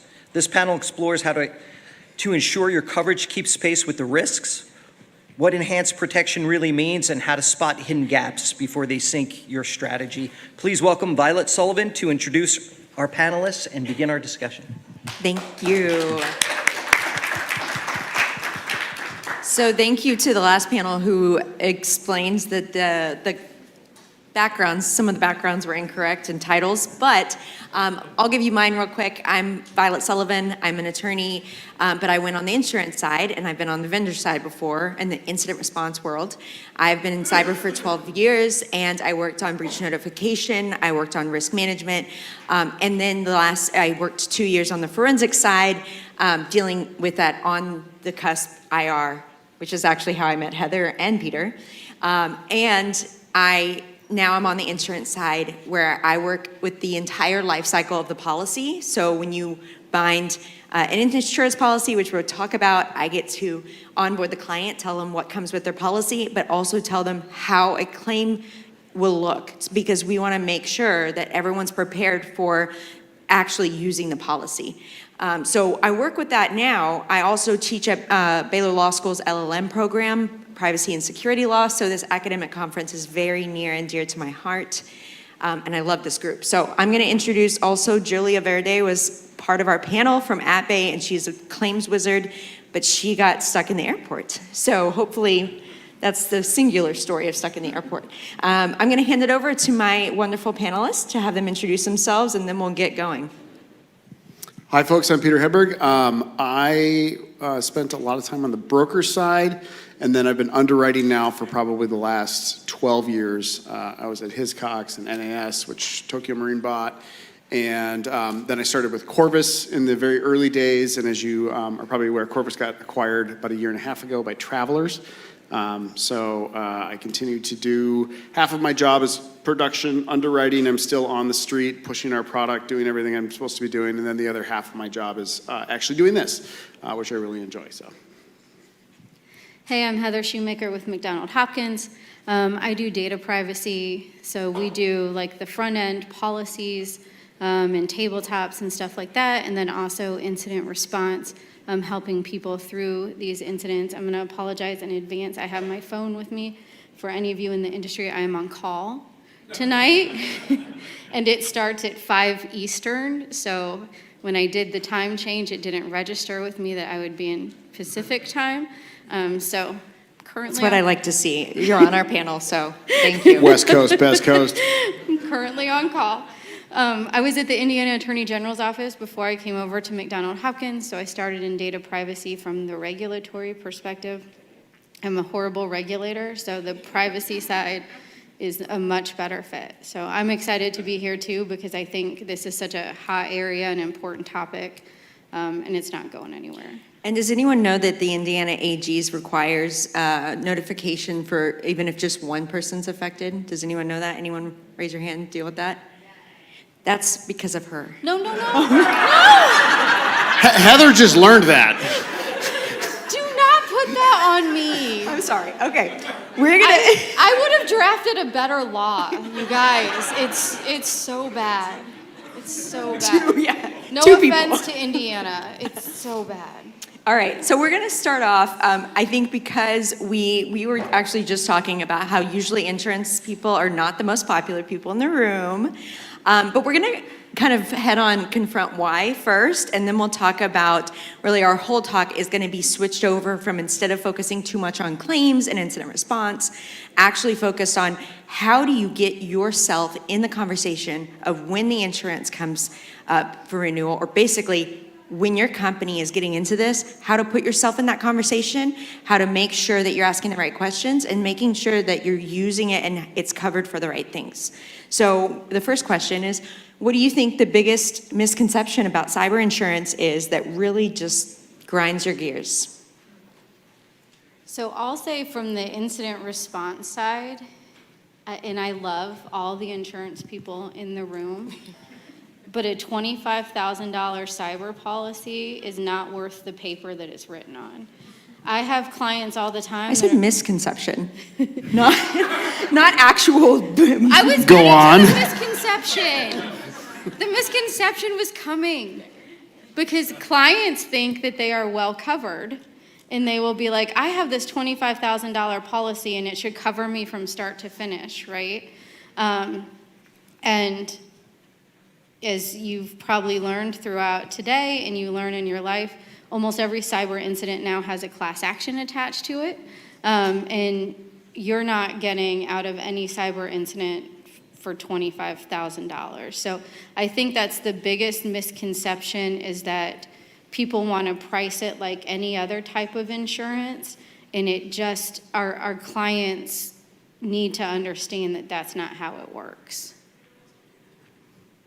Okay, I'm sorry, that's a good one. See? Pete. I really struggle with the notion that this product is uninsurable.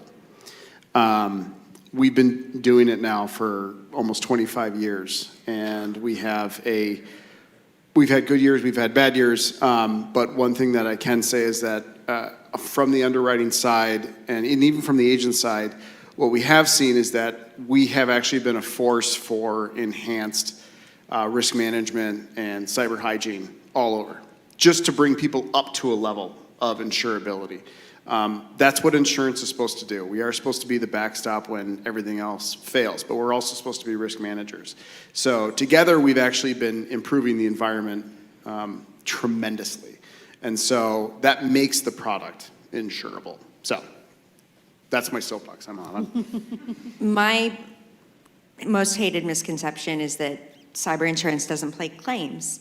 And that is incorrect, especially being on the claims side. I am daily seeing claims being paid out efficiently, claims being, the policies being structured that you actually have legal advice that doesn't count against your deductible. So basically not having to open a claim yet before you get on the phone with breach counsel.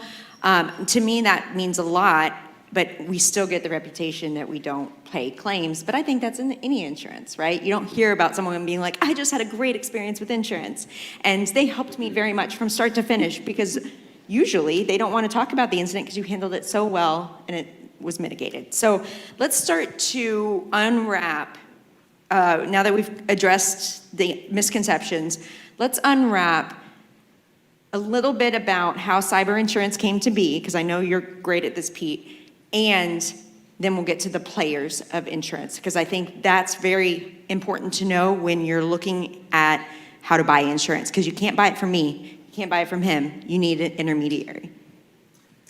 So, short history of cyber insurance? Yes. Okay, crash course, US cyber insurance history. It actually starts in the UK. As more and more manufacturing became technology enabled, there were a group of manufacturers that approached Lloyd's of London and said, hey, what if something doesn't work? or we have some sort of piece of bad code or some malicious actor or something like that shuts us down for so long. And Lloyd's does what they do best, which is we'll invent an insurance product for you, and it'll cover your business interruption loss. So it really kind of originated as a first-party type product. There were some seminal events that really brought liability into the fold. So TJ Maxx, great example. Wouldn't you know it, TJ Maxx was actually a general liability claim. It was the largest credit card breach up until that date.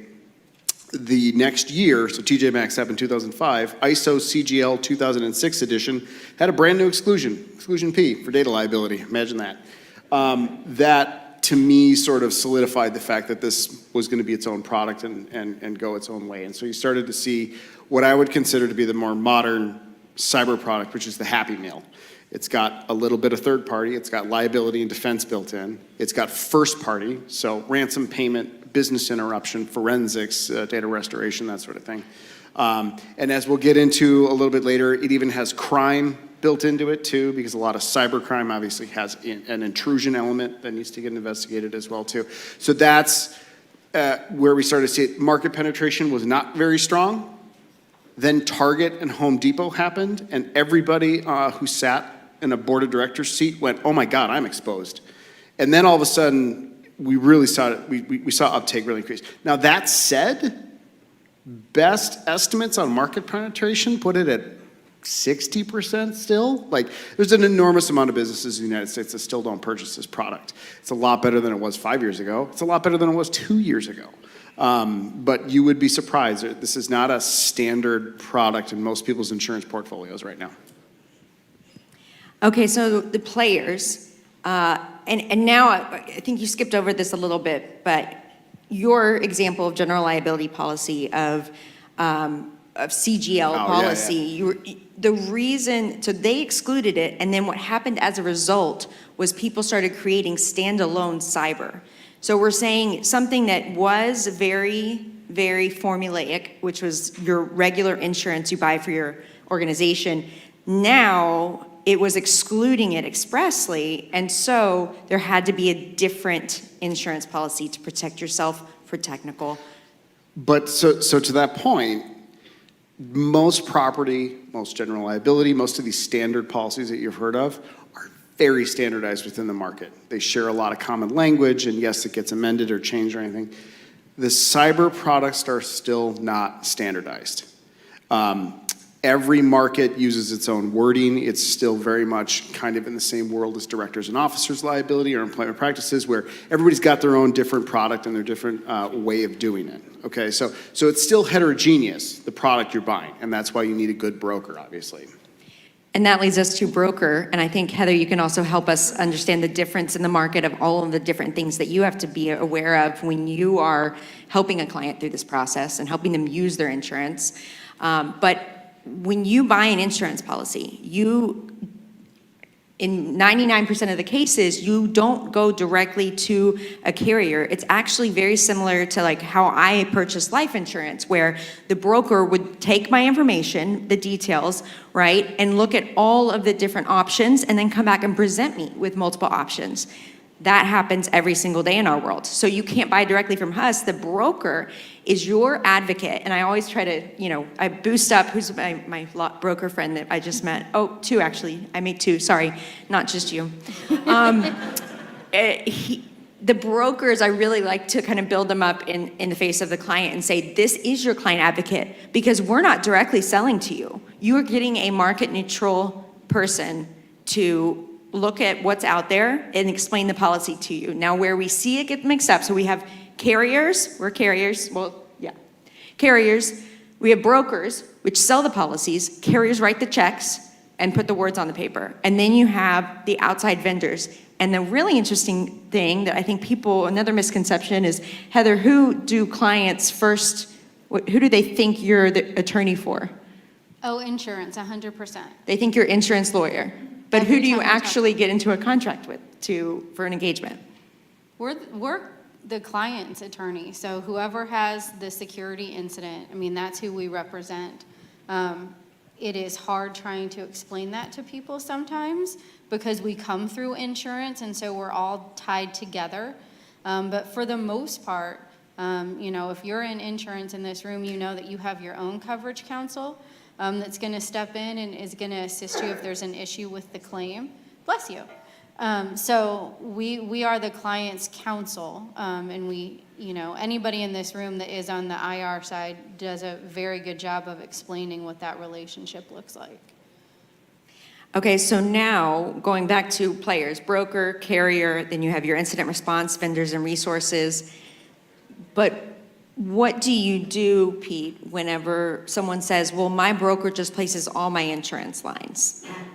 And is that sufficient? Do you think I have sufficient coverage? Say more about it. What do you mean by that? Like a generalized broker. Yep. We run into all the time that they might not be looking at cyber the same way that we look at cyber.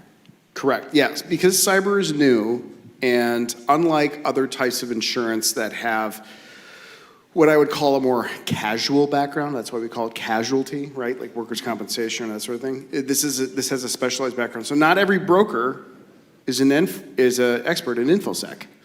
So it's very important to isolate a broker who has expertise in this, or if that broker doesn't have expertise, that broker has access to the resources to have the expertise on it, because it's not not a standardized product. The exposures aren't standardized, right? So when you get into a really deep discussion about where MFA layers sit, that's not necessarily something every insurance agent knows. Now, there are a lot of insurance agents that are very good at this that can go way deep in the weeds on InfoSec right now. But this is a very unique insurance coverage in that you need to access several different areas of expertise in order to make an informed decision on what you're buying. And that expectation piece is where we do get a lot of flack on saying, well, why didn't you cover this?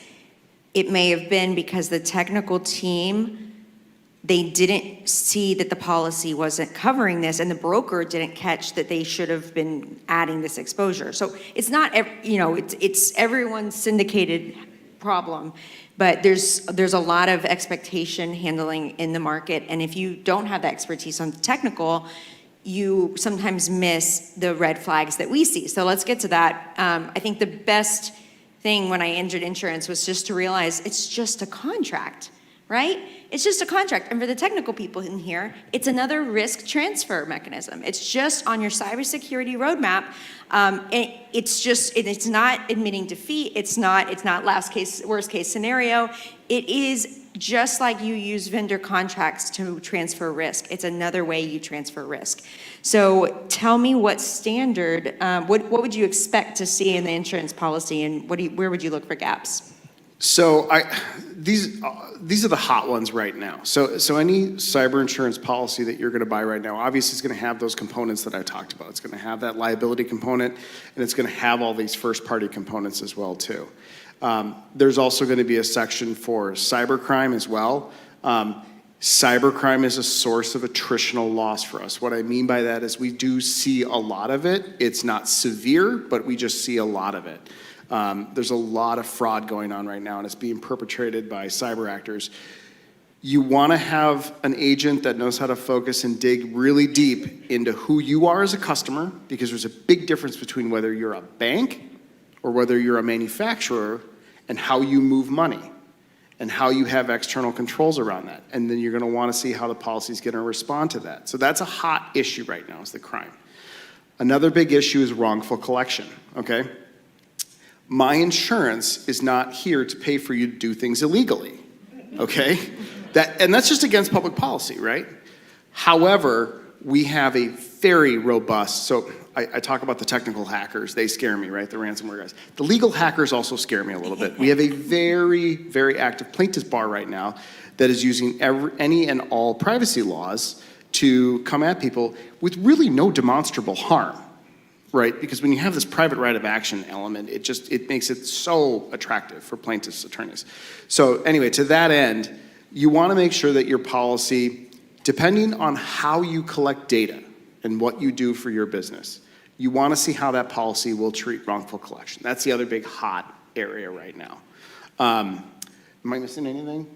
System, go ahead, you first. Well, I was going to say, what I see that especially helps my smaller businesses, and it's not the incident response portion, but it's those proactive services that policies have, because a tabletop is really expensive, and a lot of policies are writing that in that is part of your coverage, right? Because we want to make sure that you are sound in your security infrastructure, that as part of your coverage, you get access to a tabletop, or you get access to a written information security policy, or you get access to, I mean, you name it, right? Some policies are adding that in, and I think because of the cost, there are a lot of businesses out there that some of those things are prohibitive to go out and engage on their own. And I think that can fundamentally change the game. And it's not, anybody in this room who knows cyber will tell you it's not an if, it's a when, right? If you're connected to the internet, you're gonna have a cyber incident.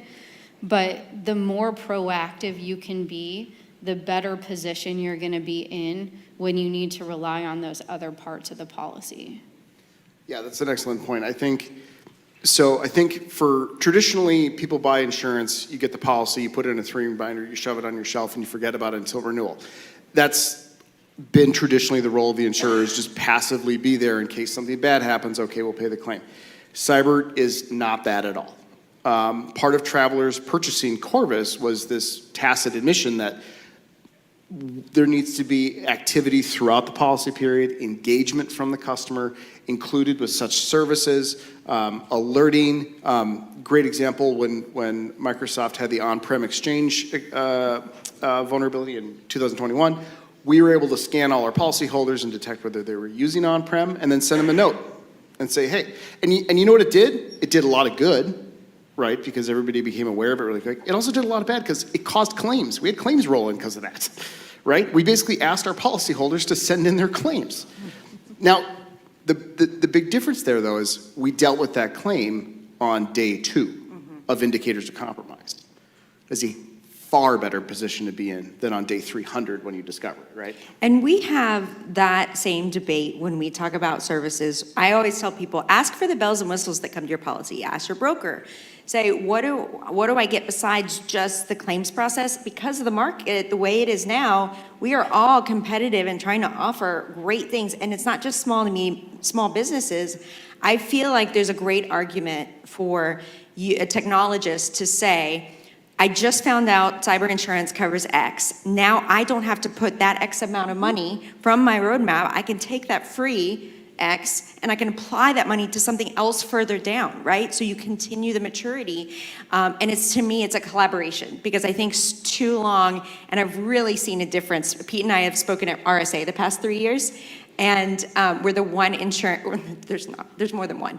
We're the one that matters. We actually, I take that back because Justine and Pearson's, they also matter. Okay, sorry. There's been a drastic change even in the last 3 years between how the vision that technologists see insurance. Now it feels like we're more on the same team, whereas there has been more of an adversarial or sometimes they just ignore us and go about employing the vendors that they want to use at their right and their time. I really like the collaborative push that's happening. So let's get back to the other piece that you mentioned that I think was proved with the CrowdStrike incident. Everyone remember CrowdStrike? I don't want to. I know. But to me, that was the ultimate case for why cyber insurance is a valid product and an important product. And that was because people started realizing, oh my gosh, this stuff doesn't just cover hacks. This covers system issues. And again, that's dependent on policy, but talk to us about this difference between system and security incident. So a security incident is when you have an interruption in your system because somebody broke in and violated whatever security you had. The system is when something actually just breaks internally. And if any of you remember, was it last week or 2 weeks ago, the East region of AWS went down, right? So, by the way, all of us insurers couldn't quote, okay? Now, 2 of us came out and said, hey, hi broker, I can't quote, I'm sorry, I'm on that. The rest of them lied and just didn't quote that day, okay? But I can tell you, all of them were in the New York AWS server system, okay? That was just an error, okay? There was nothing malicious that happened. It had something to do with the load balancing subroutines that worked within that server that caused that whole thing. It basically shows that there's an enormous vulnerability to this, and it doesn't even have to be malicious now. Great example for us on the underwriting side. I didn't know what CDK was. No one did. I didn't know that 60 to 70% of used car dealers in America use CDK. For everything, payroll, everything. And so then we heard the CDK went down. We went, I didn't know what Power School was until I worked Blackbaud? on. Yeah. Sorry. I know there's some open wounds in this room still. But to Single points of failure. That's what we started to figure out. I think that's another reason to collaborate, is because we're starting to see trends and we're starting to really get nerdy about the data and say, you know, we can try to help and collaborate. And I loved that part of Digital Mint's discussion earlier today, and just how collaborative they were with law enforcement, but also with this ecosystem that we have and we call the cyber insurance. Now, the other piece that I think is really important to realize is cyber insurance is really what sometimes helps a business from imploding, because this is the one disaster that their business continuity plans might not be prepared to handle. So where does business interruption come into the cyber policy? Yeah, and I'm going to ask for Heather's perspective on this as well too. But one thing that I've noticed is, so we used to really be focused on how much the ransom was going to be. And there was a day when I remember ransoms were $25,000. Oh my God, they're $25,000. Then the day came and they're like, oh, they want $850,000. Oh my God, you know? Well, because cyber hygiene has improved, we're in a position where we're paying less ransoms. That's good. But it costs so much money to get people operational again now too.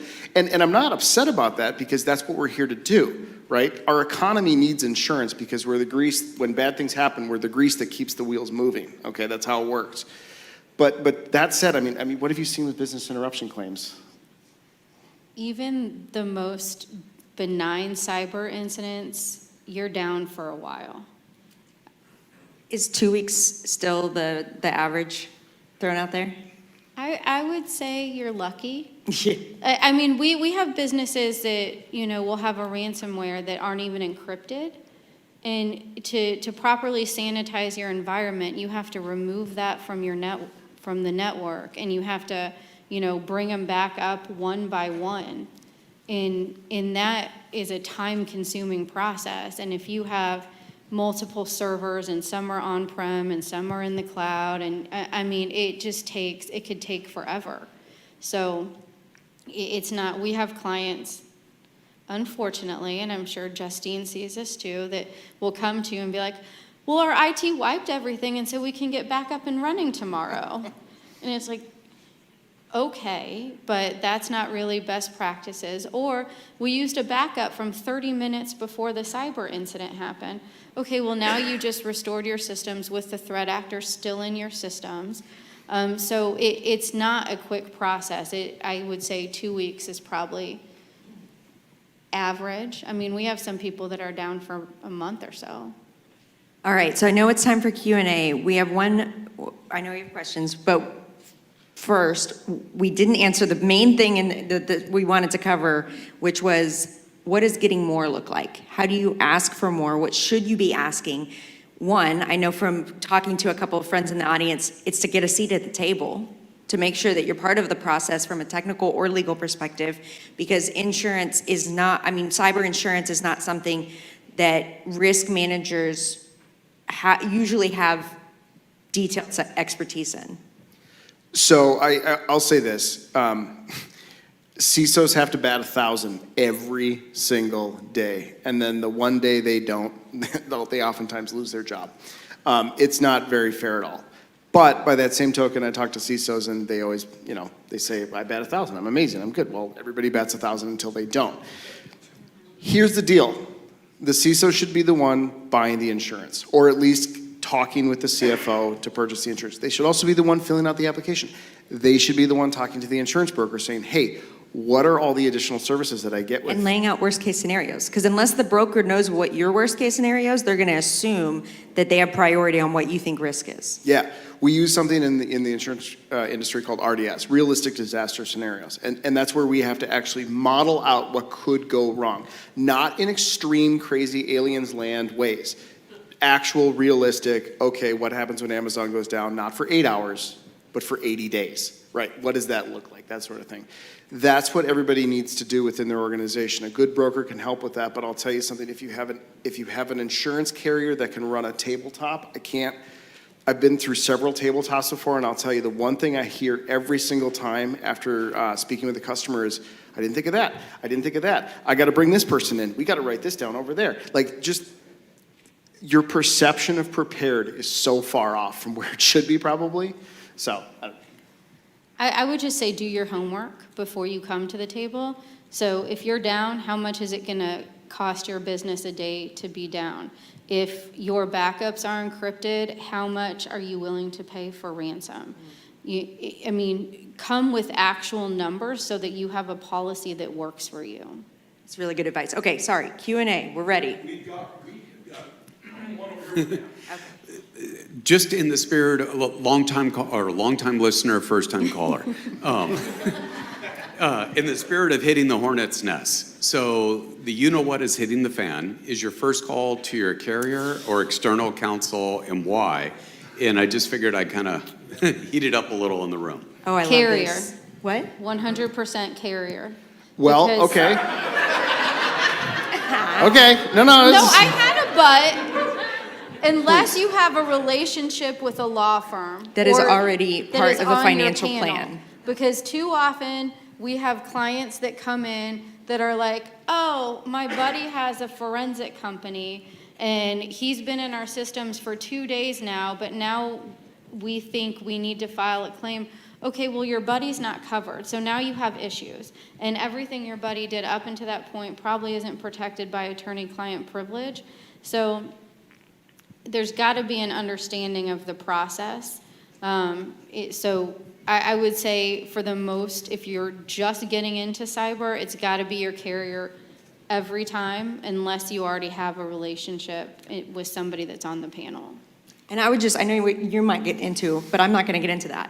I think one of the other reasons, especially if you're newer in the space, is that's almost like the first call that brings resources together, that allows you the opportunity to make requests and have you don't have to get into the incident when you call the carrier. So that's my caveat is you don't have to divulge much to get the team up and ready and for you to get an engagement with counsel.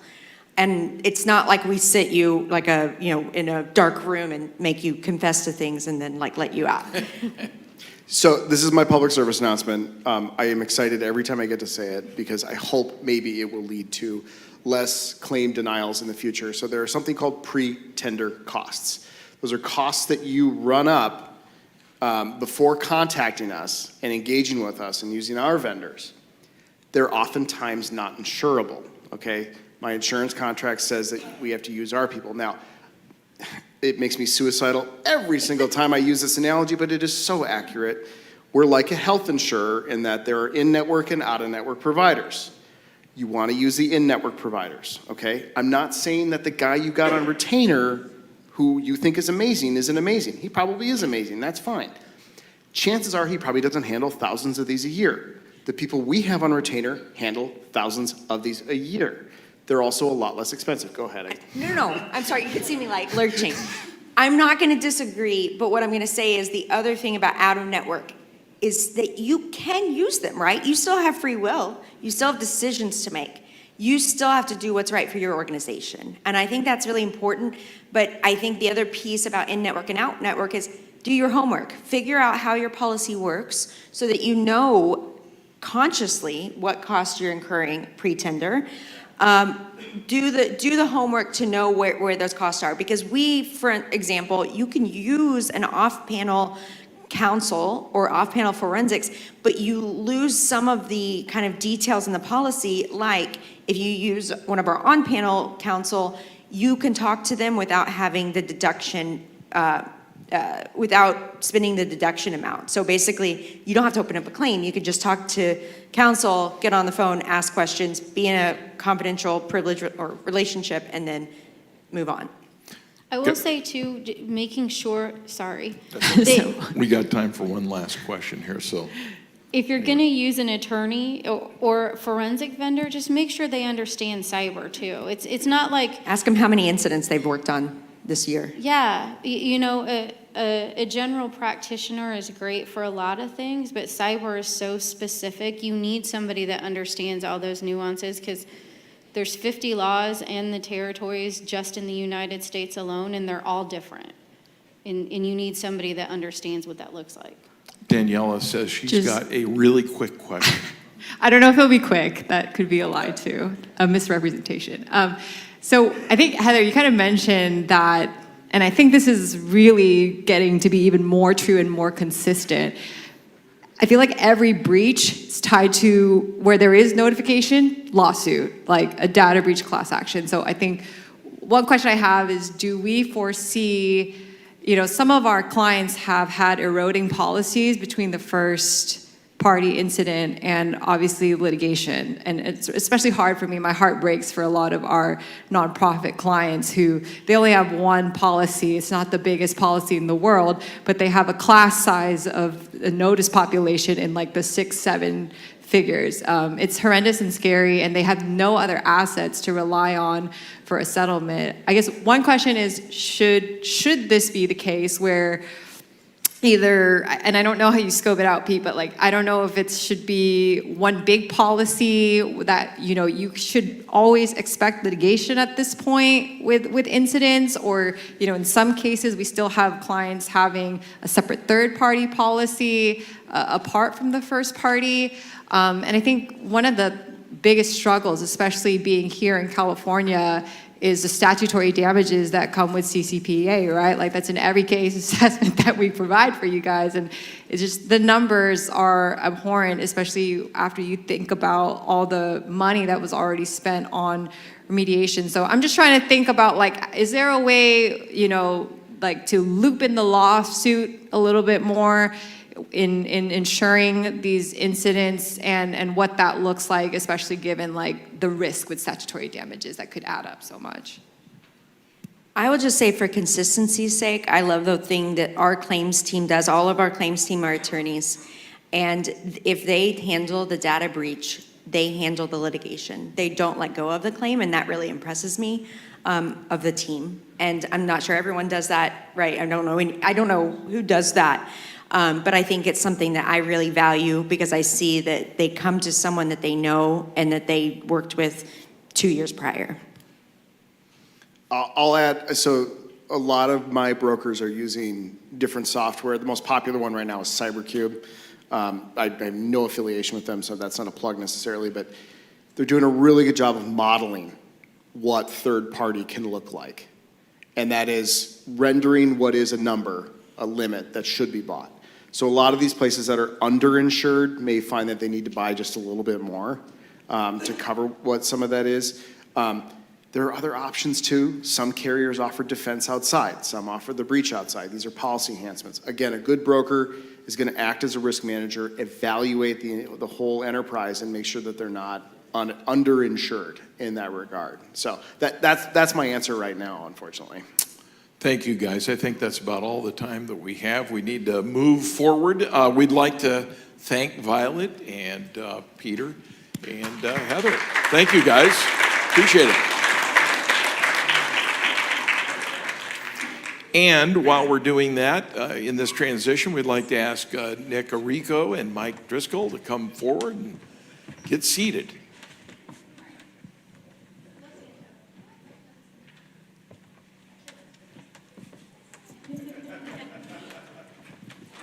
Thanks, guys.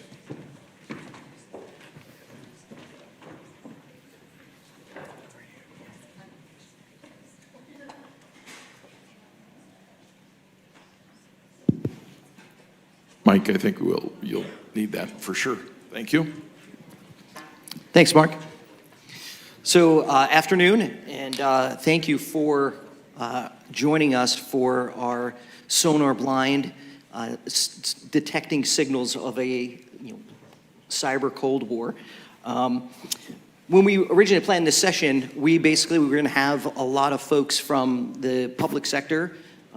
We had some folks from CISA and from the U.S. Attorney's Office, and we kind of had to structure it a little differently. But obviously, with the government shutdown, we had to pivot a little bit. And so I think it gives us a great opportunity to kind of do a little deeper dive with my very special guest, Mike Driscoll.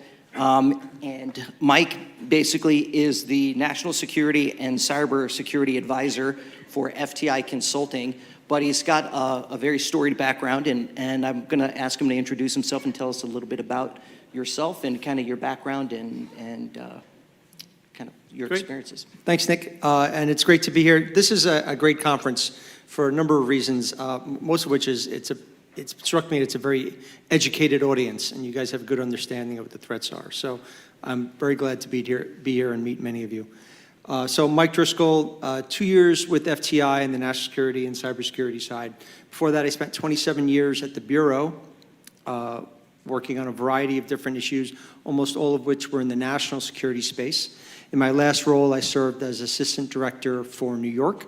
So I ran the New York office for a couple of years and got to see a variety of different threats across the national security landscape. I take great pride and pleasure in knowing that 3 weeks before I retired from the Bureau, Putin saw fit to ban me from Russia. So I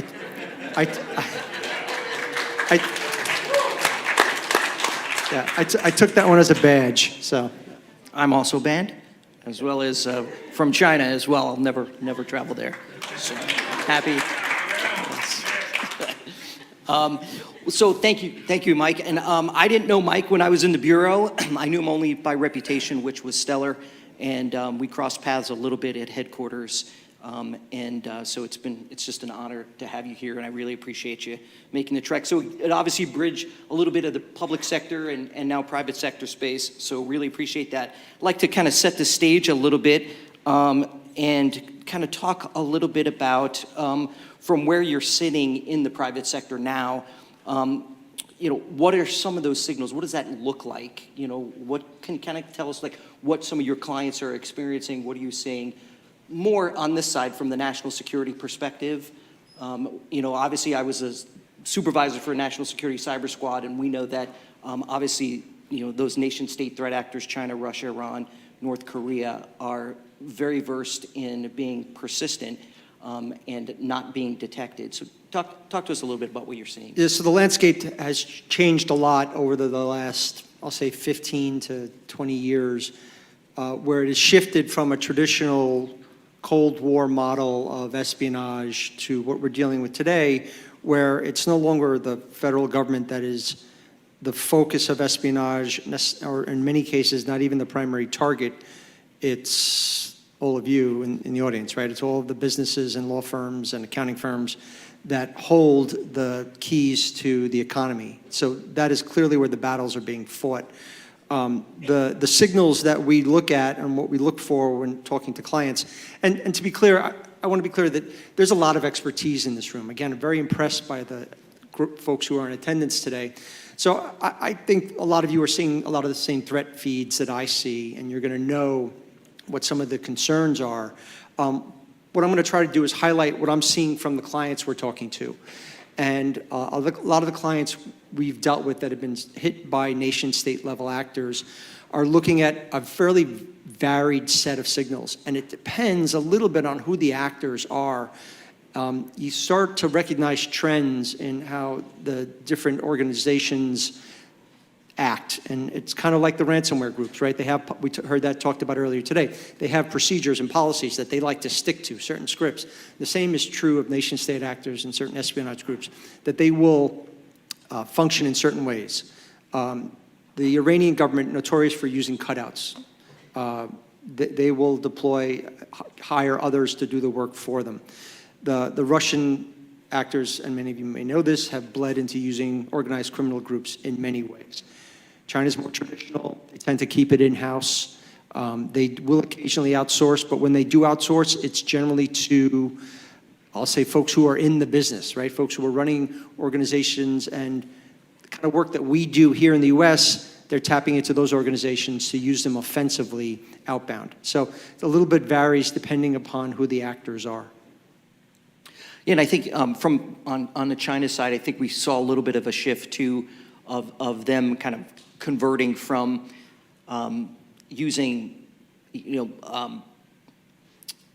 using organizations kind of as fronts to now shifting kind of to managed service providers, where they're outsourcing a lot of that to organizations, and we're seeing obviously a shift where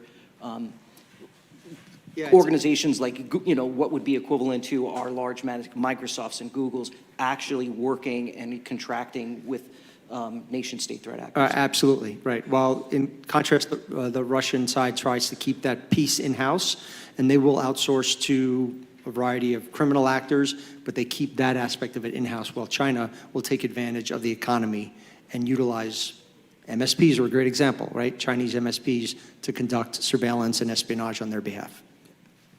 So fantastic. So when that kind of behavior, it's kind of subtle and long-term, we're seeing obviously a lot of nation-state threat actors, striving to be more persistent. How do you interpret that? Is that preparation? How would you interpret kind of the activities that we're seeing with some of these nation-state threat actors? Are they preparing for something? What's the purpose of that persistence? So the persistence is definitely on the increase, and as we look at those average times for a breach or how long somebody stays present in a system, those numbers have always been on the upswing. But with the nation-state actors, and in particular over the last 2 to 3 years, we've seen a deliberate focus, and I'll mention the government of China is notorious for maintaining a presence long-term. We've seen several instances over the last few years of them building up and staying put in critical infrastructure. And I think their focus is twofold. One is it's preparation and intelligence collection, right? They're preparing for their goals in the future, and they want to be positioned to take action and gather intelligence whenever possible. So it's twofold in that size. But I also know that they are not afraid to get discovered, because they know the other side of that is the intimidation piece of it. So when it's found that they've been inside a telecom provider or they've been inside a water processing plant, they know that it is definitely a chilling effect on the U.S., and it causes us to push resources towards those issues. So they see it as a definite benefit either way. Switching a little bit now to kind of indicators or patterns of intent.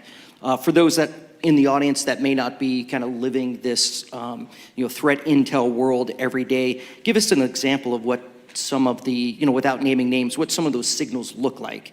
Maybe an incident or behavior that maybe you can speak to that seemed routine but later revealed kind of a bigger strategic It seemed routine. Well, there was I'll give an example of a client we were dealing with very recently that had an individual that had moved documents inappropriately in their network.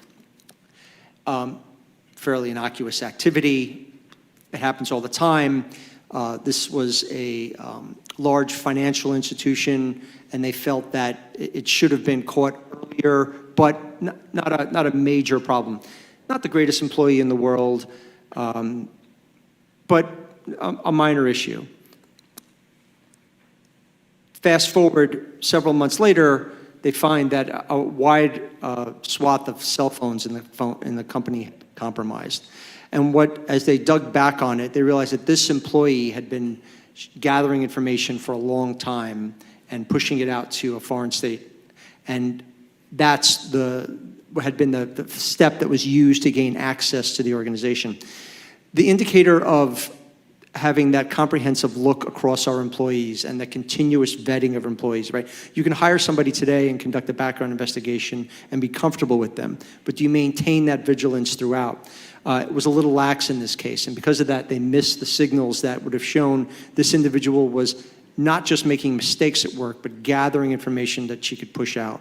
And then, again, we found that she was being handled and operated by a nation state, and found that she had bounced around to other companies as well. So clearly, if they had done their due diligence a little better, they missed the signals on that one. And we find that there are almost always indicators beforehand for these kind of complex breaches. Not in every case, but in many cases, things that could have been picked up that might have given an indication that they were being targeted. So how does like your team make that distinction, right? That's kind of a difficult thing. Is it a matter of like technology, human analysis, behavioral analysis? Talk about what that looks like. And obviously it kind of speaks a little to the insider threat that was part of previous panels. Right, it's going to be a combination of things, right? We've heard a lot today about the AI piece, and there's definitely AI tools that'll help us sort through those signals and help us better identify what's useful and what's noise. And then there's the behavioral piece that goes to the, as I talked about before, having that complex security program around continuous vetting of employees. There's partnerships that we can rely on. The ISACs are a great example of that. For those of you who've ever worked with FS-ISAC or any of them, the number of information sharing platforms that are out there. I do a lot of work with the NCFTA. If you're in a financial institution, you probably know them. A lot of the companies here are members of the NCFTA, but a great organization for information sharing on this. But all of that has to be, I think, brought together by the human component. And one thing we have found is that human analysis puts it all in context, the context of what the company is doing today, the context of the geopolitical threat, and the context of the physical security and cybersecurity convergence, which is becoming more and more important in this space. And I've really had to try to emphasize that with a lot of clients. We've gotten much better today about having robust cybersecurity programs. And the creation of the CISO, which is a relatively recent role in corporate America, tremendously helps that communication posture and that ability to monitor. But we've also found that a lot of clients, those roles are distinct and separate from the physical security aspect. So that human analysis that can bring together those two elements, that can tap into your human resources information, that can tap into the physical security activity of an organization and bring those pieces together, has become more and more important, particularly in detecting nation-state activity. It's fantastic. Thank you, Mike. So let's talk a little bit about coordination. And we talked a little bit earlier, I think it was mentioned, 86% of critical infrastructure is owned by the private sector. And obviously, that's what adversaries are frequently targeting. And so in moments like this, obviously, where government communication channels are slowed because of the shutdown, how does that affect the situation awareness that you and your folks and your teams rely on? All right, let me ask the government companions here. So the law enforcement and the intelligence community will tell you they're still working, and they are.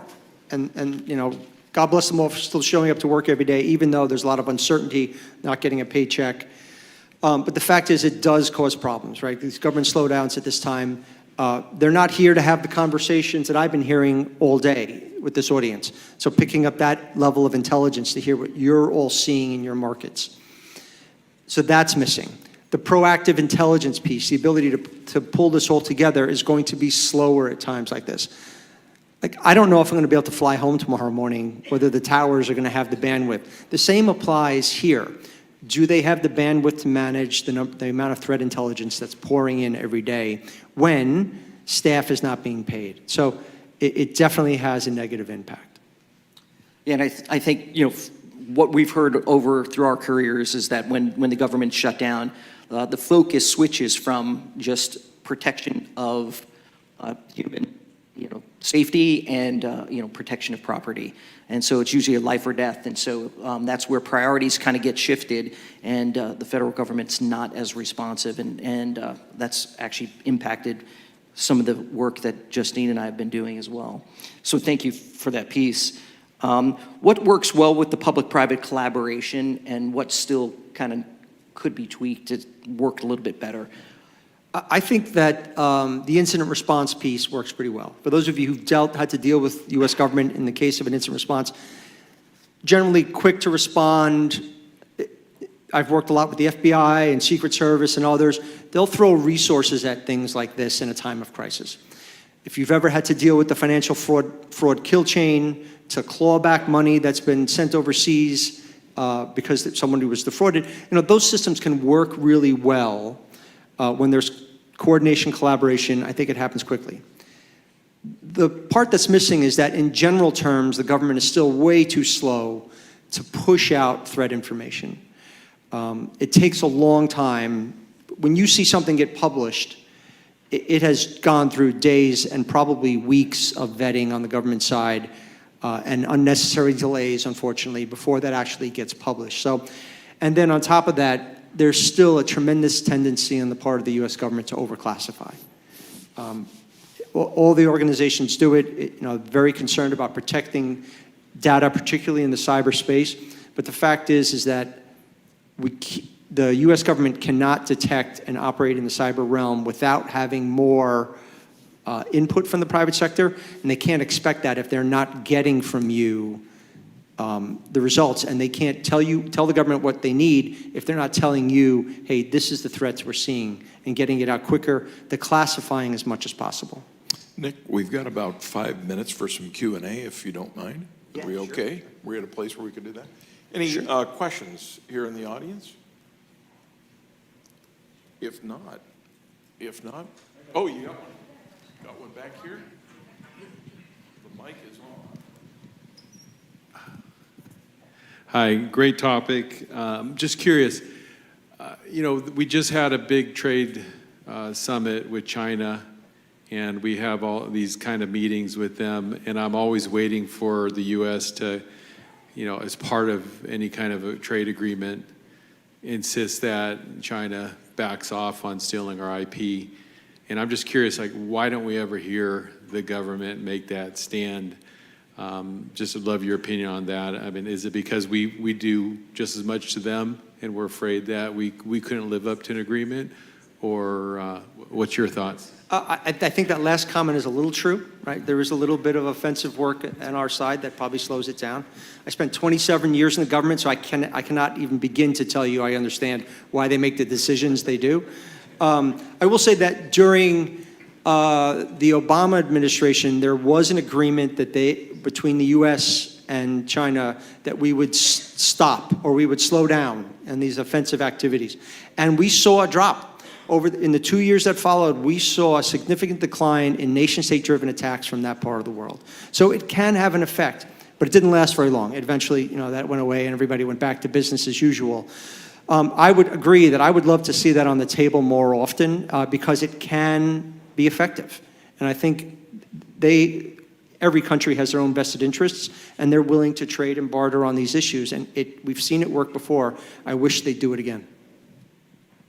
So this morning, we heard Justine talk about, I think it was Directive 15 that is now done, dead, didn't get passed, right? Says a 2015, sorry. So how is that going to impact, as a company, I don't want to share information anymore because I'm not going to have any of those protections. And for both you, Mike and Nick, with your previous federal government background, how do you see that changing what is so critical and important for us to talk and to share so that we can all be on one team? How is that, what's going to happen? Yeah, this is the part where I'd like to lecture my government compatriots that there are two things they really need to lean in on, and that is these ideas of safe harbor provisions that allow organizations to provide data easily. They have to get better about that because they're missing a tremendous amount of information. I deal with clients all the time that make decisions not to share information with the government because they're concerned about how it's going to bite them on the back. And the other part is I think there should be a push to allow for more anonymous reporting from a lot of these organizations to share intel, particularly with organizations like the ISACs that will protect them from the liabilities that come with it. Frankly, the intelligence is too important to sit on, and I think that would be worth pursuing. I think also I just want to piggyback on that there is opportunities, and especially if you're working with, for instance, the FBI or federal law enforcement for a friendly subpoena, right? And that could cover you from sharing that information, right? And we're the law enforcement is happy to do that. The U.S. Attorney's Office is happy to do that. If that's more comfortable, then it's protected under grand jury. And so providing a friendly grand jury subpoena to allow you to share that information, very, very useful. Guys, we've got time for one last question. So in that same vein, around trust of the intel, both flowing in and flowing out, avoiding politics, let's just say the FBI that existed with Nick, and then something happened, then Nick's no longer with the FBI. There's a little bit of less trust with that environment. How can we build that back? Do we just have to kind of wait out time? Is it different leadership? Like, what are your thoughts there? Yeah, it's a tricky question. I'm hopeful that the current administration will continue to build out more resources on some of the areas they've talked about when it comes to providing additional national security protections. There's been a lot of things thrown against the wall in the last 10 months, 11 months, and they're only just starting to build the resources behind some of them. Tremendous amount of turnover at DOJ and the FBI, which means a lot of loss of expertise, but they'll rebuild that quickly.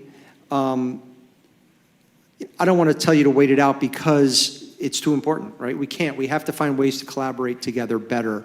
And at times like this, when you're uncertain, I would lean heavily into these quasi-government relationships like the ISACs and the NCFTA for that information sharing.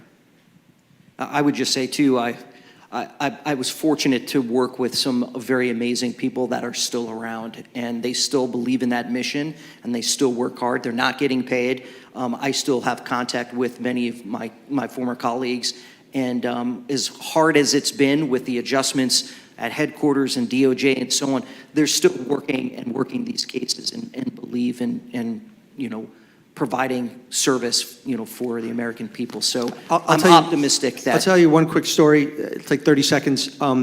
We just did a tremendous case with the Bureau where they came in and helped us work through. If anybody have a phone in your pocket, you should leave it at home, maybe throw it away forever. What I've seen in the past couple of weeks, it's really crazy, and the Bureau's come in and helped us tremendously with a large client that is being targeted by nation-state actors using among the most sophisticated mobile malware that I've ever seen. And it is, I would describe this organization as being very cyber mature, right? They had all the policies and procedures in place. Every device had an MDM on it, and we were still seeing compromises. At very advanced zero-click capabilities, and the Bureau has been great helping us work through it. Breach forms came down. I mean, the timing was perfect, right around the time when the Salesforce data was going to get leaked. So I was just very happy to see that, they were still working amidst all of the, turmoil and so forth. They're still making an impact. So hopefully. Thanks, everyone, for your time. Thanks, guys. Appreciate it. Thanks, Mike. Thanks, Nick. Okay, guys, we would like to invite, oh yeah, good job. We'd like to invite our next group to come forward. Justine Phillips will introduce the panel. We've got about a 3-minute set change, so you can kind of stand up. Don't leave, because we're going to get started very quickly. And anyway, next group.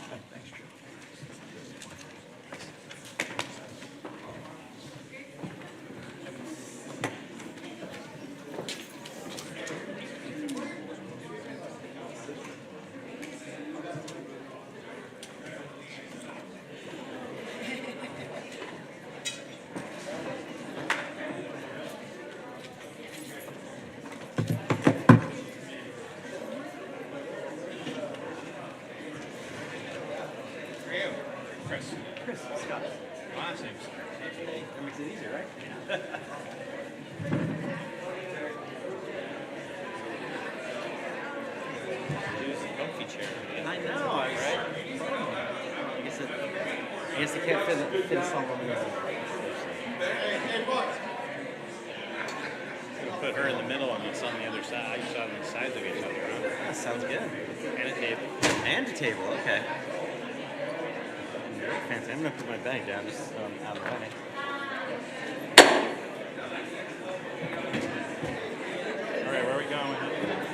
are going, just right, got it?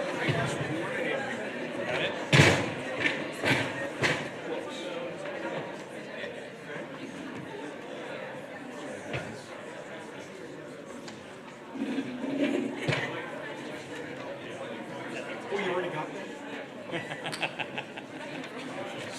Way too quick for me.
We probably have these other two. No, I have two more. They're around the corner. So it's 3 and 6. I totally forgot.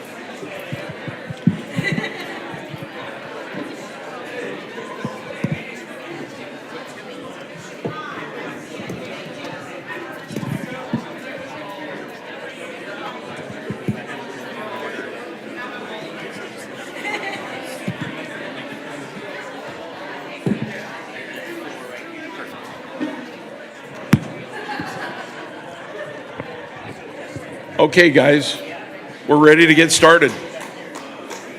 That was pretty good. Nice job.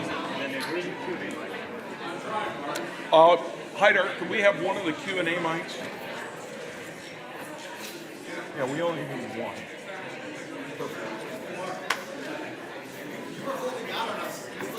Hey, that's why I work out. And I didn't do anything. Okay, guys. Justine, we're ready for you.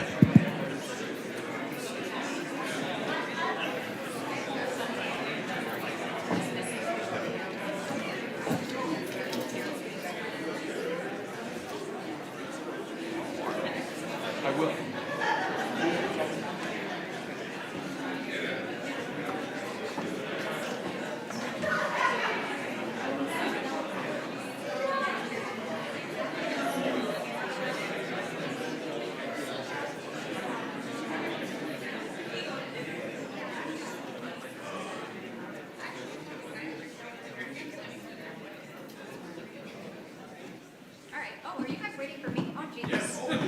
I thought somebody was going to introduce me. All right, I am delighted for this next panel. It's going to be a whole lot of fun. Guys, come on up. Let's get on up here. All right, in the lawyer's corner, we're going to have Joanna Baltes, the Chief Cyber Counsel for IBM, sitting in the middle.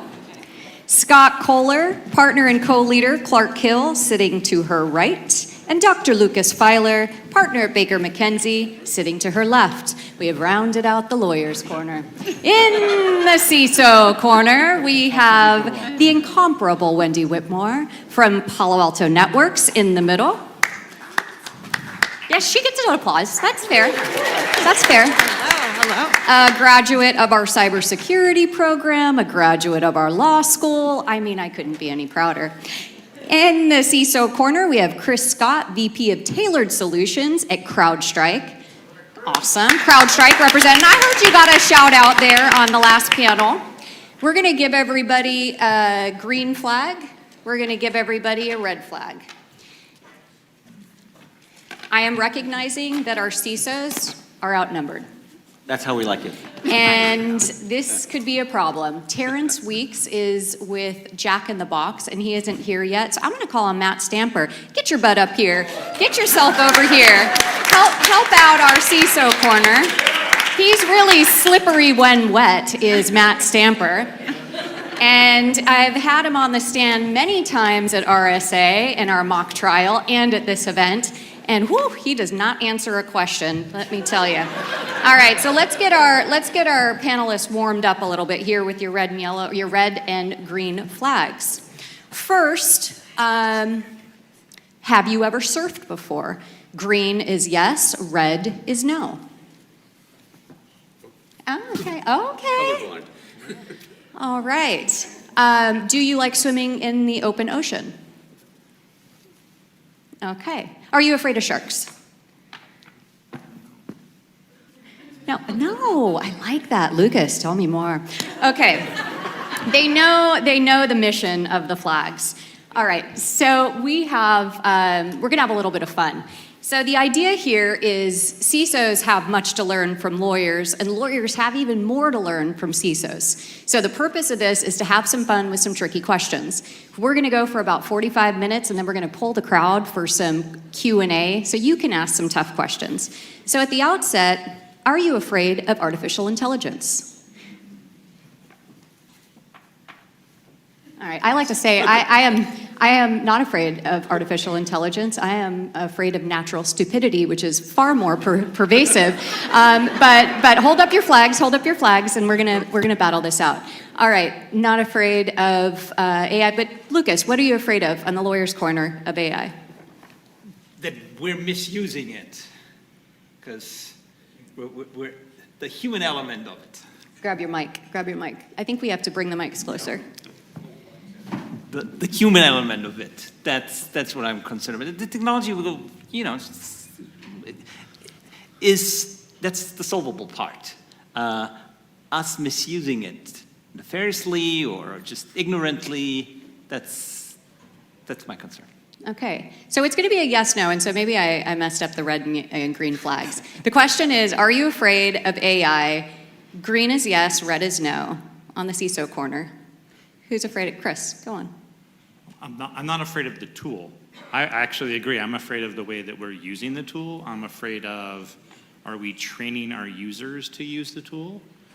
And when it comes to users, earlier we talked about shadow AI and shadow IT. I think that's because we add friction to the way that the users do their job. And we need to add friction in the places that we don't want them to do things, and we need to release them to be able to use the tools in the right ways so that they are encouraged to go with the easier route. All right, lawyer corner, somebody who's not afraid of AI. Not afraid of it. I think I was just going to echo the exact same thing. It very much is a tool. I'm not afraid of the AI as a tool. I'm afraid of how it can be used, how it can be misused, and how it can be overall get my clients into trouble. So to your point, putting the guide rails on there, providing necessary training, and then it becomes just another part of the business. From a security side, not afraid? Afraid. Of terrified. Go on. I think if you look at it, AI is effectively an application. Are we doing AppSec well now, API security, things of that nature, the way we should be? Are we doing data classification, data governance well? Are we doing third-party risk management well?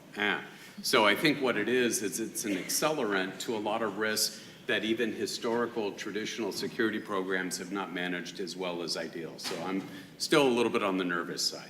Okay, Joanna. Same. I think it amplifies all the things that we have to deal with on a regular basis from a cyber risk standpoint. And so I love the idea of it. I love using it myself, but I am terrified of,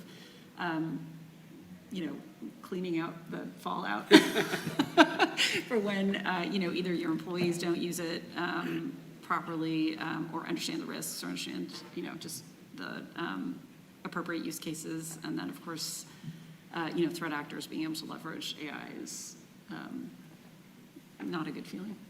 Okay. Wendy, any additional thoughts? Well, I agree with all of the risks that have been presented here. They're certainly hard to argue. But your question actually reminds me of back when I was a freshman at university here many years ago, and our ROTC professor, so I was in the Air Force after college, and the ROTC professor had us ask a similar question, which at that time was, what are our thoughts on unmanned aerial vehicles, right, UAVs? And their applications, obviously, in that tense or in that context, were for the Air Force. And we kind of had to say, yes, they should be banned, or no, they shouldn't. And now I think, 25 plus years later, we can talk about some of the actual applications. Some of us would maybe agree with many of them, some of us wouldn't. There's certainly a lot of lines there. But my response at that time, I think, would be similar to right now, which is, they're here. It's a technology that's already been built. It's not going away. And so I think we have an opportunity to embrace it, understanding that there's risks and that there are opportunities with every challenge or with every new technology that comes out, but it's not going to go away. So our reluctance to enter into the sphere of implementing it in our businesses or just looking at the risk side, I don't think is the right approach to the solution. I'm going to shift questions. So CISA 2015 Information Sharing Act is expired with no law in sight. The government remains shut down, and companies are struggling with systems they have set up to share information and a lack of liability protections in place. Should CISOs stop sharing threat intel? Yes is green. No is red. Scott, you have to choose. I was trying to figure out which one it was. Okay. We're going to obviously go with Lucas first. There's, the ethical part to it, and yes, in that sense, it would be great to share, but there are the legal risks attached to it right now. That's why I'd say no. Okay. On the CISO side.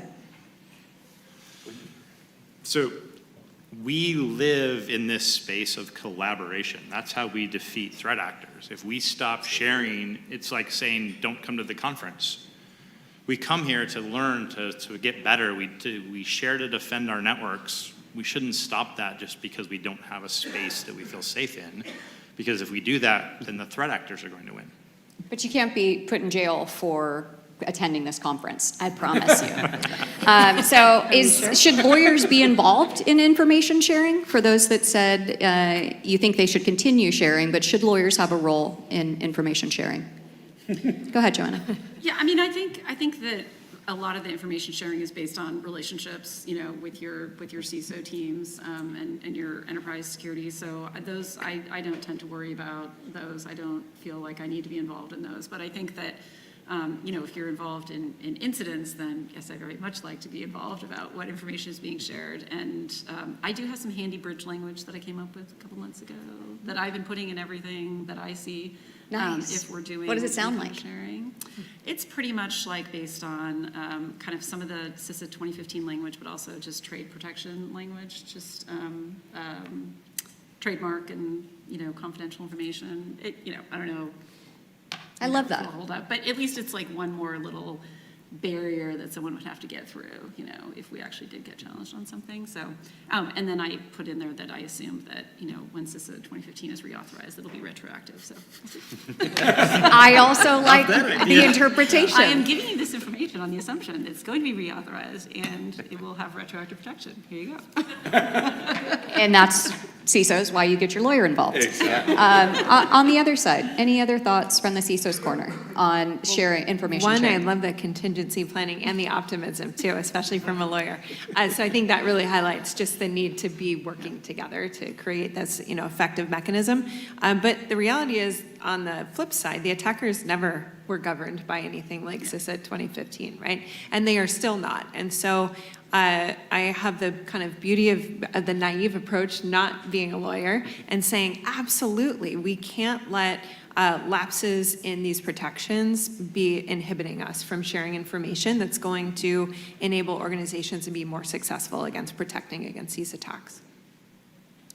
Scott? So I just want to add, I think most of my clients, they want to share the information. They want to cooperate with the governments and the investigators that are going after the bad guys. So there is that overall desire, but you have to also recognize that there is a very legitimate concern that some of that information will be used against them. And quite honestly, with this administration, may be weaponized against political opponents for whatever reason, whether this administration or the following. So those are legitimate concerns.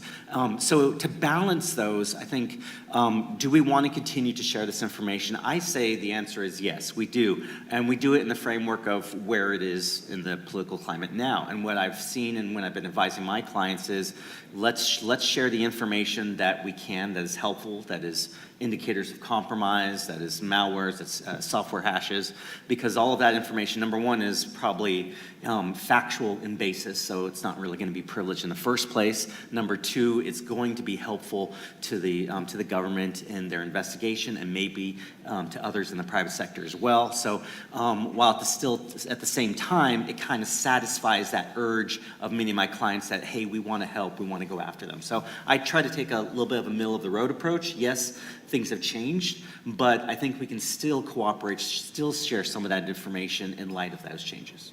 Excellent comments, and the lawyer's corner for risk mitigation. Okay, so I'm going to move now to a bad thing happens, cyber attack happens, and somebody needs to be the quarterback for the incident. So and I'm going to pretend that because I'm a lawyer, that this side is green and this side is red. I'm not choosing sides at all. Fine. She looked at me sideways like that. Okay, so CISO's green, lawyer's red. When a cyber attack happens, who should be the quarterback? Lawyers or CISOs? Who should be the quarterback? Who should be the quarterback? The lawyers, obviously. Right? He's from Austria, and he knows what a quarterback is. I'm just both. Oh, so diplomatic and experienced of you. Okay, actually, let's go with Matt. I think it fundamentally has to be coordinated with the CISO. He or she is going to have a lot more insights on kind of the technical issues that are dealing with the business impacts to a certain extent. It absolutely has to be collaborative. I think it's almost kind of like a bifurcated response. You've got the legal, administrative, privilege type of activity taking place, clearly with counsel and external counsel. And then on a bifurcated kind of separate channel is the CISO and his or her team kind of working things directly. Love it. Lucas. I think the question is difficult in the sense that who's quarterbacking the incident should truly be the person, as you said, that has the most insights into the organization, the technology stack that's deployed in the organization. If that's an outside counsel that knows the organization just for 2 days, then that's probably not the right pick. So it's more the know-how that person brings to the table than whether they're a CISO or an attorney. That's my view. Joanna, I'm sure you have strong opinions about lawyers' role in why they may want to quarterback more so than CISOs. What might that be? Yeah, and let me start by saying that I think legal should not be overriding CISO strategy on anything to do with remediation containment. Like, I absolutely feel that that's the CISO's responsibility, and I don't think that should be diluted at all in an incident. But I do think that having legal be more in that kind of coordination role takes some of the heat off of CISOs and lets them focus on the containment, remediation, like the technical aspects, and then legal can help run interference with senior executives, with communications, with a lot of other things that come down the pike that CISOs shouldn't have to kind of focus on. Not that it's not a collaboration. I mean, it absolutely it's not either or. But I do think that having kind of those roles and responsibilities delineated kind of earlier on, just makes things go a little bit smoother, and lets the CISO focus on what they need to do. And then, legal can kind of be a little bit more the heavy, when needed. And I found that most CISOs enjoy that legal can be the heavy, and then they don't have to be. I saw a combo of right. Yes, keep the Matt Stamper out of an orange jumpsuit. That is his high motivation. I can do that on my own. Yeah. I'm not sure that's true. No, get into it. Red and green flags I saw jointly go up. I love your comments, Joanna, about the role that legal can play for those non-technical work streams, communications, engaging with law enforcement, so you can really focus the CISOs. I'd love to hear, Wendy, your thoughts on both flags being raised.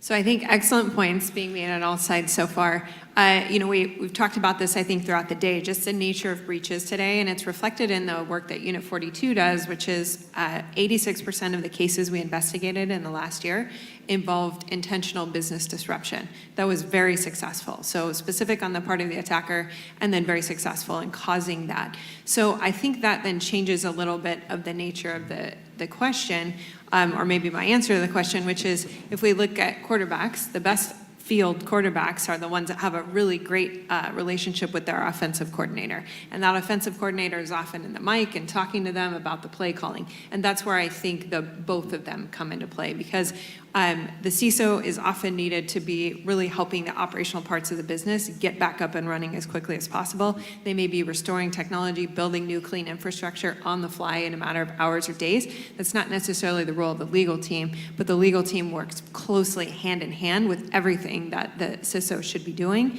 in order to make sure that they're not thinking about just the play that's right in front of them, but the next game, the next season, because that's what's really going to keep the business safe long term.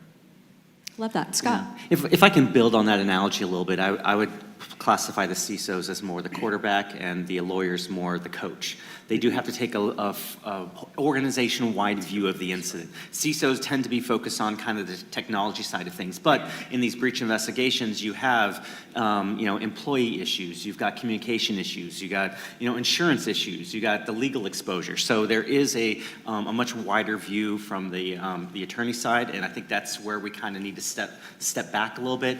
Recognize that you guys have certain positions and certain expertise, and we definitely defer to the CISOs on all of that, but also allow us to help the organization from a more broader view perspective when we're dealing with these investigations. I like that. You've the coach on it. Scott? So Or Scott. You have two first names. My whole life, so I was I'm married to a Scott. I think about the world and crisis is a unique space of operations. It's like things are broken. And I put both flags up because I think it comes down to who has the experience of being the incident commander. It's a unique time. Mm-hmm. And it's something that you better have practiced. And you have already better have figured out, well, is it the CISO? Is it the lawyer? Is it an external firm that we do that's incident commander that specializes in crisis? Because that's when it's going to be important. When all of this breaks down and falls apart, how do you practice, and do you choose the person who's best for that instance that you need? Love that. All right, changing gears, maybe strong opinions. We covered this last year on our debate panel, but it's so worth talking about again. Should ransom payments be banned? Yes or no? Ooh, we got an outlier. Yes to ban them, right? Yeah. Yes. Give it to us. I mean, I think one, it's nefarious activity. It's funding illegitimate, barbaric regimes, North Korea, Iran, others that are doing horrible things in the world. I think there are technical solutions to a lot of the ransomware that is out there, whether it's tools like Halcyon, immutable backups, things that are there. We wouldn't allow planes to fall from the sky, but we allow our companies to be compromised because we're not investing in the appropriate responsiveness, resilience, et cetera. So I do think, I mean, it's incentivizing illegal, illicit activity, and I would say no, above and beyond the OFAC considerations. And if we wanted to take it seriously, we could do a layer 1 response with baseball bats. Yeah. Lucky them. Exactly. Joanna? I mean, I don't like them, but I think it's not legally viable to take that option away from a business. So I don't see really any way that you could. I'm all for banning threat actors. I think that should be more of a focus from regulators and governments of like, what can you do for the actual criminals that businesses have to spend so much time and resources thinking about how to lock every single door and seal every single crack and window. But I don't see the realistic potential for banning a ransomware payment. And I think it then further victimizes, right? Because people are going to do it anyway, they're going to find a way, and then you just push businesses kind of more underground to do it, and that's probably not constructive. Yeah. Strong opinions? Strong flag waving over there? Strong, yeah. I mean, we live in an environment where third parties and software libraries run everything we have. If I take away the ransom payment option, even if I did everything correct, I could still end up with my environment encrypted. And now I have no way to recover it. Because if I do that, I have broken the law. And all of those people in that business now, maybe they don't have a job because that business can't recover because their backups are all encrypted and everything is all destroyed, even if we did all the best things. So I would not want to take that off the table. I know in some parts of Europe, they've proposed banning ransom payments. What are your thoughts, Lucas? It's a bit of an invasive measure. If you think about it, ransom payments in other areas, if a person gets kidnapped, are not outlawed. Of course, the US government has a policy of not negotiating with terrorists, but private individuals are allowed to pay a ransom if they choose so. And there's a good public policy reason behind that, because you're putting the victim of a crime in an impossible situation. To your point, there is significant harm being threatened, and you have the option to pay a ransom, and the law telling you, no, you're not allowed to do that. Chances are, well, a lot of organizations still going to do it, and you're criminalizing them for that. We're not doing that in other type of ransom situations. Why should we do so here? I understand kind of where some of the European policymakers are coming from. Let's prohibit this, then it will go away. But I think there is a misconception about how this works. If we prohibited it, it wouldn't go away either. It would just make life even more difficult for victims. I think the Italians did ban kidnapping because of all the mafia. But, you know, they do all kinds of wild things over there. I want to talk about criminal liability for CISOs. We've seen, they sort of ebb and flow globally. We've seen CISOs be held more accountable in civil liability, and certainly in accountability in NIS2, CISOs, the person primarily responsible for information security, has to actually register with the local regulators. So the question I have for this panel is, and remember, red is no, green is yes, is it the in-house lawyer's role and responsibility, or the external counsel to the company's role or responsibility to protect their CISO? Yes or no? From criminal liability or civil liability? Okay. I'm liking the universal yes on that. Scott? So I think is it their role to protect the CISO? Yes. I mean, they're an employee working in the capacity hopefully for the benefit of the organization. And in that context, I would say, yeah, it's our job to, number one, make sure that they're doing their job, make sure they have the resources available, or at least are in a position to do that. But also, it goes down to, okay, let's get into what statements they're saying about security. Let's go through they can't just say whatever they want about security. Now we've got lawyers involved. We need to oversee that and verify, make sure that what they're saying is reasonable or consistent with what the actual reality is. And that's to protect not just the CISO, but at the end, the company as a whole. Wendy, what are your thoughts?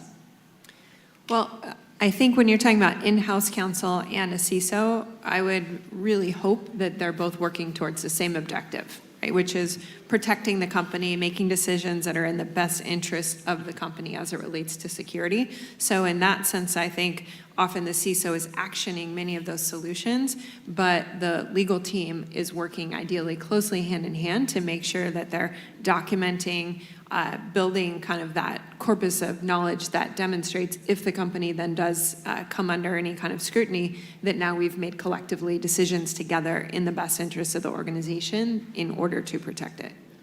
What happens when the CISO may not have done something right? I mean, if you start to see that they may be at odds with the organization, or there is misalignment, maybe they didn't follow policy, or maybe they didn't escalate information that was essential to protect the organization. How does that change your response?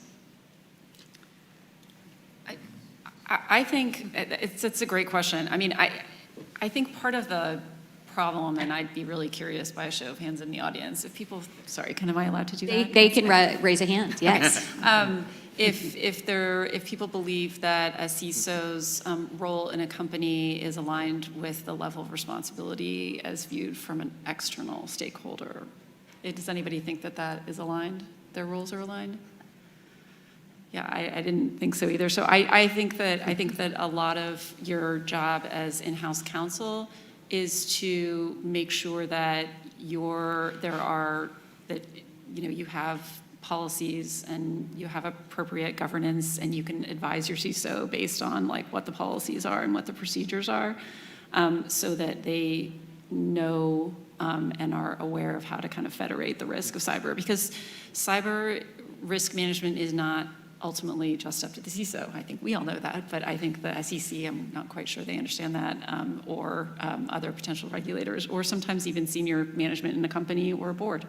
It's a shared responsibility, and although CISOs are responsible for it and they manage incidents and they are the ultimate, highest level person in an organization with cyber, there's so many other risks that cannot be managed just by the CISO alone. So I think it's really important to have legal guidance. And if there's something that a CISO has done that is not according to policy, you got to educate kind of, but I think a lot of times it's educating your senior leadership of like, have you actually provided the right guidance and transparency of what your expectations are for a CISO to, escalate an incident, for example, or provide communication. So. You asked the audience a really interesting question, and I want to ask it just a smidge differently. CISO stands for Chief Information Security Officer. How many of us believe that CISOs are chief executives within an organization? Yeah, there's there's a lonesome soul back there who raised his hand, and I believe he is in academia. It makes a lot of sense. No. So, yeah, I mean, does anybody on the panel believe that chief information security officers should be chief executives, part of the C-suite? Yeah, okay, let's tease that out a little bit more. Chris. You're putting responsibility on them. You're talking about liability from a regulation standpoint. That sounds to me like they are an executive. They have that responsibility. They have to budget. They have to secure it. Their job is at risk if they fail. That tells me that they're an executive of the company. Mm-hmm. Thoughts on this side? Yeah, that would be great if it was the case, if they had budgetary responsibility in the sense that they could hire someone without first getting approval for it. In many cases, they don't have that autonomy, and that is why placing liability on them is to some extent a bit of an unfair proposition. Of course, if a mistake was made, and to your question, I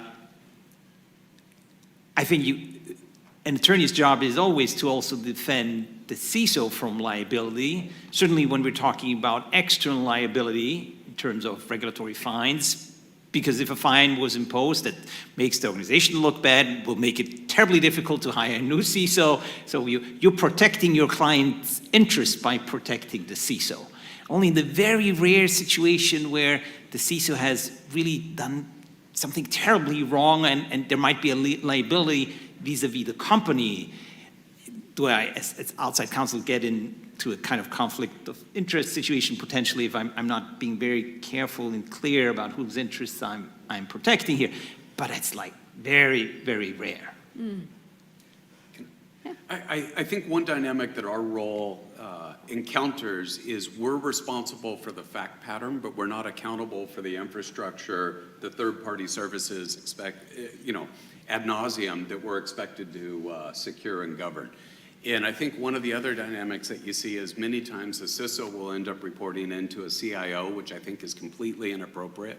I think that should be a peer-to-peer relationship, both at kind of a real C-suite environment. So I think we end up being kind of the proverbial fall guy or fall gal for a lot of things that are effectively out of our control that have been communicated. Fix this vulnerability, review this vendor, and it's not necessarily acted upon by the business, and then when that risk is realized, we make for very easy targets, which is one of the reasons why you want to negotiate a golden bullet.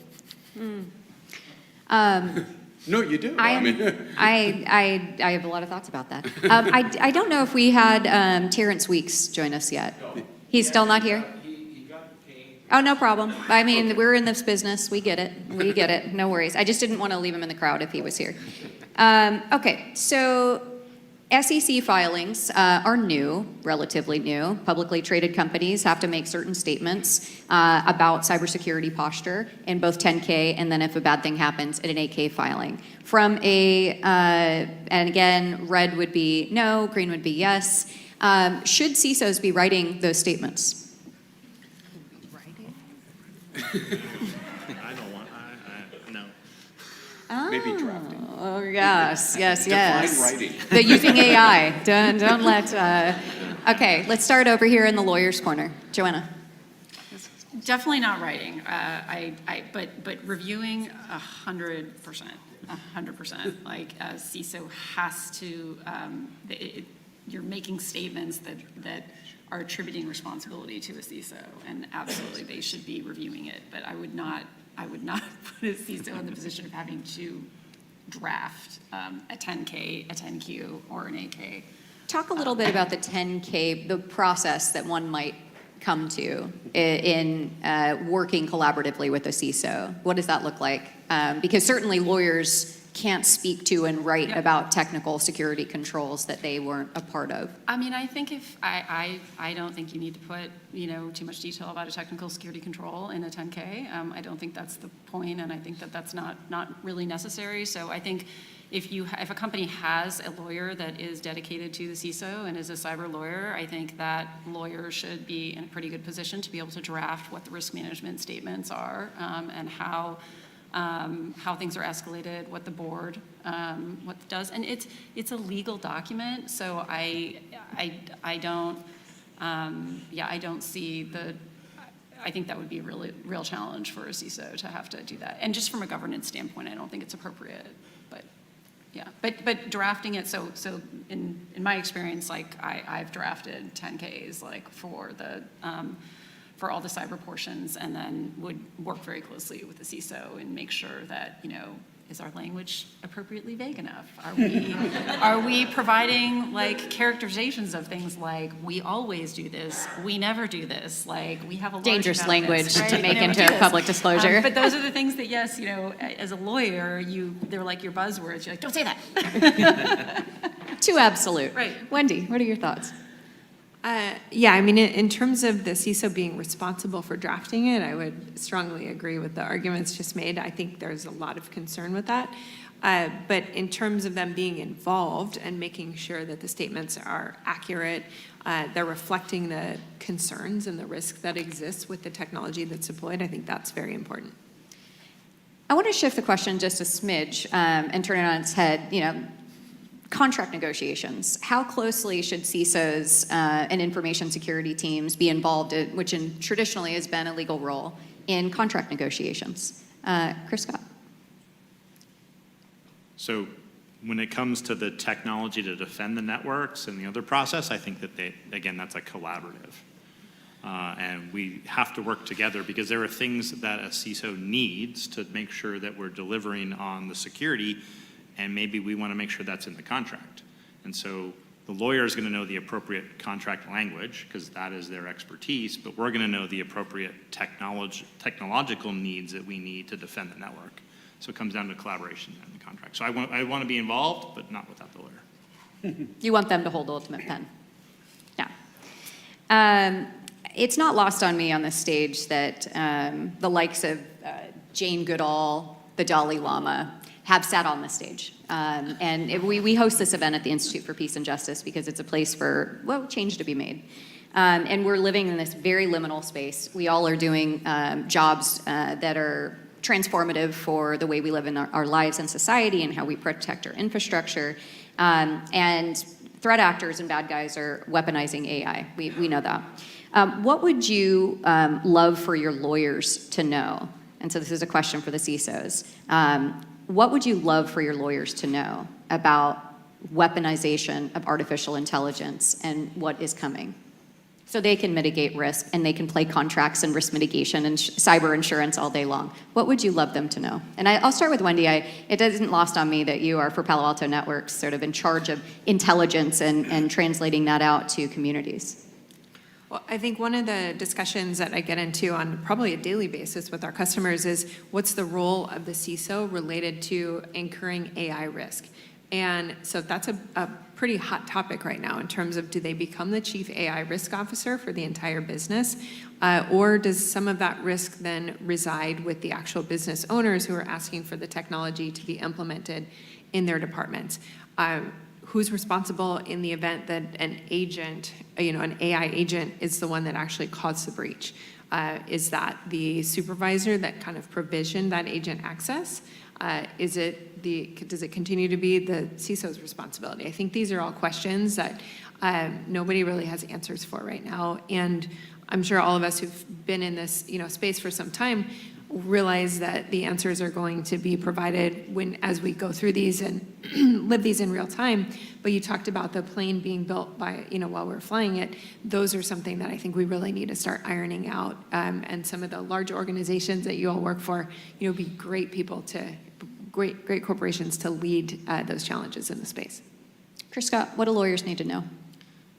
There are going to be thousands of agents running that are AI, and they're all going to be there to turn the amazing humans into superhumans and feed them data.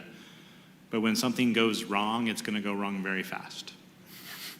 So how do we remove the barriers, which have always been great barriers to get us from making a mistake legally? How do we remove the barriers so that we can respond in the time that we're going to need to at the acceleration we're going to see in the future? I love that. I mean, I see so many 72-hour requirements and contracts of an incident. I mean, 72 hours is a long time to know about something that you haven't then told your customers. That's really interesting. What do lawyers need to know, Matt? I think just the timescales, directly to your point. This stuff is happening at machine speed. SysDig came out with a report called the 555 report, 5 seconds to detect, 5 seconds to effectively start the initial triage, and maybe up to 10 minutes if you're lucky to do containment in kind of machine cloud forward type of environments. Those timescales, most organizations are not prepared to deal with that. And so it might be you're trying to reach counsel and they're in another really heated meeting dealing with contracts and other things.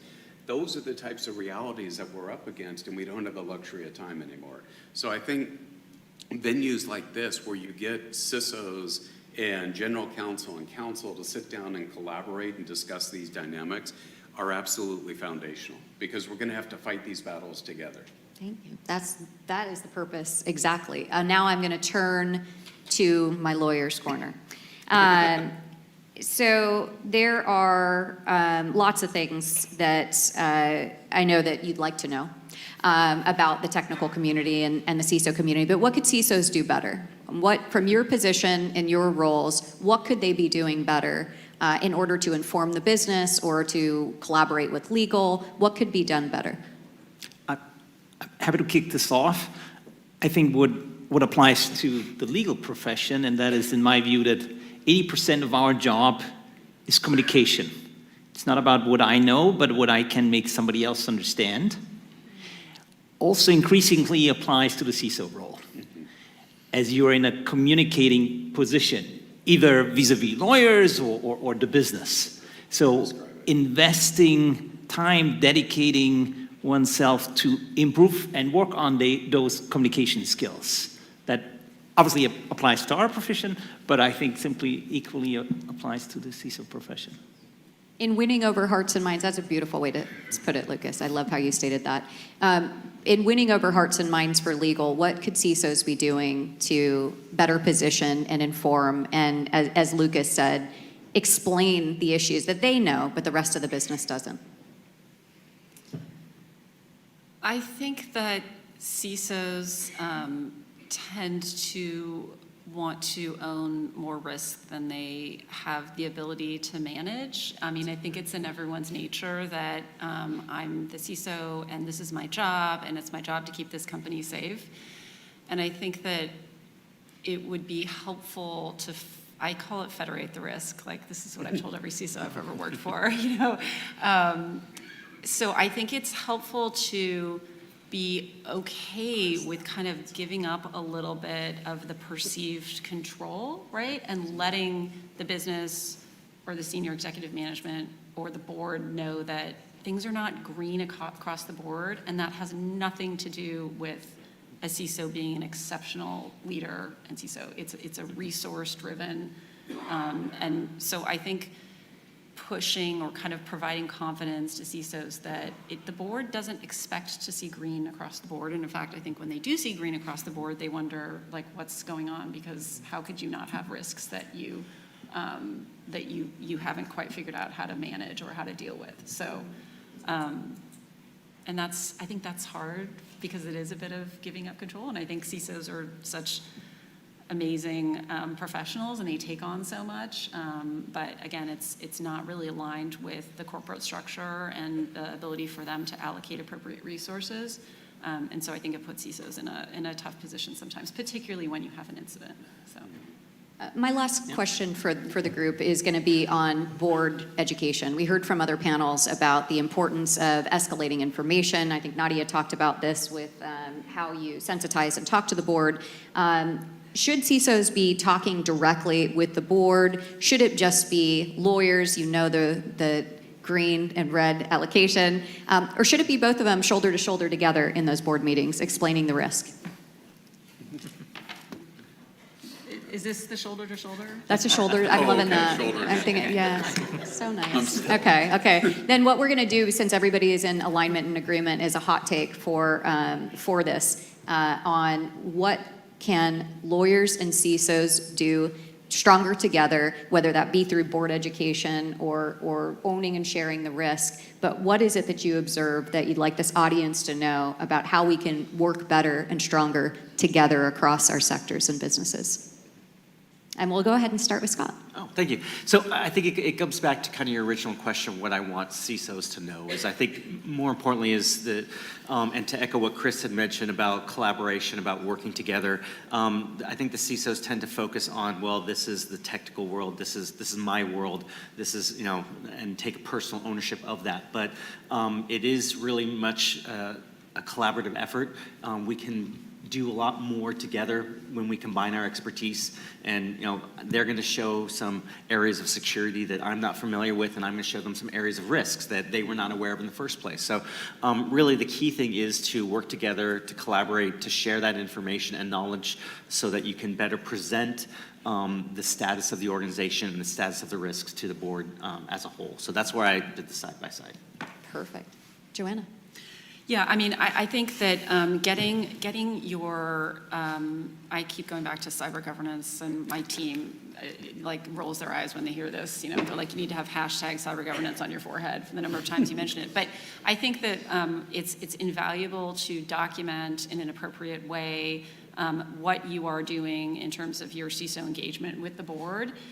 Because if you have to come back and ask a question, or if you get a question from a client or a regulator or an enforcement action of like, how do you do X, Y, and Z? You know, to have to reconstruct that, you know, out of, and start looking in all sorts of different places or interviewing people to get an answer is extremely inefficient, and it makes it look like an organization doesn't know what it's doing. And so documenting and having kind of an appropriate, you know, deck that you've shown to the board that you can say, yes, this actually is what is how we explain to the board and have this engagement with the board about what our incidents are and what is our remediation plan, or what does our threat landscape look like, so that the board, so it's clear that you are giving them the right information to be able to exercise oversight as a board. So I think that documentation is really, really important and can save everyone a lot of time and heartache down the road. So. So, Lucas.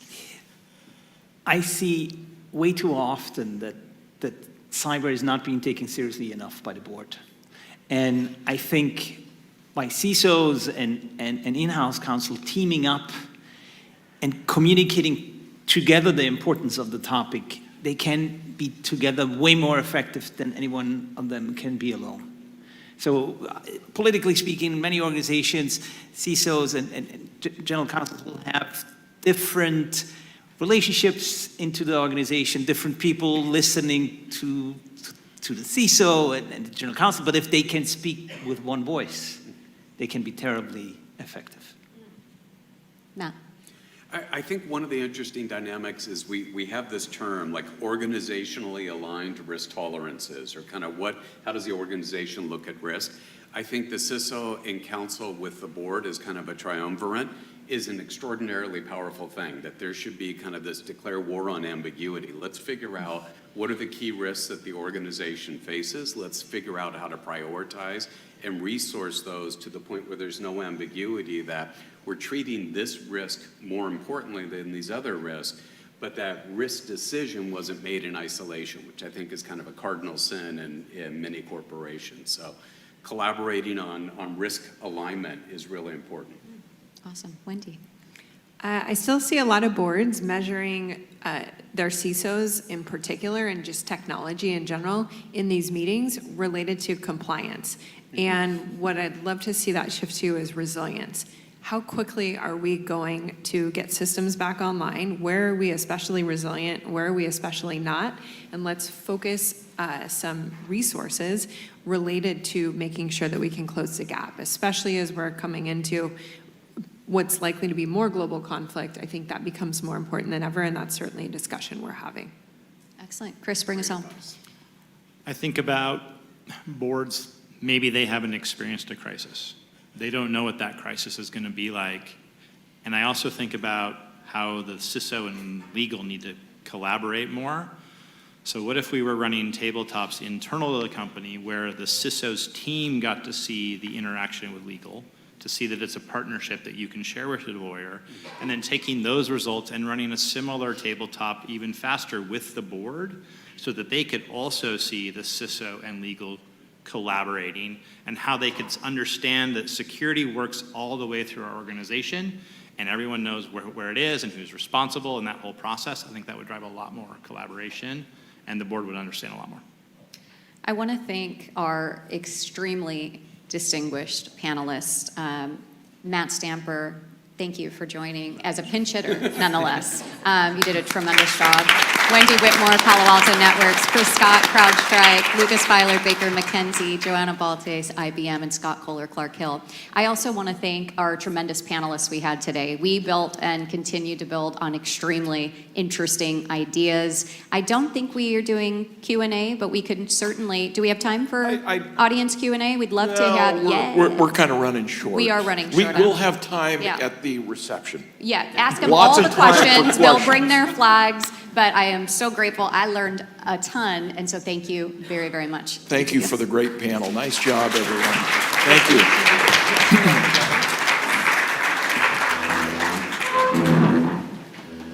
And while we're taking a last picture, you get to stay up here.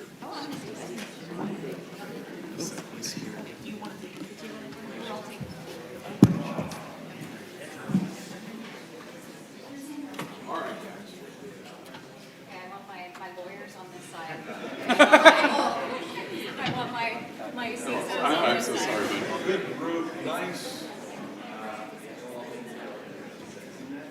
I love your book, by the way. Well done. How was Andrew? Have you seen him? Yeah. He's in St. Louis. Okay. He's good to see you. That was definitely enjoyable.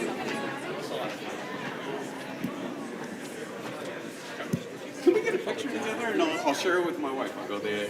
I already texted her. Don't go anywhere yet. Mark, are we have an MC, or where are we going with transition? Actually, what we're doing right now is everyone is, as they exit the stage, we're going to ask Justine to stay up, and we have a special award to have her present. Great. We'll have our panel exit, and I will stay up here Perfect.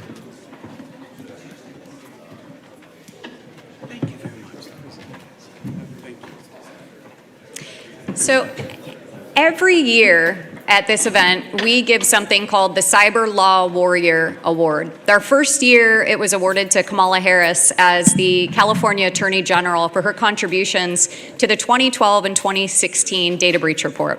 She was the first Attorney General in the country to talk about cybersecurity standards. And I tell you, in 2016, she said, failure to enable encryption and multi-factor authentication was not reasonable. At the time, we called them the, what is it, top 20, the CIS top 20 security controls, and she specifically called it out. So for that, she got the Cyber Law Warrior Award. This year, I am thrilled and delighted to present the award to Wendy Whitmore, who is the, come on down, Wendy. Wendy Whitmore is Chief Security Intelligence Officer at Palo Alto Networks, where she leads efforts to transform the most sophisticated cyber threats into actionable intelligence.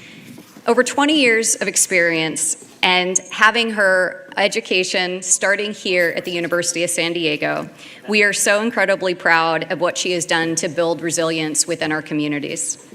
Wendy has, oh, thank you, Mark. There is a beautiful award that we'll give Wendy. But before her current role, she was the Senior Vice President. She headed up Unit 42, which was such a tremendous role with such an incredible team. She built a global team of data responders that were focused on stopping very advanced threats. Wendy serves currently as the chair of the Industry Advisory Board for Duke University, the Master of Engineering Security. She's also a member of the World Economic Forum's Global Future Council on Cybersecurity. She was a member of the Cyber Safety Review Board, may it rest in peace, launched by the U.S. Department of Homeland Security. Wendy also serves as the University of San Diego's our Masters of Science in Cyber Engineering Advisory Board. Before joining Palo Alto Networks, she was also at IBM, where she led X-Force, incident response and threat intelligence. She also held executive level positions at CrowdStrike and Mandiant. She's been all the places. And before that, she was a special agent in the Air Force Office of Special Investigations. Now, that's just her resume. But in addition to all of that, Wendy is an exceptional human. She gives back so much to our community. She takes time to enrich the intelligence that has flowed. So where we continue to have gaps globally about how information is shared and flowed, Wendy is responsible for pushing incredibly important intelligence out to the communities. If you aren't signed up to receive Unit 42's advances on information, they are some of the most important threat intelligence and served in our communities and our businesses. So Wendy Whitmore, I am so proud to present to you the Cyber Law Warrior Award on behalf of the University of San Diego.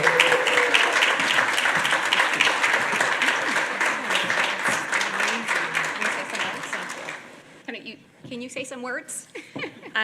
Well, that was certainly unexpected, and I think just having been a student here, I mentioned earlier that I went to undergraduate here at University of San Diego, so definitely not something that was on my radar at that time, and just honored to have certainly been at the organizations I've been at, but to be a part of this community. I think every year this event is one that brings in people from different perspectives, and that's one of the best things that we can do together is challenge one another's thoughts, do it in a way that makes us go back to the drawing board and rethink what our solutions are going to be, because the stronger we are as an industry, then certainly the more effective we're going to be against those adversaries we're working against. So thank you all for doing what you're doing and being a part of this, and certainly honored to be here today and receive this award. So thank you, Justine.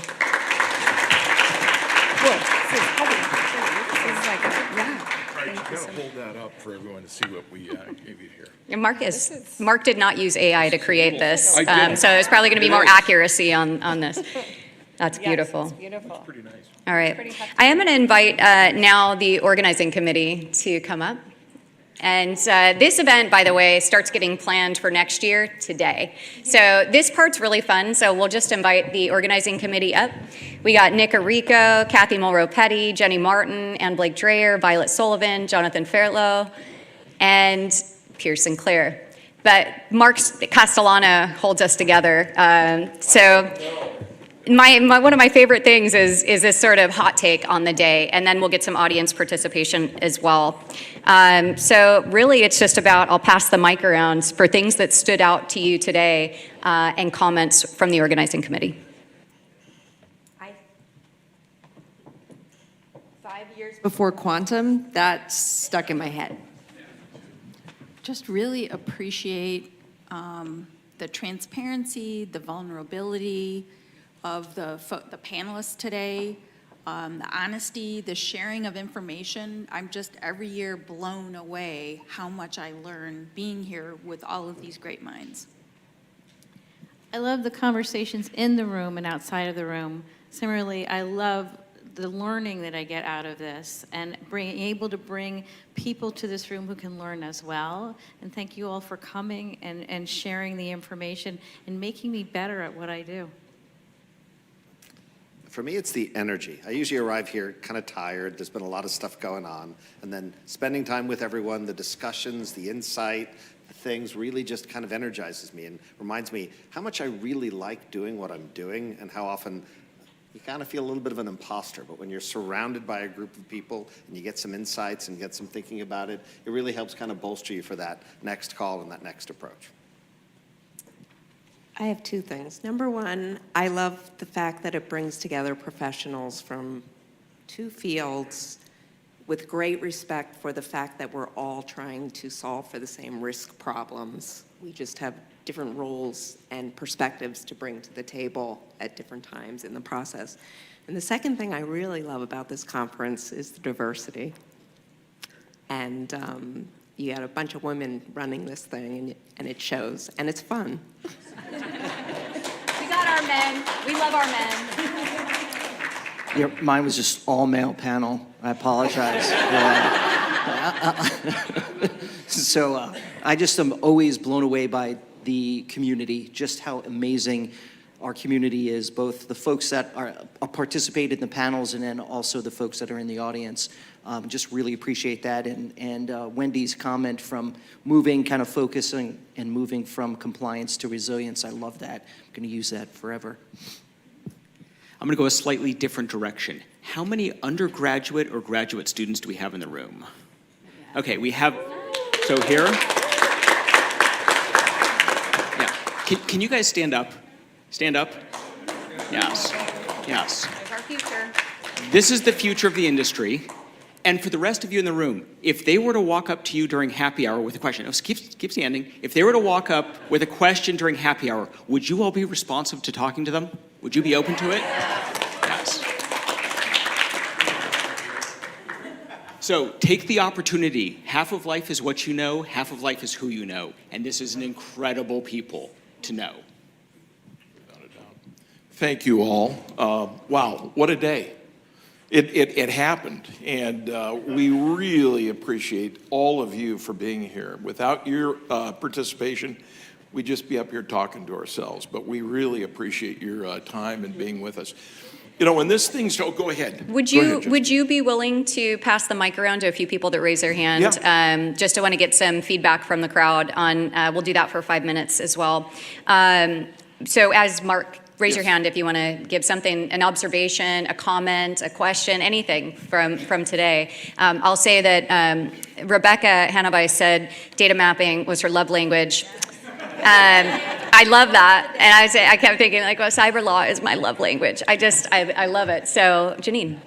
So we were talking at lunch, but the fact that everyone is free to give their opinions, their thoughts, their candid speak, you don't get that at a lot of conferences. And here you did, and it was nice to hear that. And then go to lunch or to drinks and talk about it even more. It's a phenomenal feeling. Anybody else? Thoughts, observations? Hopes, dreams, comments? I know you. Danielle's got her hand up. So. No, you don't. Oh, I'm not coming back there, Danielle. I just want to say thank you to the committee. This is my third year being here, courtesy of the team. We all follow this team, of course. But I tell people, a lot of the new faces that come here, oh my God, this is my favorite conference, like ever, year round. I rip ideas from these folks for our other conferences around. And my favorite part is that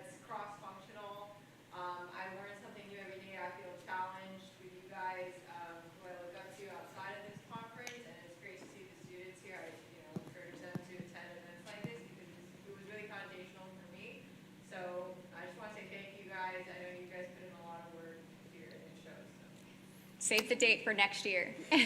Well, and speaking of the date for next year, we've kind of kicked around 2 days. Let the audience decide. The 5th or the 12th of November. We're going to stay with Thursdays. What do you think? First week of November, second week of November? What do you think? Vote. Huh? This is the first, what, who said that? Too close to The Halloween? 5th? I heard 5th. 12th? All in Sure. favor of the 12th, raise your hand. Show of hands. There you go. 5th or the 12th? 5th. 12th. Oh man, that's way it's even. It's even. All right, we're going to go We'll with let you know. What do you think? Who wants to? Justine, tiebreaker. I'll go November 12th. November 14th is my birthday. So I would like to, All right. and I think we're going to theme, I'm just playing with the idea, tribes, because I always feel like this is our tribe, and these are our people. And we'll have fun with it. I'm thinking like, what did you say? Somebody said, worshiping our elders or something, or like worshiping our idols, and learning from our elders, and fireside chat takes on all new meaning. So I'm thinking we'll do something tribal. Okay. So 12th, and I love that. It doesn't surprise any of us that Justine already had that in mind. I love it. I love it. When we started this thing, well, it's 7 years, but it took us about a year to put it together. 8 years ago, when we thought about this idea of cyber law and risk, and we had policy in there too, the first person that we called was Justine, and that's who we built the program around, really. And we couldn't do it without you. And this team in particular, too, are just amazing people. Good people to work with. We always have a lot of fun on our Zoom calls, if somebody isn't taking care of a breach or something like that. Which I know a lot of people had to step out. The other thing, as I'll say, is our sponsors. This is not a pay-to-play. The people you saw on stage today were invited not because their organizations paid. The sponsors supported it, not so they could get a role on the stage. They supported it because they believed in this event and our information sharing. So it's incumbent on us to use the information that you learned today and do something with it. Don't just sit on it. Share it with somebody else. Write an article. Action it in your organizations. That's how we thank our sponsors. And we are incredibly grateful to those that have made this possible today. Yes. Without our sponsors, we couldn't put this on, as I said earlier. We thank them all. We've got one more little thing to hand out. Plus, we do have some parting gifts for Is our it alcohol? planning committee. Okay. We definitely do have alcohol, so please stay around. Catholic institution, we would expect nothing less. That's it. Ryan, would you please come out? We've got a little something to give Justine. Stop. I don't need it's not. Oh, yes. We stayed with the rising tide theme. Little driftwood. Beautiful. Isn't that good? That's pretty good. Gorgeous. Thank you, Ryan and Mark. A couple last minute things. If you're looking for your MCLs, be sure to, there's a second QR code to scan and fill out the form. And then, let me think here, what else? So we've got the date. Thanked everyone here. We've got the reception. We definitely have the reception, and that's going to be a lot of fun, and that's sponsored by KPMG. Thank you. Thank you all for coming. Thanks, guys. We do have a good group here, too. It's good. Glad you all stayed.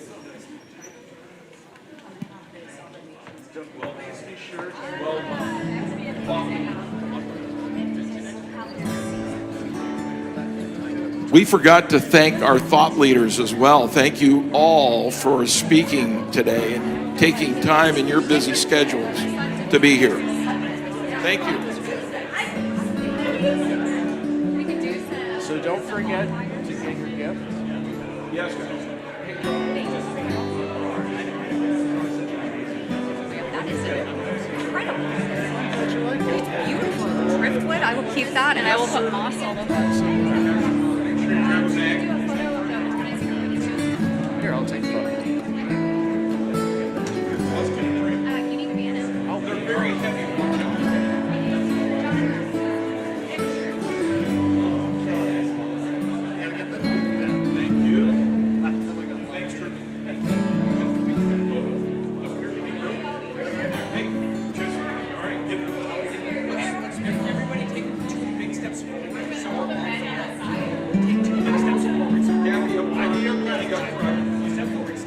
Yep.